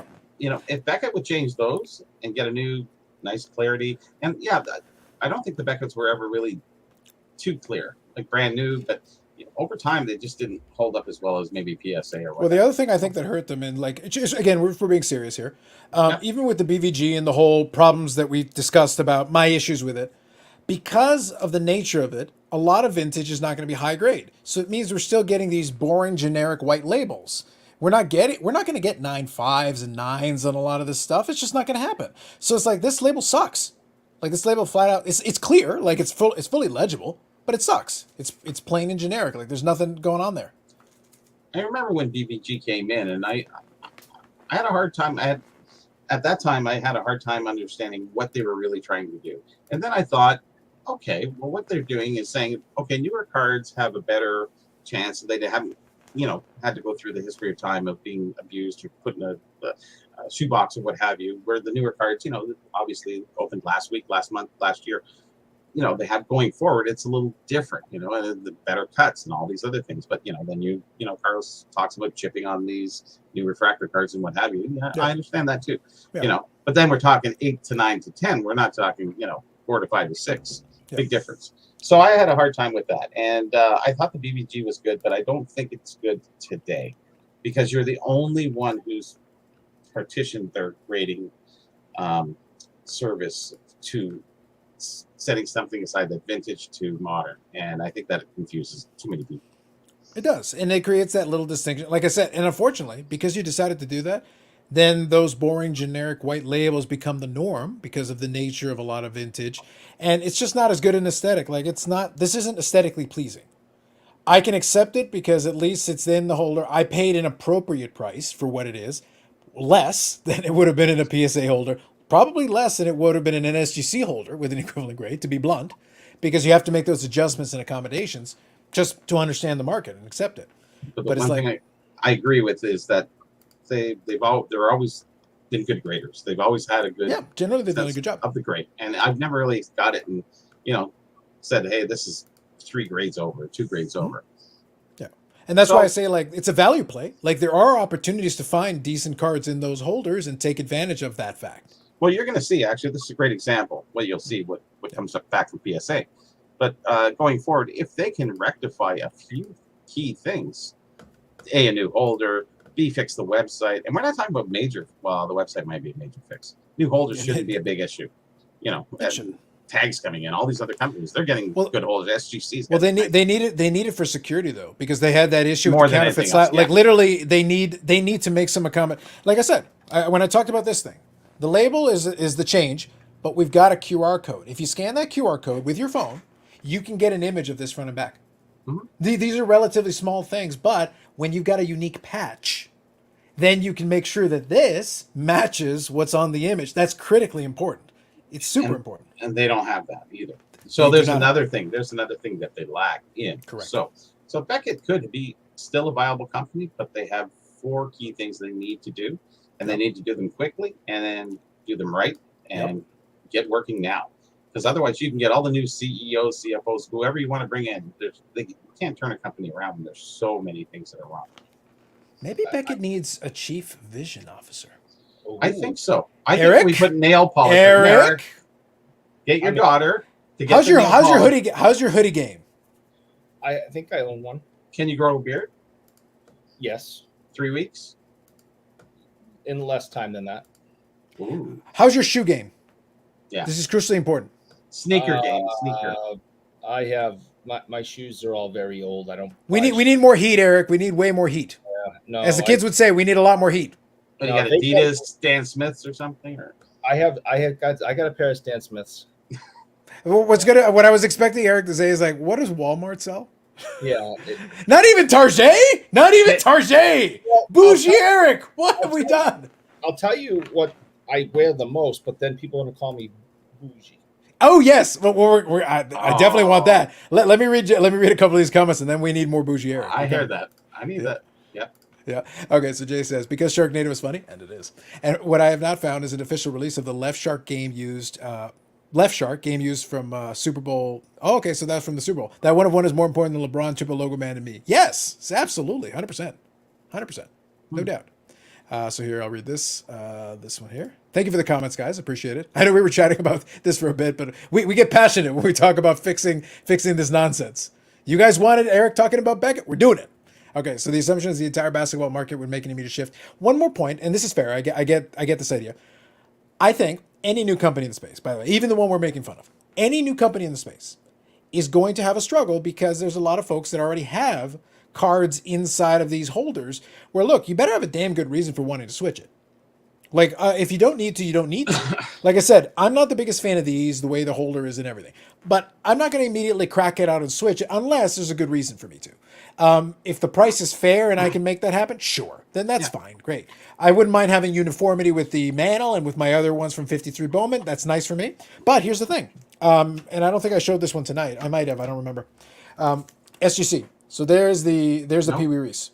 You didn't show it, yeah. Yeah, so here it is, the Pee Wee Reese, the infamous Pee Wee Reese from Fifth. Here's the thing, it looks fine in the holder. With the black outside, that's a good clean presentation. But this card, I'm not going to crack that out. There's no point. With the Beckett ones, I may under the right circumstance, because this, like I said, presentation's not the best, but it is going to be a price thing as well. So like, I'm not just going to do it for the sake of doing it. This one's fine the way it is. It looks fine. I have no issue with it. I think it's worth risking getting those other grading companies and buying at a lower price, Sure. much lower price, and taking your chances to, upgrade it. Because like I said, Beckett is involved with their grades. They should change over. And I've seen a lot of those videos where they do, here, I broke this out and I sent it in and I got this, and it's been up and down and good and bad. It's not been always one way. KSA, or whatever. So getting back to the original question, and Carlos, you can answer this too as well. But we'll ask Eric first. In 3 to 5 years, where do you see the marketplace of these 5 companies, 6 companies, maybe I guess now? Where do you see them being? PSA is on top, number 1. We all know that. We'll all answer that. Yeah, I don't. Number 2. So think about this one for 2 seconds, Eric. Let me just read through a couple of these, and I'll get caught up. Go real ahead. Quick. Yeah. Let's get caught up real quick, and then you can have at it. Is the hobby going to get to the point where none of the grading companies are doing subgrades? They've phased out most of them now. Yeah. And everyone who does a PSA reveal doesn't know why they got the grade they did. Right now, that's going to be kind of where it's trending in that direction. Top three. So John, good evening. Top three are PSA, SGC, and CSG. BAGS is a dumpster fire. Fair enough. PSA is about secondary market value, very much. For me as a collector, I prefer BGS, to each their own preference-wise. I can buy the same card for way less and I like the subgrades. So that latter portion is critical. Part of it, yeah. Yeah, that last portion is critical. And if that's your preference, I get it. It makes sense. Yeah. Beckett is used for star code basketball grading at this point in time. Right now, that's kind of their one niche. That's their one little lane they've got for the moment. Beckett is actually good at researching cards and grading cards that PSA refuses in non-sports. That's fair. That's another niche they can give themselves for sure. Well, SGC is too. They've done a much better job of it, for sure. BGS is at least still half a point difference from the other three, but yes, there's work to be done for sure. Yep. Sawgraph, where BGS and SGC were responsible for 8% of the graded card sales on eBay in May. Looks like SGC has almost closed the gap into second place. Superficial stats, but meaningful. Fair enough. Eric's Heat is New Balance. There are actually some New Balance that are pretty good. If we could get Eric up to New Balance, like we're at least progressing. We're moving and we're trending in the right direction here. Never liked New Balance. Yep. So that's the biggest. And just didn't do it for me. I think it depends on the model because I've got a couple that I'm pretty happy with, but not every model is going to work. Some of the models are not because they've got different ones now, different shapes in terms of it. Some of them are good and some depends. And they've also started to do the ones that you can buy from the UK that are like the UK made, and they've got a different quality. Some of them, so like really? They've got better materials. Some of them, it depends. Like I said, it depends on the model, but some of the better material is okay. But again, your mileage may vary. It depends on the model. 100% dependent. That's the biggest question the market can only answer is there any added value to move away from the current status quo or shift to company X? That's fair. Jay has got Eric as Puma. Nice. New Balance hurt my feet so bad after wearing them for a while. Again, it depends on the model. I've worn some for many hours and had no issue. But again, it'll depend on the model. I know they use numbering for their models. They've got 574 is one of the most popular ones. Those are extremely uncomfortable. I find them to be extremely uncomfortable. Some of the other models, much better. And I will say Reebok with the boost and ultra boost and everything, the cushion bottom, very comfortable. Especially I had that at the expo and great. I had no issue with that. So Eric, K-Swiss. So what's the bouginess, Eric? Tell us about the bouginess. All right. So I have plantar fasciitis. It hurts to walk sometimes. And custom shoes imported from France? No, but I found what works for me, and for the last three from Russia, he can't get any more. No, the last three pairs that I have worn out into the ground. It takes years to wear them out because they're high end, and I'm actually wearing the same pair right now that I wore in November, which they were brand new in November, and I wear North Face. All right, North Face is leaning in the bougie side of it for that. They're kind of hiking shoes kind of deal. They got Vibram bottoms. They got great support. They're wider. I need a little bit wider shoe. And I bought this. This is the Hedgehog, and I have this. The last three models I've bought are North Face Hedgehogs, and the next pair I buy will be North Face Hedgehogs. So we're gonna include that in part of the deal for the Saudi money. So as long as they get you enough pairs of the shoes, that's a good starting point in the negotiations. That's right. I need my Hedgehogs. Interesting. So last year, BGS took 4 tries to fix the 20 card order. Damage, slash time, scratches, poor molding, chip molding. It was an awful experience. No, that's fair enough, John. Yeah. You missed out on it. I showed a picture earlier tonight, and I'll quickly recap it. I had 3 cards that I asked Brad to do me a favor and liberate from their Beckett slabs, and one of them had dust on the card that was just kind of free floating. That as soon as you take it out, it's going to fix the problem. Second one was misaligned with the insert in the holder. Third one was completely mislabeled. It was a 55 Bowman Mickey Mantle that is labeled in a completely different card that is not a 55 Bowman Mickey Mantle, because apparently that is a difficult thing to label correctly inside of the same order. So 3 different cards, 3 different problems, all Beckett slabs. So it was not great. So now wears shoes with pretty much nothing at bottom. Eric wears Crocs. I knew it. Oh yeah. Baz here. North Face is for guys with square feet who eat oatmeal. And pepper on their hot dogs. I like pepper on hot dogs, and I like oatmeal.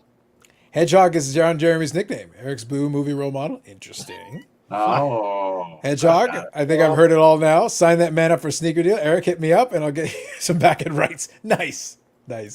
Eric will only wear Uggs. Uggs. Just Oh like my Tom God. Brady.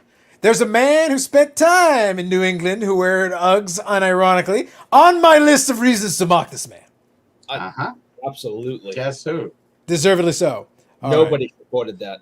Yep. All right. Aside from so we've established the bouginess once again. So you are still hashtag bougie Eric. We got that. All right. Yeah. So now you've had some time. All right. Rate the graders. Well, I again, you can't. The PSA, we as a hobby have too much money invested in PSA. They're too big to fail, and that's not going to change. They're going to be number one for the foreseeable future, the next All right. decade. 3 to 5 years. Yeah, That's all we're going. yeah. For the intermediate time period, I don't see a major Yeah. shift at the top. So the question is going to be second and beyond. Mhm. Where are we going? Right. So, and I think over this boom the last 2 years, BGS Beckett has really shown just how bad they are and destroyed their credibility, and they've gone down. While these last 2 years in COVID, SC is the best thing that ever happened to SCG. They won. They didn't get slammed. They didn't have horrible back orders for 4 million cards. Their prices didn't go through the roof, and people started loving the tuxedo. I think it's the best thing that could have happened to that company. And on that same note, Carlos, I know you and I feel this way. Bobby, I'm not quite sure your opinion on it. Is I think when people were looking for other options, and they and so many came out, people started to find CSG, realizing that they had this long history of grading coins and had professionals do this. That this wasn't just a hey, I got an idea. The market's booming. Let's start a grading company, like so many other places did. That happened? It happened a lot, unfortunately, just like it did in the 90s, and all those companies failed, just like all these will. So I think, I it might have been Bob, and I always hate to agree or support anything Bob has to say. I think he may have said something a few minutes ago about there being PSA, SCG, and CGS. Yeah.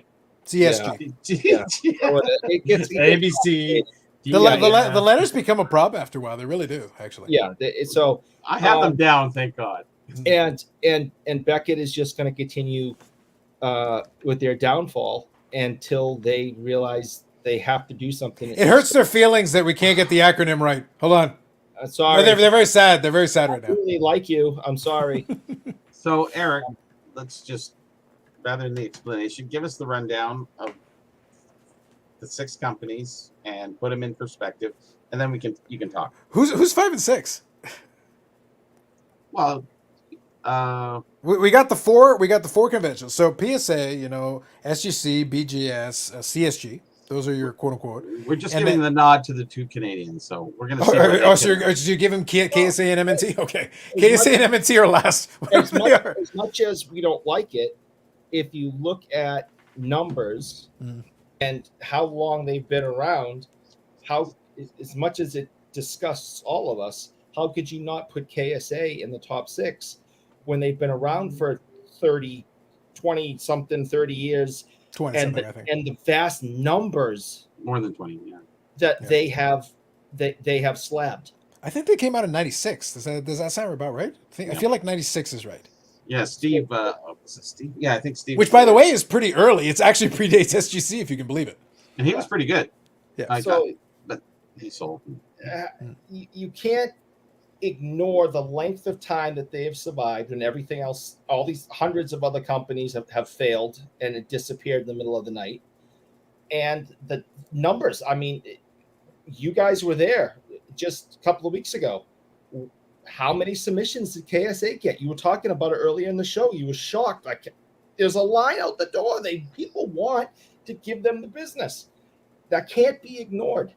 1 to 6, Eric. Just give us 1 to 6, and then you can talk all day. Yeah. So PSA first. Okay. Who's 2? We're ranking them. So who's 2? SCG. SCG. SGC. Yeah. Okay. So tuxedo. All right. Tuxedo. 2. Yeah. So 3. And then 3 is going to be the super clear.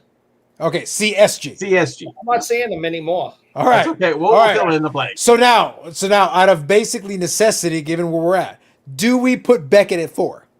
I think right now I think they fall. No, in the 5 year. In the 3 to 5 year, where do you see those companies? I think the beginning of the ranking's still fine. I think the beginning of the ranking's still valid in that period still. People still have a lot of money invested. So in them 5 also. year,s back it up. But if they 4. don't change, and if we're going to pretend that everything Tag says is true, Tag's going to jump ahead of them. Beckett's going to be last in this sixth grade, in this six number 1 through 6. If let's just go in 5 years, where do you see these 5 companies? 5 companies, yeah, 6 companies, whatever.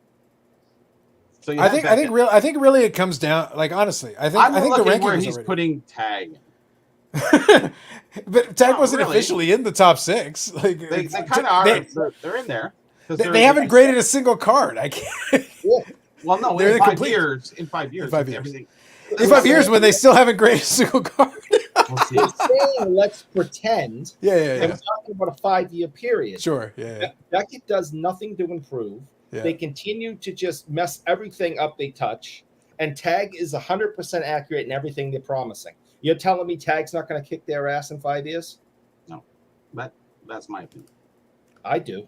Okay. Right. That's what I wanted to hear. Okay, Yeah, fair enough. good. Fair enough. Yeah. Let me read a couple of these here. So John says, awful. Few like that with few like that too in his order. Worst two, Justin Herbert factors placing the wrong labels in his slab. Yep, took him 3 tries to correct it. Yeah, and I've said the whole story. I sent in it was 8 or 10 cards, and 6 of them had swapped out labels. They were all in the same order. They literally swapped out. One of them was a Sandy Koufax rookie that was swapped out with a Mickey Mantle. So the Koufax rookie had a Mantle label, and the Mantle had a Sandy Koufax rookie label. Which I'm like, guys, literally their name is on the front of the card.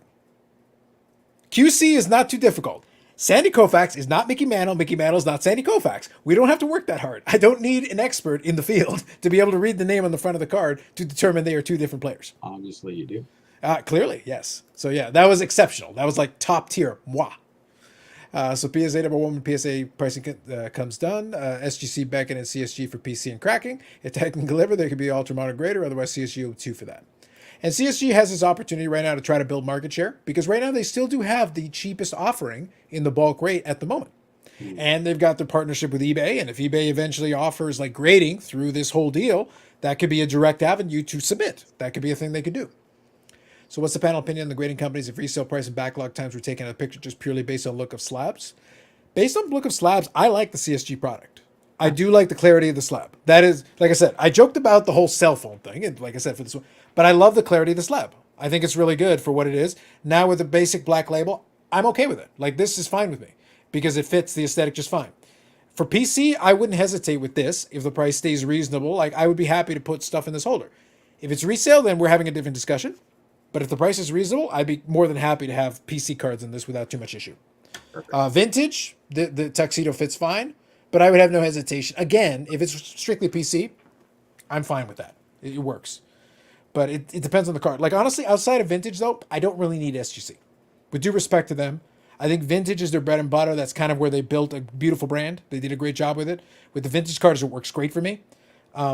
That's still where they are for me. To each their own for everybody else. But I wouldn't turn them down. Like, I'll buy SGC cards all day long. I have no issue buying SGC cards. I have no issue with their grades either. Correct. Yeah. So from that perspective, no issue. Anything you want to add, Eric? As far as we're removing backlog, resale price, any of that, do you have any preferences? This is based on look for this one. Again, I agree with everything you guys just said. I'd just be repeating it. So, So Eric, when the Poopy Pony card is released, which holder do you want to see it in for prosperity? Aha. This is critical. This is a Poopy Pony card. This is huge. Better be clear. Super clear. Better be the right answer, Eric. Think about it. Poopy Pony. And it High better stakes. Donate money to wouldn't he look charity. look good in a tuxedo though?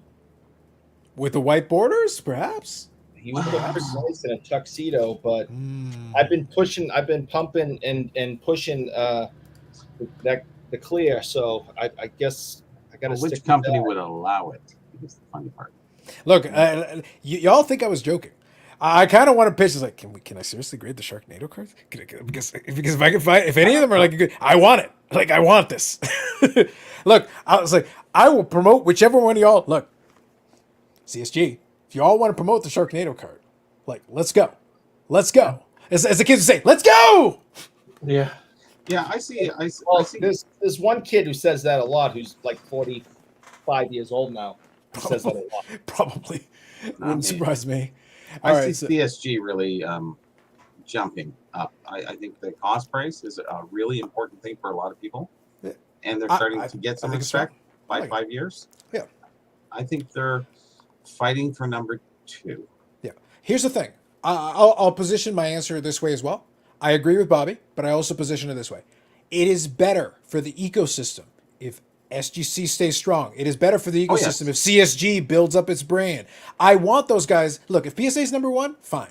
I want CSG and SGC to be consistently competing for number 2. I Yep. want them to go back and forth. That is better for everybody.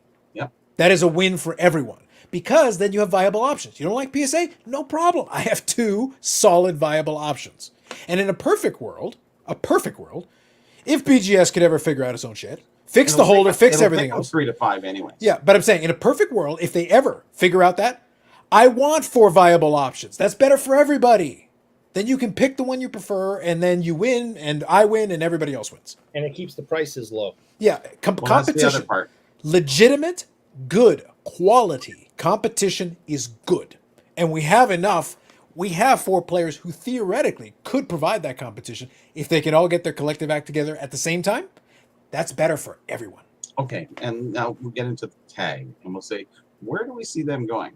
Are they viable enough to race for the 5th spot?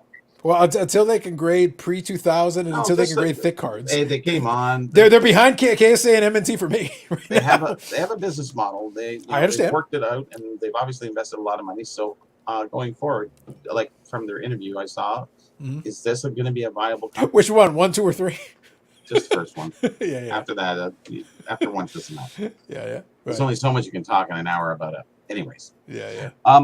but yeah, do we see even another space for another company that is going to say the same things, obviously, as TSG? You know, they all come in saying the best things. So we Yeah. see Mint, we have Mint and KSA, and I think they're going to sustain themselves very well because they don't need to. How many employees do they have? Yeah. 3, In relative terms, it's not crazy 5 for them. Yeah, Yeah, so their they don't- overhead I don't think is crazy. is very low. Very low. Yeah.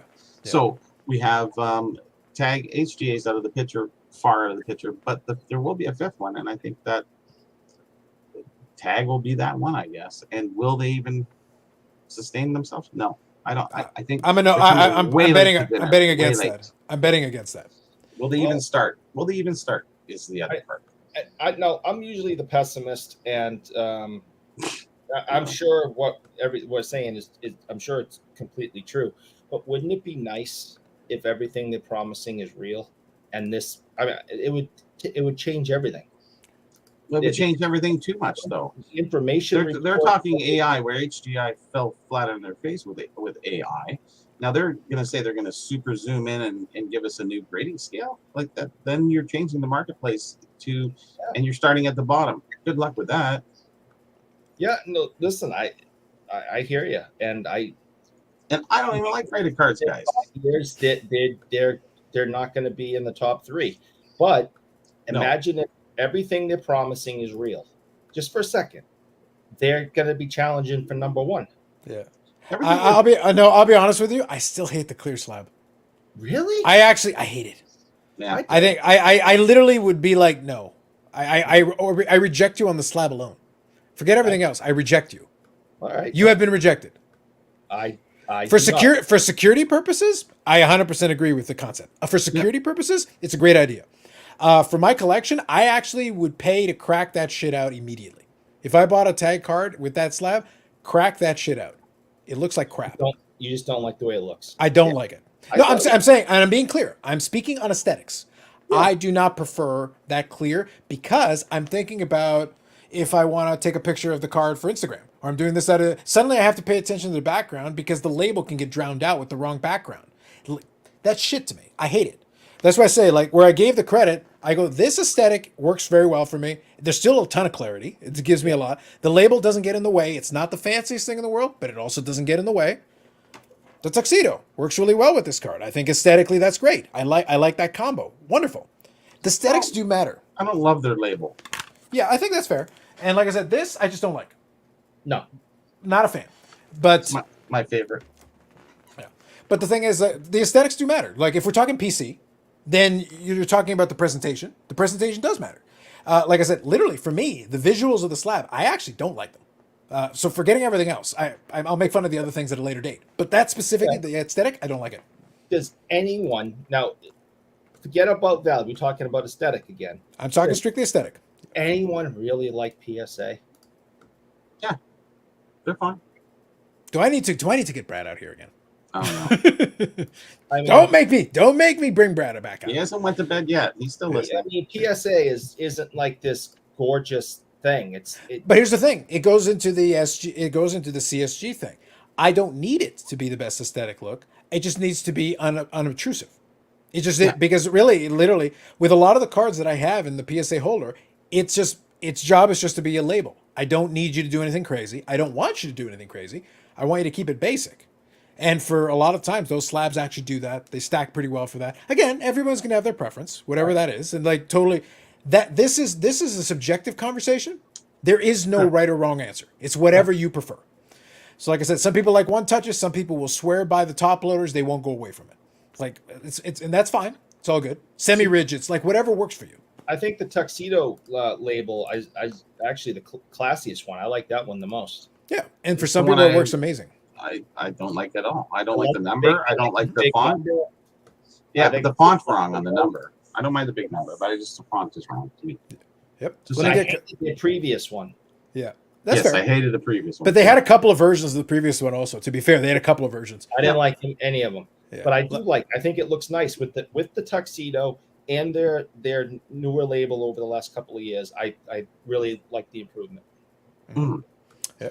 Let me read a couple of with these. PSA, it always gets dominated because the value is always there. It's the most popular, so you're forced to like it in a way.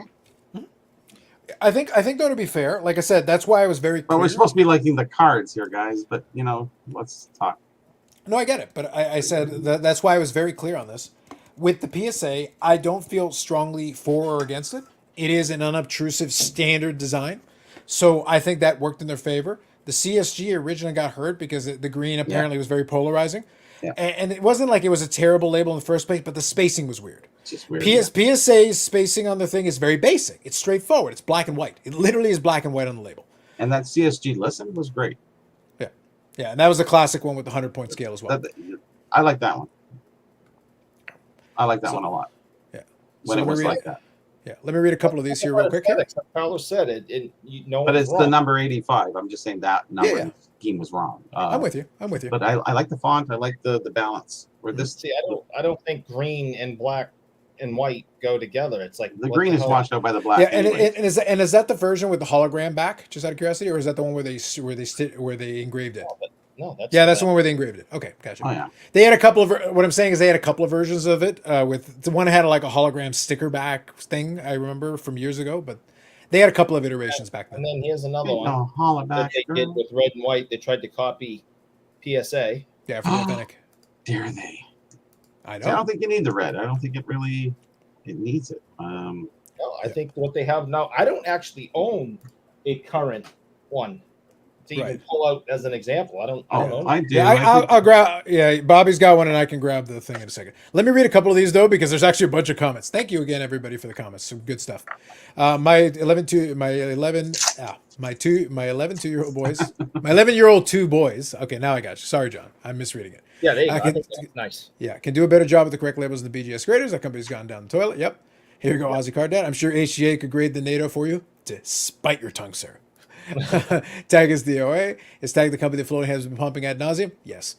SGC and CSG and BGS for Jay. Fair enough. Angels lost Anthony Reno for the rest of the season. Damn, poor fish boy. True.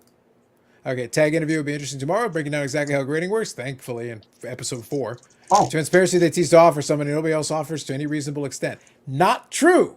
Not true. The report card and everything is actually offered by other people, but no one cares about them, just to be clear. But from the main graders, I agree. But by the way, there are other third, fourth party tier graders that actually offer the same thing, just to be clear. The hobby doesn't want 100% accuracy, no 10s, and they don't resell for enough. Yep, crack that shit out. That's right. Hashtag, thank you, big unit. No, PSA are crap and feel super flimsy. Yep, that's fair. Am I wrong? And that's with tag offering the same as what HGA offered? Sort of. So Yes. they're trying to be more fancy about it. They're basically trying to be more particular about it instead of just saying the nebulous AI, but effectively, yes. Yeah, they actually comment and said it's not AI. That's and that's exactly. not what they're offering. So Correct. HGA goes, it's AI and it's not, and they go, Yep. it's not AI, but it is. Yeah, exactly. Let's So- talk. Here we go. Let's talk about tag next week. Yep, I really do like that clear slab for how I use my card in the house. Clear slab makes an excellent coffee table coaster. This is how I use my graded cards. There you go. Perfect. I know Jay. Here's the thing. Jay has actually been doing some research, and we'll talk more about it if we get a chance to talk tag next week. And Jay's been doing a little digging, real research. I've chatted with him a little bit about it. I'd be interested to see his take after he gets a chance to do a little more research. Let's say. Kicking. Yeah. Yeah. But Eric, you said yourself PSA first, all things being equal.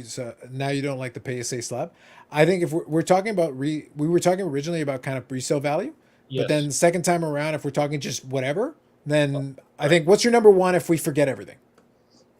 Oh, we're not forgetting GMAISA, G and TG. So, but here's the thing: TCG. rare edition is the one that I brought up with with the report card thing, with the they've got the chip on it. That's that one, yeah. And the fancy holder, yeah. So they actually do. Like I said, if you're a new company, you'd better offer the moon and the stars. Like in order to differentiate yourself, you must. You have to be like literally. And you know what? None of them have done it yet. But I'm giving y'all this is a free idea for y'all. I gave you snakes on a plane. Here's one for all you rando third-party graders that are trying to get into space.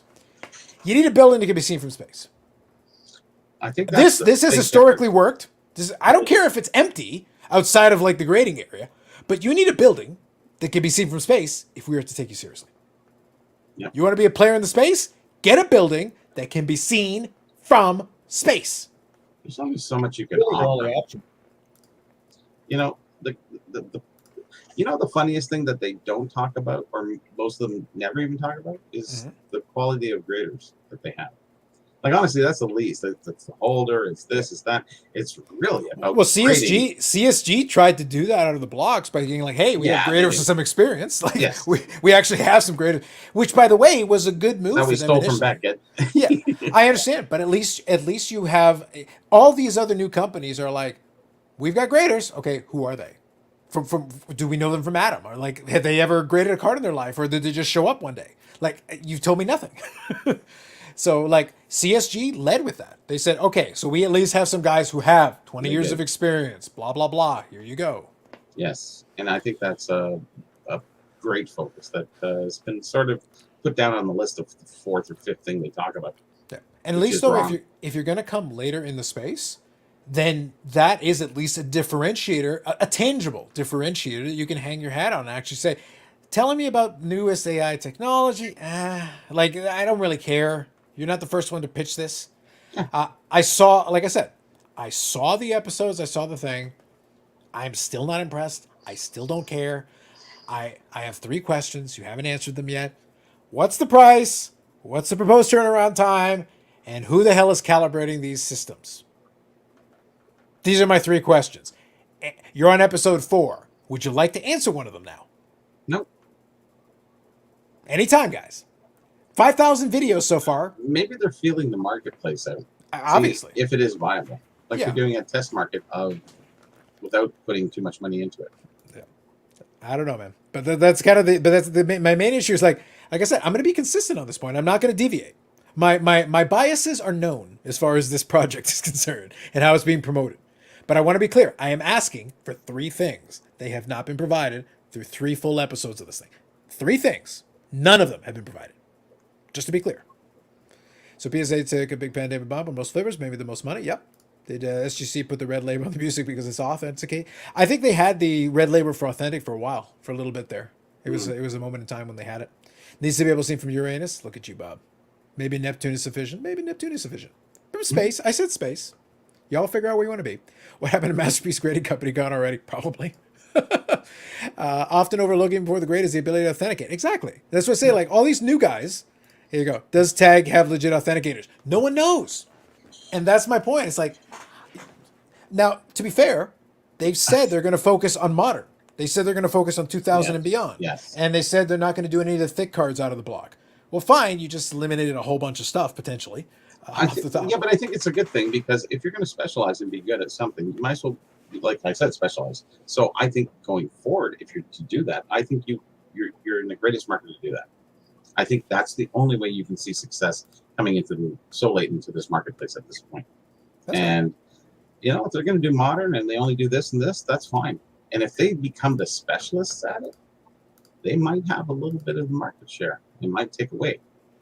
Yeah, I think you can. I think there's room to Bobby's point. I think there's room for developing a niche, but Yes. you better be damn good at it. Whatever it is, you better be the best and be able to say truthfully that you are the best. If you can say that, okay, we can probably that'll help you a lot. That'll take you a long way. But you better be the best, not just pretending you're the best.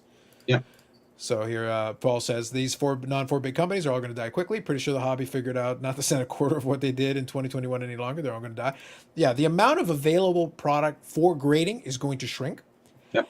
And with the market penetration on the main players, it is. That's why I say, like, I don't envy anybody trying to enter the space now. It is going to be, even CSG, which got out of the blocks the latest of these four we're talking about, has graded over 700,000 cards. That's pushing 1 million very quickly, like 1 million cards, and they're the smallest of the players. PSA has graded 30, 40 million cards. SGC has graded a number of cards. They've had over 20 years to do this. And even Beckett, for all its millions of issues, have graded a ton of cards over the period of their run. So there's already a ton of cards already in these holders. Again, frustration notwithstanding, we're not cracking these out just for sport. There better be a good reason why you would want to do that. And again, I said, I'm willing to do it if the price point is valid. Otherwise, I'll leave it in the damn holder. Who cares? Like, just as a PC piece, there's no reason for me to do that. Other than uniformity, personal preference, but the price point then has to match because I'm not just going to do it for the sake of doing it. I'm not paying full price. No, thank you. Good day. Uniformity is actually one of the major factors, I believe, Correct. than anything else. Yeah, and you got to really care about it that much. Otherwise, because I've got slabs from these different companies. And I've got no issue with it for the most part. A lot of them I'm willing to leave it in the slab they're in. I'm quite happy with it. If it really annoys me, then so be it. I'll pay the freight. But otherwise, I'm leaving it alone. Yeah, because it's a lot of money to send it in, get it changed over. That adds to the cost. You take your collections worth, $10,000 or 10,000 cards. You change 2% of them. That costs you a lot of money. Yep. So do any of them have hashtag scholarship? Fair question, Bob. What is scholarship anyway? So Yeah. Who qualifies for scholarship? Yeah, it's a low bar. I just did a really quick look. Yeah. And I don't think I even have a Beckett slab. I would hope for your brand, Eric. I would hope for your brand. Could you imagine if you had like a whole? Now imagine the closet opens up and suddenly. Yeah, I don't have any. Don't look. Do not like look a at the man behind the cartoon. mirror. Do not look at the man behind the mirror. Where else to look? I honestly don't think I have any. All right, I support all automated grading. People are stupid and make too many mistakes. I agree with that portion. People say they trust PSA. They don't really say that, but I get your general point. But some 18 to 25-year-olds more on grading your cards, not PSA. Yep. The irony is, does the market really want true grades? That's always a question. It's a valid question. That's actually one of the best questions is that, do we trust PSA going forward at this point when they have so many new graders? Yep. Okay, I found one. You found one. Jeez. It's the only one I have. I didn't even know I had it, and I must have had it for a long time. All right, so you got a BVG 7.5. 74.5? It's a ore, yeah. Nice. 7.5. But it's tops though. It is 74.75 tops, all style. 7.5. A 7.5?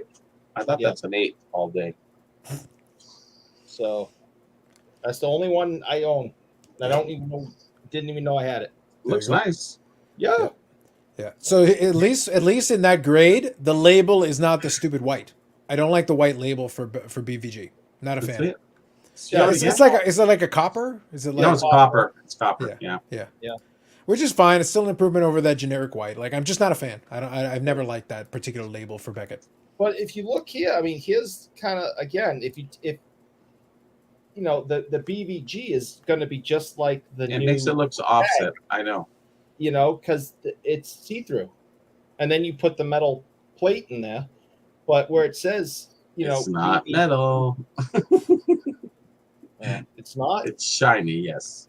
Yeah. I don't know what the hell it is, but this is what tag is going to be. It's just it's going to be see through with. I can't even see it. I can't So even see it. you want to promote the company that it's more like Beckett? You have to hold it up to the light to even see it, but you still can't. The problem that but in a nutshell, you though, believe it. in a very small scale, to be clear, in a very small scale with the logo, that's my problem with the fully see-through top section. Like it's actually really annoying to look at.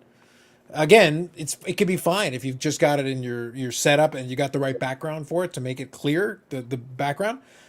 To me, again, that's an aesthetic preference. It's just annoying to me. So when It's Fanatics for Punks out sales more than anything else. Yeah. Because you're When looking at the Fanatics- card, right? that if you're the thing is, I wouldn't hesitate to buy a card in the holder if it's a good card and the correct grade and whatever. That's fine. But I would price it accordingly because I'm also probably going to crack the damn thing out. Because as soon as I get it in my collection, I would be too irritated by it over time. In the short term, I could live with it, but in the long term, it's like, let me get out of the stupid case. So when Fanatics punks out 25 million cards per year, Tag will have their hands full with 50-cent cards, probably. It's the stupid people who also have to create the automated grading. But that's the key point, though. You're touching on the last piece. When you're configuring this automated grading, someone has to program it. Do they program it correctly? Does the programming change over time? Because it's easier to change an algorithm in a program. It's very easy to change it. You can change the standards just by pushing a couple buttons. That's it. It is automated, but we can mess around with what automation does. Kind of remember that. It's important. Have a good night, Paul. Take it easy. The raccoon stole it from him. 25 million for Fanatics per year per sport. Yep. Wasn't 66 or in a BVG slab. But it'd be funny if it was. I'll send you some of my spare BGS slabs, Eric. Yep. Please don't. About a month ago, the owner of TGT Grader sent across from me, a local Pittsburgh Road, big loudmouth opening boxes, talking about how much money he had. Another fly-by-night grading company. It was transparency, man. Transparency. Eric had plenty of Boston Grading Service cards, BGS. An old BVG slab. Eric has subgrades. Yes. Perfect. Got caught up. Really good comments, guys. Like, it's been really good. By the way, I haven't asked all night. It's completely slipped my mind. We got past 4 hours without even bothering with it. Those of you who are still here, if you could hit the like button, Eric has agreed to sponsor it again this week. It is free. No charge. No charge. Always appreciate it. It helps the video and helps the channel. I'll pay for everything. You guys just hit the button. Yeah, it is free. It is free. And there's enough of you who haven't hit it. It is free and I always appreciate it. Only time I've asked you all night in over 4 hours. That's it. And we'll move on. Okay. That was a spirited discussion, actually. That was really good. That was actually really good. Here we go. If Eric is a jabroni, hit the thumbs up. If he isn't, hit the thumbs up anyway. Thank you, Bob. Where's my sign? Good old jabroni. Where's my sign? God damn it. Yep. All right. So anything else we want to curse out about Beckett or any of the other third-party graders you guys want to touch on? We can. We definitely can. So otherwise, we'll start winding her down. But it's been really good. Like I said, considering a slow news week again, it's been really good. Been really happy with it. Ozzy Card Dad. The like button sponsored by Eric Saudi Money, as it should be. Yes. Yes. Beautiful thing. Love it. Good stuff. So, just to kill some time here. So I have, I don't think Albert's still around. I think we lost him a long time ago. Albert, if you're listening, just put a quick hi in there so I know you're here. But tomorrow, I'll have the pleasure of working tomorrow, and we're hosting another signing at the shop. And in the past, I've talked about this gentleman, and I have the opportunity to meet him for the first time tomorrow, and that's Norman Levaye. Okay. He will be coming in to the shop tomorrow to do a signing, and I'm looking forward to meeting him for the first time and having him sign a few things. I just had Ray Bork sign a dual picture of them from the early 80s, like 1982, 83. And I'll have Norman sign the other side of it tomorrow. So, I won't go into the whole story about him again. I've done that in the past, but it's a very, very inspirational story, and it'd be a pleasure to meet him tomorrow. So that's what I'll be doing tomorrow. And then Sunday, if I drive to Dedham, which is about maybe 45 minutes away, I'll have the opportunity for the first time at a card show to meet Bernie Parent, the Hall of Fame goalie of Toronto and Philadelphia, and of course his rookie year in Boston. Nice. All right. Seems fair. I'm actually finding something because it reminded me. I want to see if I can find it here. So I don't know if any of you guys. I don't know Back if any of in you black. guys. Yeah, you got a favorite AC/DC album there, Eric? This is a question for you. Highway to Hell. All right. Back in black. Nice. One second here. I want to see if I can pull this up. Let me see. Yes, I can. Perfect. Okay, cool. So actually, it was very funny. I'll read a couple of these comments and then I'll share an image that made me laugh. But thank you for that. I appreciate that. I'll also go with Back in Black. That's a solid one. Sorry guys for defending BGS, just playing devil's advocate. No, it's good. Made for good discussion. Like honestly, that discussion was really fun. It was actually a really good discussion. We actually had a lot of fun points. I like those discussions. They're really a lot of fun. Mm-hmm. And it is. I'm glad you played devil's advocate. I'm sorry you can't be in the watching the show anymore because you've just been banned. But that's okay. Yeah, and we'll God willing. The sponsorship does not extend to Eric having any power, but it's good that he says it. It's fun we let him have that moment. Yeah. He has sponsorship over the like button. That's good, but that's about as far as his power goes. Yeah. But thank you once again, Aussie Card Dad. I do appreciate. Strongly suggest. Yeah, there you go. He strongly worded his suggestion. And you're supposed to shake your fist. And here, Aussie Card Dad, I'll throw this one at you. I know that we talked about forever ago about the possibility of getting you on at some point. Here's what I propose, and I'll reach out to you separately for this. I do want to chat with you because he is actually a Michael Jordan collector. He's got a lot of very nice cards and things. And I've been enjoying doing the odd kind of one-off conversation a little bit here and there. I did it with Jay. I did it with Andy. I'm going to try to set one up with Brad where we can talk about his love of Tiger Woods and some of the car. It's fun to have those conversations that delve a little outside the norm and then just have it one-on-one. I'll reach out to you and we'll see if we can figure it out. I'd like to talk to you about some of your basketballs. I like talking to folks that collect stuff outside of my regular area. Because the UFC cards, yes, I do collect some, but Andy collects more. Brad collects the golf cards. I collected a little bit. He collects more. I want to talk to folks that do it more. It's a little bit fun. And Jay, of course, is the non-sports. So it's kind of fun to go outside of we got the hockey box. We're good at that. We know it pretty well. But let's talk a little outside of it. That's hobby content. That's a little fun of a hobby conversation. I like those when I get a chance to do them. And we can set it up as a separate recording and figure out a schedule that works. So that'll be fun. I'll reach out to you and we'll see if we can work that out. So Paul here, with the downturn in the hobby, do we see dealers who are underwater on stuff and not willing to sell anything less than profit is a potential roadblock to prosperity? It's a downturn? Allegedly. It's true. It is. Here's the thing. There are some dealers who are really stubborn. Let me give you a quick analogy. Again, I'm not a dealer, but I bought some cards that I've been able to sell, even during, quote unquote, the downturn. The stuff I sell sells quickly because I price it appropriately for it. However, in fairness, I bought it at an appropriate price at the time. So it makes it easy for me. It's not a difficult thing. And I'll give you a tangible example. I sold this week an Aaron Judge card. I have an Aaron Judge PSA 10, one of his rookies. I think it's the Topps Tech. It's a nice card, whatever. It's not crazy expensive. It's actually fairly inexpensive. But he's doing great this year. I think he's got 25 home runs. He might be right amongst the league leaders. He's playing great. But he's always been injury prone. He's always had these little things. But he plays for the Yankees and he's hitting a ton of home runs. A lot of these things are good. I went and checked. I bought his card back in 2018. So this is pre-pandemic. It's been up some time. It's a PSA 10. I bought it as a PSA 10. I sold it for $100. A PSA 10. I bought it for $24. All in. At $24, it's very easy to make money on this. I don't have to work very hard. By the way, the one that when I sold it for $100 plus shipping. Great. Here's the thing. The one that sold the day before sold in auction for $122. I put it as a Best Buy offer, best offer, whatever. I got an offer for $100. I accepted. Here's the thing. The person is over in Burlington. So it's like a short trip. I put it in the mailbox. They'll get it. I'll put basic tracking on it. Good. No problem. You're done. I took a little bit less because already I'm quadrupling my money. I don't really care. Number two, it's a short trip, so I don't have to worry about customs or getting necessarily. I can put a little tracking on it. We'll cover it. It'll be good. The simplicity of a quick transaction. That card lasted less than 24 hours when I listed it. Isn't it wonderful when you can quadruple your money, put up the card in less than 24 hours? Even with fees and everything, I more than quadrupled my money. Mm-hmm. So why would I then squeeze and lament and worry about an extra $15, $20? I made my money. Whatever. It's fine.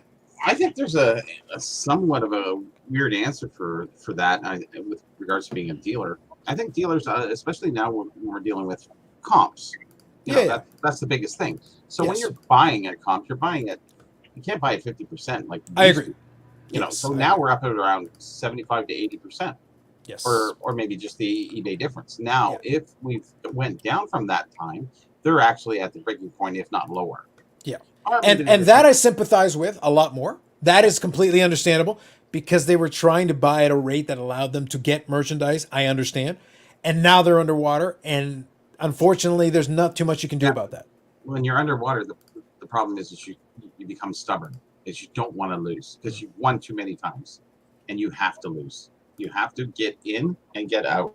If you keep on and it goes down and down and down and down, then you're just going to kick yourself for not getting in too early, too late. It should have bought before, after.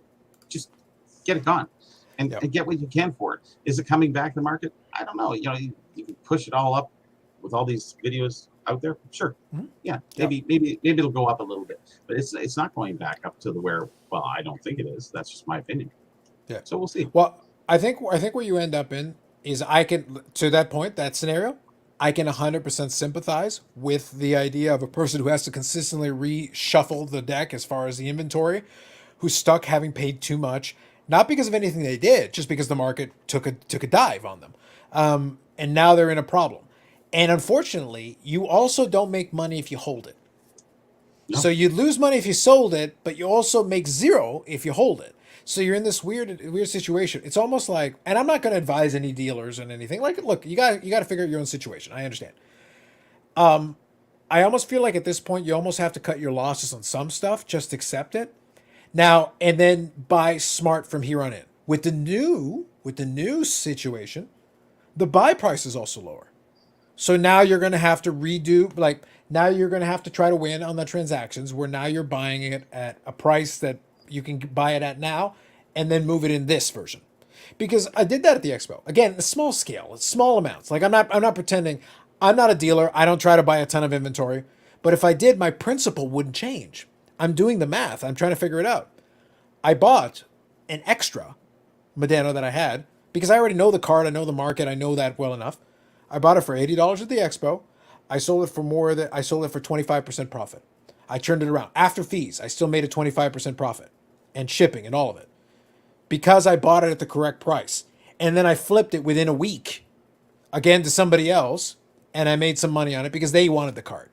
But I bought it at the correct price, sold it at a fair price. Could I squeeze a little bit more money out of it? Absolutely. But then I have to hold it longer. It defeats the whole point. What I've been enjoying about the stuff I've been flipping lately is that it lasts less than a day or it lasts a couple hours. If you list it and it sells within a couple of hours, you probably priced it well. Yeah. Because you're making your money, you're getting out of it, and here you go. Make a little bit of here and there. I think there's a difference between the profit and the attrition of the prices.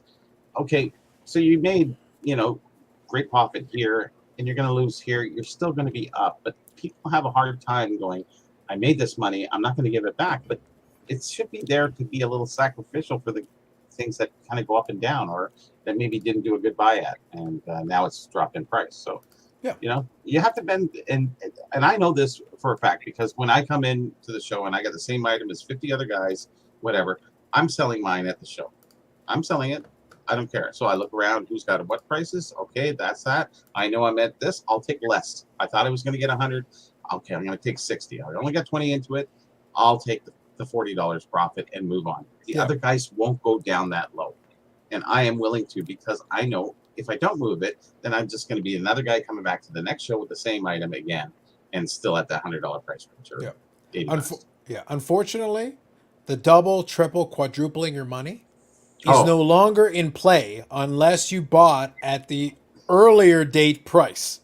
Mm-hmm. If you bought a 2017, 2018 price, again, small dollar amount thing. If I buy a PSA 10 already graded card, you can't get grading for $24.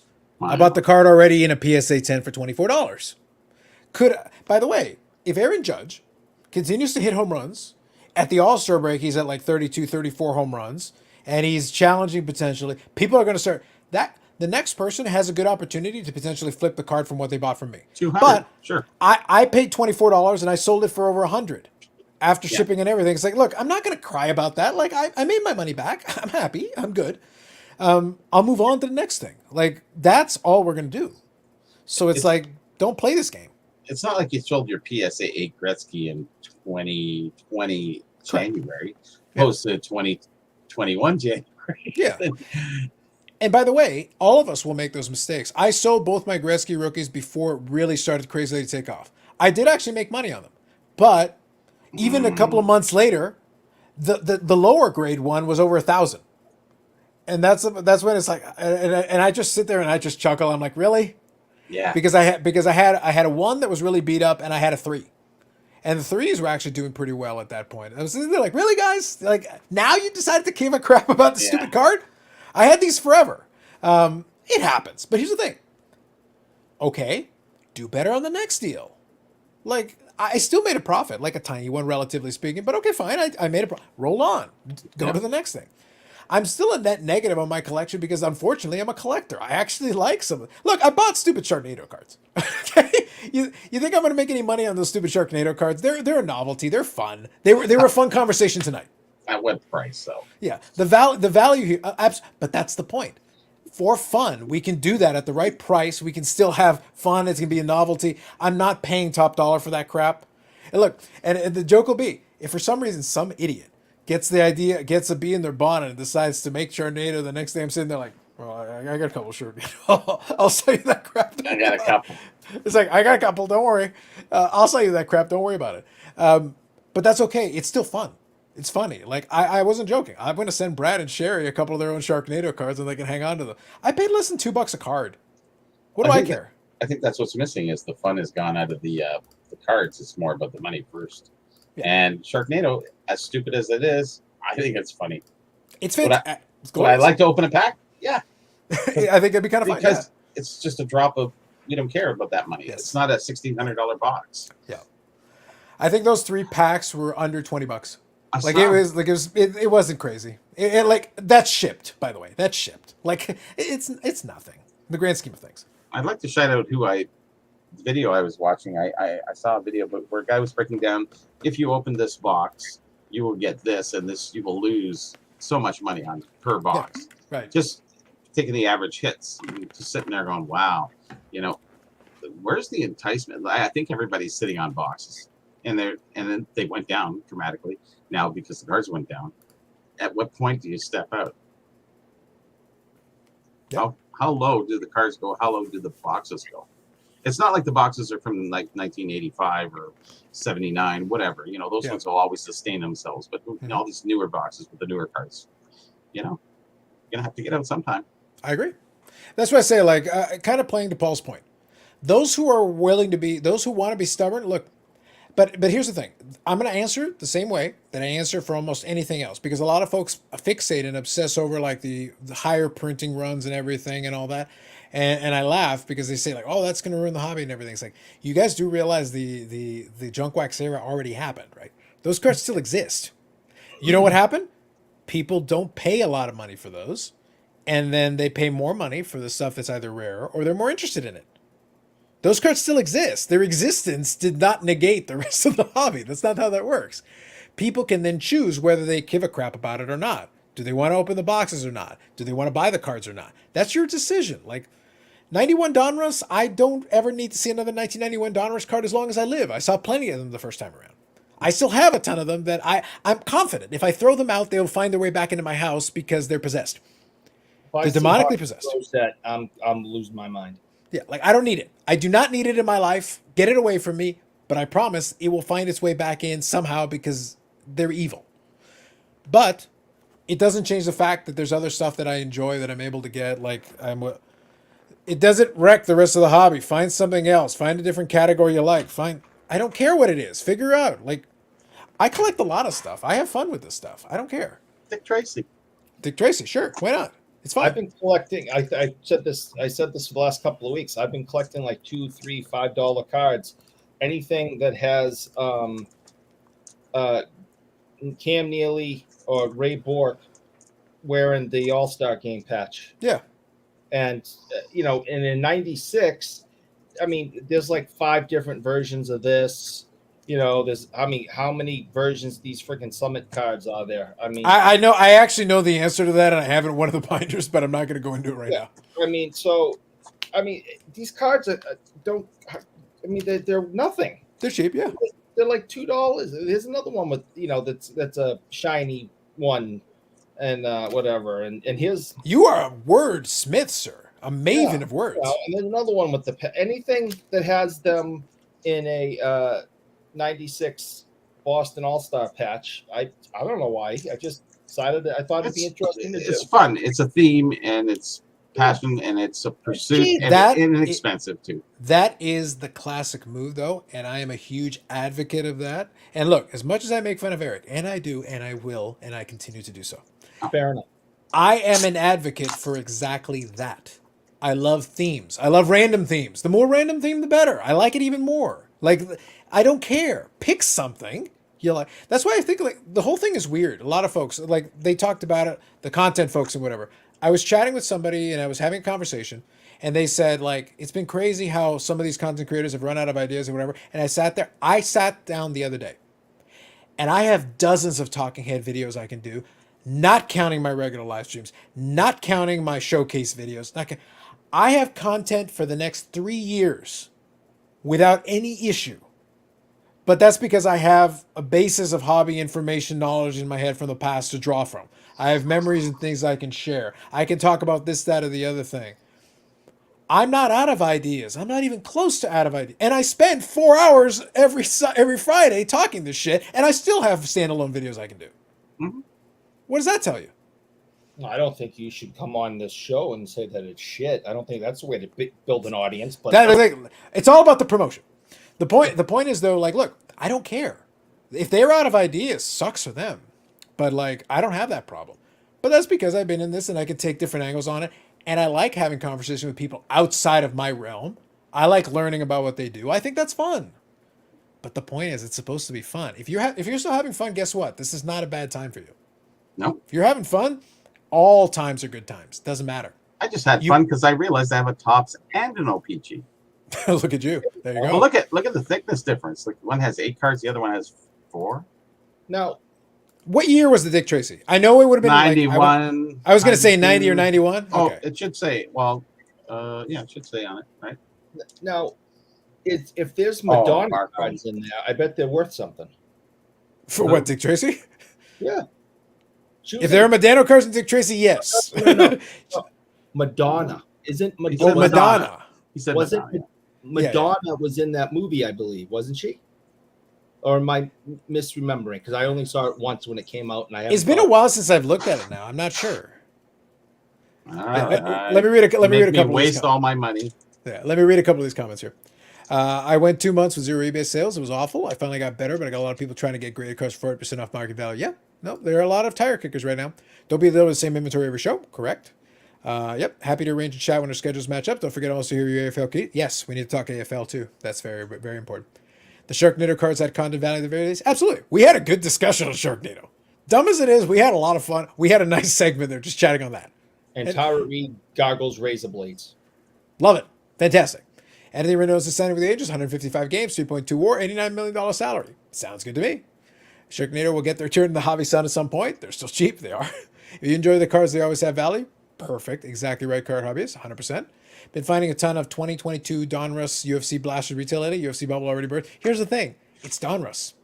I think there's some interesting cards in that product, but it is Donruss. That's the problem is like, I know, and I'll share right now, I'm going to do a showcase of it. After talking to Andy, I've been collecting UFC cards previously, to be clear, like, and I'll get a chance to show them again at some point. But the thing is, after we finished talking, I was having a little fun with the idea, and I went doing down a little eBay rabbit hole. And what I found is UFC has its UFC Hall of Fame. It's a little nebulous Hall of Fame, similar to the WWE Hall of Fame. It's not really a real thing, but they've got the thing, their category. A lot of the UFC Hall of Famers have autographs in a lot of these products. And it's not a ton of Hall of Famers. It's actually a relatively controlled amount. And I was looking, and a lot of the guys that I remember from the early UFC days are Hall of Famers now under the builder wing. And I was like, I'd love to have an autograph of this person or that person because I enjoyed their fights back in the day. That'd be kind of fun. And I looked, and the prices are very reasonable. So that, to kind of playing back to what I said earlier, Eric, about when you were doing your theme. I love the idea of doing a set of autograph cards that's just the theme of a lot of these builders and early UFC guys that I enjoyed watching and being able to get different autographs for those guys just because it would be fun for me. It doesn't have to stick to one set. It doesn't have to stick to one subset. I can basically compile and build it in any way I want. And I've started to grab a couple of cards of that. And in upcoming weeks and months, I'll be sharing some of those as they come in. But that's a sub theme. That's another category. You can have fun with that stuff. So maybe the UFC bubble is burst because Panini isn't doing a lot of craziness with it. But here's the thing. For a UFC fan like me, that's great. Sounds good. I want to buy that stuff cheap. That'd be wonderful. I'm in for that. I've enjoyed going back and forth. Go ahead. Sorry. Yeah, it was 1990. Okay. Perfect. Because it had a 0 on the wrapper. Oh. I've enjoyed going back and forth picking up high-grade junk wax cards I remember wanting as a kid of the hobby at the time for the right dollar amount. That last one's the key. The exchange rate for Canadian Dick Tracy versus U.S. Dick Tracy is brutal. Facts. The Madonna action figure from that toy line is worth big dollars, but still in the package. Okay. Yep, and she's in it. So Bob confirms for you. Nice. I think Francesco, good evening. Here's a question for you guys. Should breakers be regulated? Just watch the breaker squeeze his room for money, even though people were reluctant to spend more. I think they're going to get... I don't think it's going to be regulation. I think where the control is going to come in is distribution. Because one thing you got to keep an eye on, and it's been talked about, I'm not the first person to bring it up, I'm not the 100th person to bring it up. Fanatics is going to have a lot of control over their own distribution. They may still use distributors for certain products, potentially, but that doesn't mean they'll use them for all products. And if they don't like the cut of your jib, they can cut you off. And if you're cut off, well, then you're going to have to buy it on the secondary market, and then your prices are going to be not competitive, and you're not going to stay in business very long, are you? Mm-hmm. So there's a very straightforward market way of controlling that, if they wish to pursue that. So again, I'm going to look at that new CEO, and we're going to see how they want to do it. I'm very curious how he wants to approach that, because if they take over a lot of the distribution of that product, it will be in their hands. The backyard breakers may find a very difficult time getting products if that's the case, and then it becomes a lot more interesting what happens going forward from there. We'll see. I don't know. You mean they won't get hand-picked product anymore to open up? After, a lot. It depends on how much power Josh Lieber has as CVO. All right. Does the chief vision include controlling product? Hashtag conspiracy theory. There you go. So hopefully that answers your question. That would be my opinion. I think it is a way. It is a way of being able to control that if they choose to use that lever. I don't know if they will, but they can use that lever if they wish. I think the gambling regulators in certain states are going to start cracking down on this stuff. Because if you watch a lot of these, especially like on... Is there enough money in there for them to care, though? No. Well, I mean... Tracking is tough. Like I'm just saying, is there enough money in it? Like, look, one quick point I'm going to make about regulation, just in general. Regulation, there's a lot of folks that want regulation a lot of things. In the stock market, where they are regulated, they run into problems where they don't have enough personnel to correctly follow, find, and locate, where they know shadiness is happening. Mm-hmm. They are able to catch people, by the way. It's not like no one ever gets caught. It's not like no one ever gets fined. It's not like no one ever gets jail time. But you don't have enough people. You don't have enough money to hire enough quality people who can actually track people down and do the job and want to do the job in the long run that are willing to do it. Because what's going to happen is Bear Stearns and a lot of these places, Goldman Sachs, are willing to pay more money for ex-regulators to come on and help them avoid regulation. That is exactly what they're doing. So when I look at this, you're saying like, oh, regulation in the hobby. It's like, look, man, fine. But just so you all know, and this is, I'm talking US, I'm talking Canada, I'm talking anybody. Y'all want regulation, except you don't want to pay for regulation. Regulation, you got to hire a certain amount of regulators. By the way, that's basically like a business inside of the government that it has to have a budget, that has to have this, that, and the other thing. That's coming out of those tax dollars that you're so precious about. Do you care enough now? Are you sure? Look, I'm cool either way, but I want honesty. If it's going to increase your taxes at all, do you still want regulation? Because it'll be an excuse, by the way. They don't have to do that, but they will. If it requires more money to do it and increases the budget, well, that money's going to come out of your pocket. So do you care enough about regulation now? Didn't think so. Good day. There you go. I don't want it because I think it comes down to a choice. And if you don't like that breaker, how they're doing the breaking room, move to a different room or don't do it. I am extremely laissez-faire in my philosophy towards the hobby. I believe the individual does have a lot of decision-making power in choosing where they choose to use their money. And they have a lot of information too. They've got, you have enough now. Self-governing. You have enough now. You can't act that we don't know anything. And every time you ask, like, we'll do this thing on the show. If you ask an honest question, we'll try it. We'll have some fun. We'll have some levity. We'll poke fun at things. We'll try to answer as honestly as we can to the best of our ability. If you ask me, and I'll use an example, because this will be his great moment. I'll reference him. Ziggy did a video recently where we referenced the channel. So I'll give him his moment. Oh. He was complaining about PWCC, which is fine. PWCC's done a lot of shady shit. We've talked about it at length, ad nauseum. Who hasn't at this point? Yeah, at nauseum. And this is his new angle. He's very, very contemptuous of anybody who promotes PWCC. Fair enough. I get it. I understand. But it goes back to a lot of the hand wringing we do in the hobby in a lot of these categories. Because it's like, okay, look, you don't like PWCC doing the shadiness. Probstein does a lot of shadiness. This one does a lot of shadiness. We use all these things. The average, if you genuinely don't know, and this is completely new to you, fair enough. Ask the question. We'll answer it. Is PWCC shady? You're damn right. Do I still do business with them? If they want, thank you. But it's like, do I still do business with them? If it's something that I need or something that I want or something that's useful to me, yeah, I do. Oh, but what you're supporting, it's like, yeah. Yep. I understand. I'm going in with my eyes wide open, though. As a consumer, I understand exactly what I'm into. I understand what I'm doing, and I understand what I'm pursuing here. I understand the dangers, the pitfalls, and the potential downstream impact. So I'm going to make a decision for me. I'm not going to tell you what to do. But I'm going to point out to you that it is weird to do hand wringing because then you're going to find out eBay's done a lot of shadiness on this platform. eBay knew about a lot of the shield bidding ahead of time. They didn't do a damn thing until it suited their purposes. So okay, if you want to use platforms that are not shady, well, Probstein's still on eBay. And they bumped out PWCC when it suited their purposes, not a moment before. So eBay's out, PWCC's out, can't use Golden, can't use this one, can't use that one. So what is your plan exactly? By the way, your local LCS is probably doing some shady shit too. Sorry. So what's left? What's your plan exactly?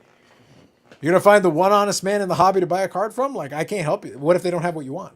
What now? I'm not trying to dissuade and I'm not trying to say no, but I'm like, okay, look, if your plan is to find the clean section of the hobby, this whole thing is dirty. It's always been kind of grimy. Wherever there is money, you will find griminess. Yeah. So it's all I can do is be as honest and forthright with people that ask the question, try to educate where it's possible, and just say, please go into it with your eyes wide open, and we'll go from there. But if you're going to participate, you're going to get some grime on you. So get some hand sanitizer, get some soap, clean off your hands after you're done, and move on. Yep.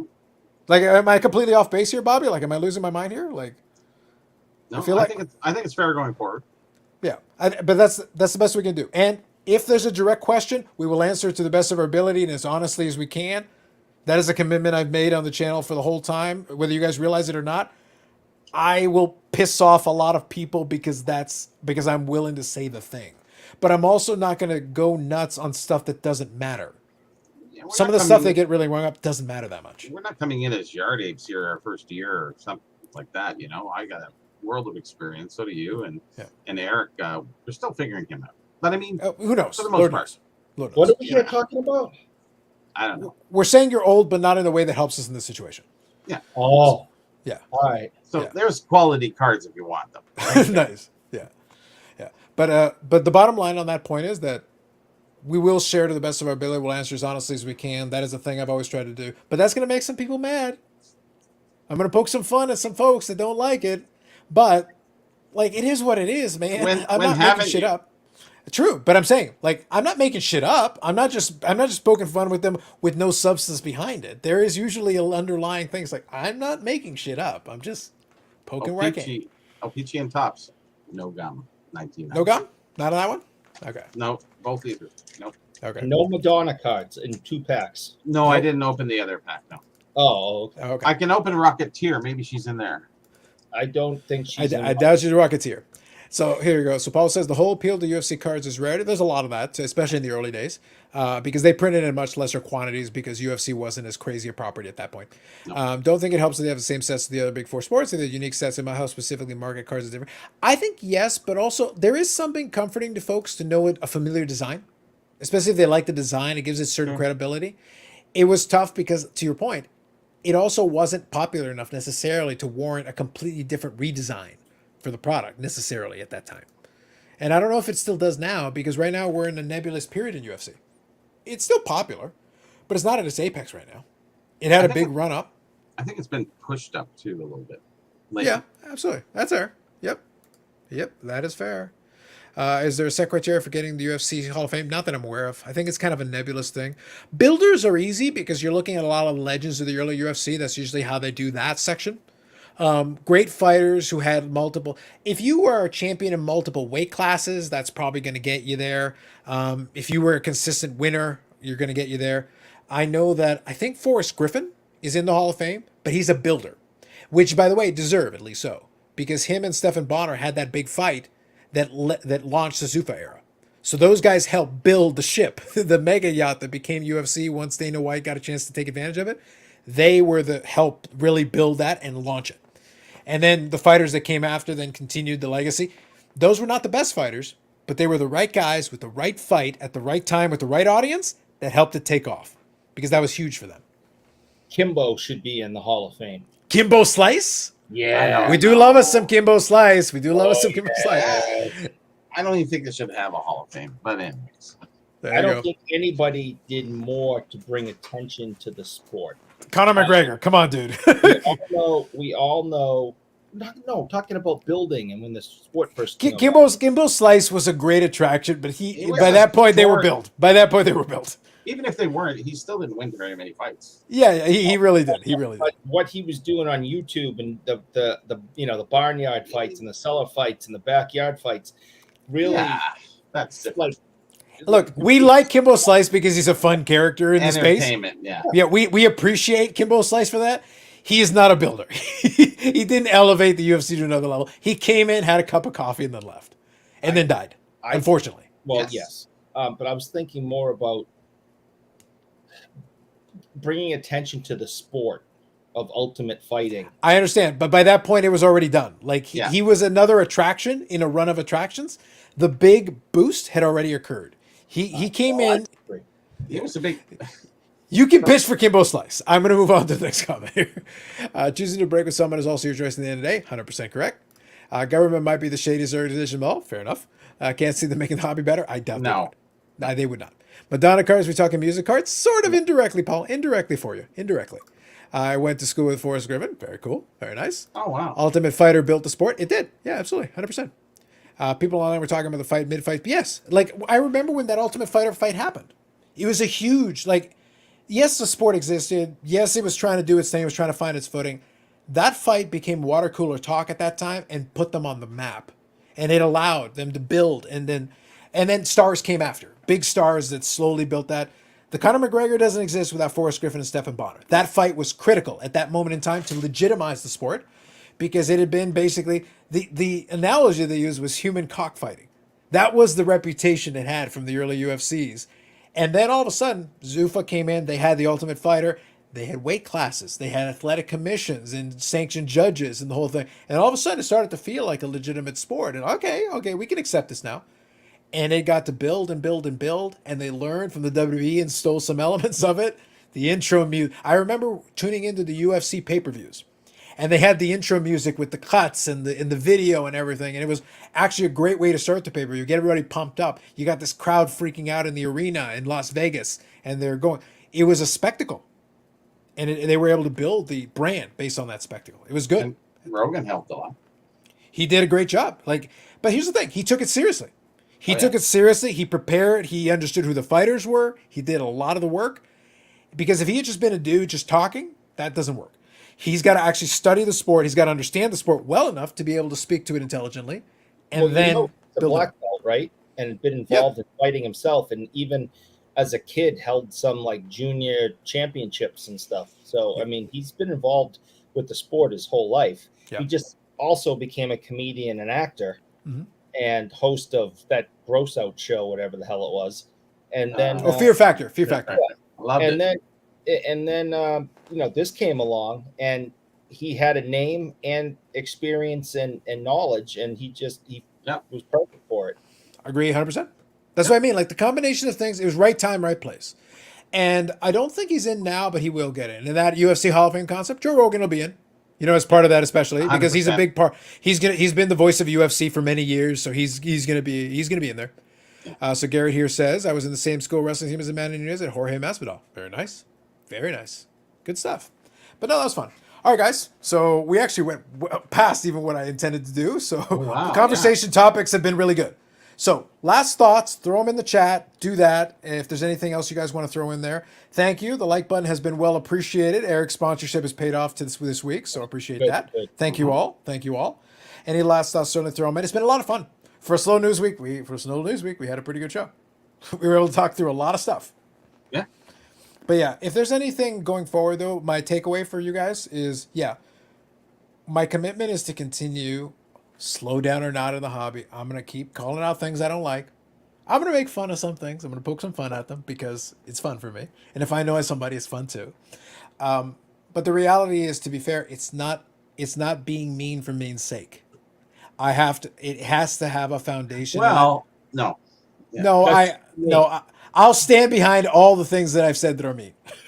I'll stand behind them. It's not mean for meanness sake. I can be mean for meanness sake. I have no issue doing that. But most of the time, it's based on something. I have a baseline of why we're talking about it. And by the way, we'll give fair credit where it's deserved. If somebody deserves to get smashed, I'll smash it. But then if they do better, I'll give them credit for doing better because they deserve it. If they've done a better job, they deserve that too. Ziggy got the compliment today. Yeah, and the thing is, the point he made was fair. I did disagree with part of the element of it, but I'm okay with him bringing up the topic. The point was fair enough and worth talking about, so that'll get its credit. There you go. Yep. Can Eric do a push-up for every like? Well, right now you're at 38, Eric. How you feeling at 38? That's big. That's pretty good. Not my current fitness level, but hopefully maybe in a couple of months I'll be able to do that. All right. We'll keep that in mind. I came in late, so can I go back forward and watch more tag takes? We'll definitely get more. Now we're going to have another episode this week. So I'll check it out. I'll scan through it, much to my chagrin. I wish they would get to the point. Please. What is the point?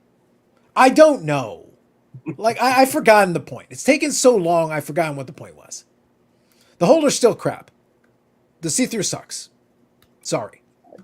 Disagree. My opinion. I'm only stating this my opinion, and that's all.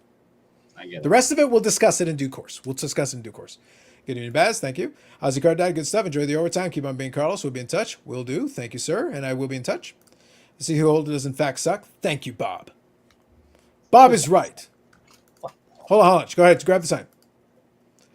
Oh, my God. I can't see him. What happened?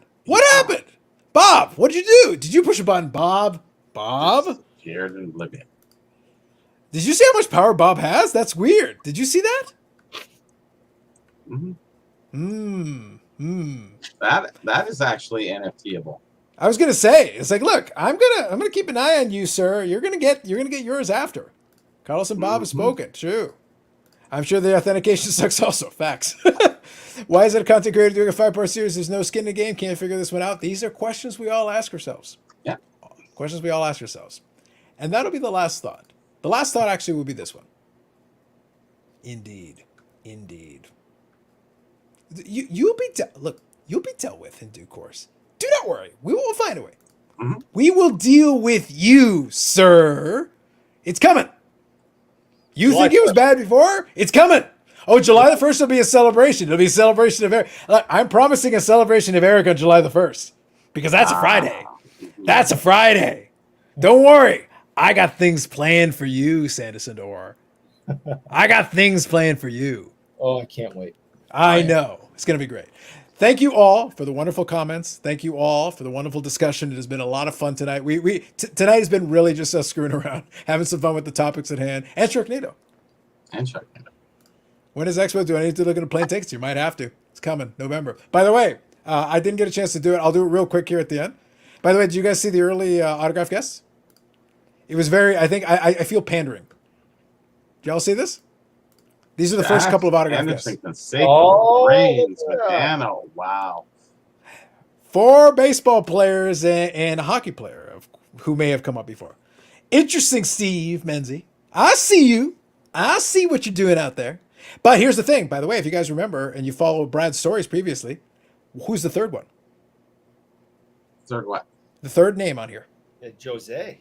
Josie! We got Josie. We got Josie and Medano, man. Come on. I'm sensing some pandering is all I'm seeing. Like, I'm just saying, throwing it out there. Maybe. These are the first name that came up. I think it's an interesting coincidence. Fascinating that only 5 names come up and we got Medano and Josie. Amazing. I know.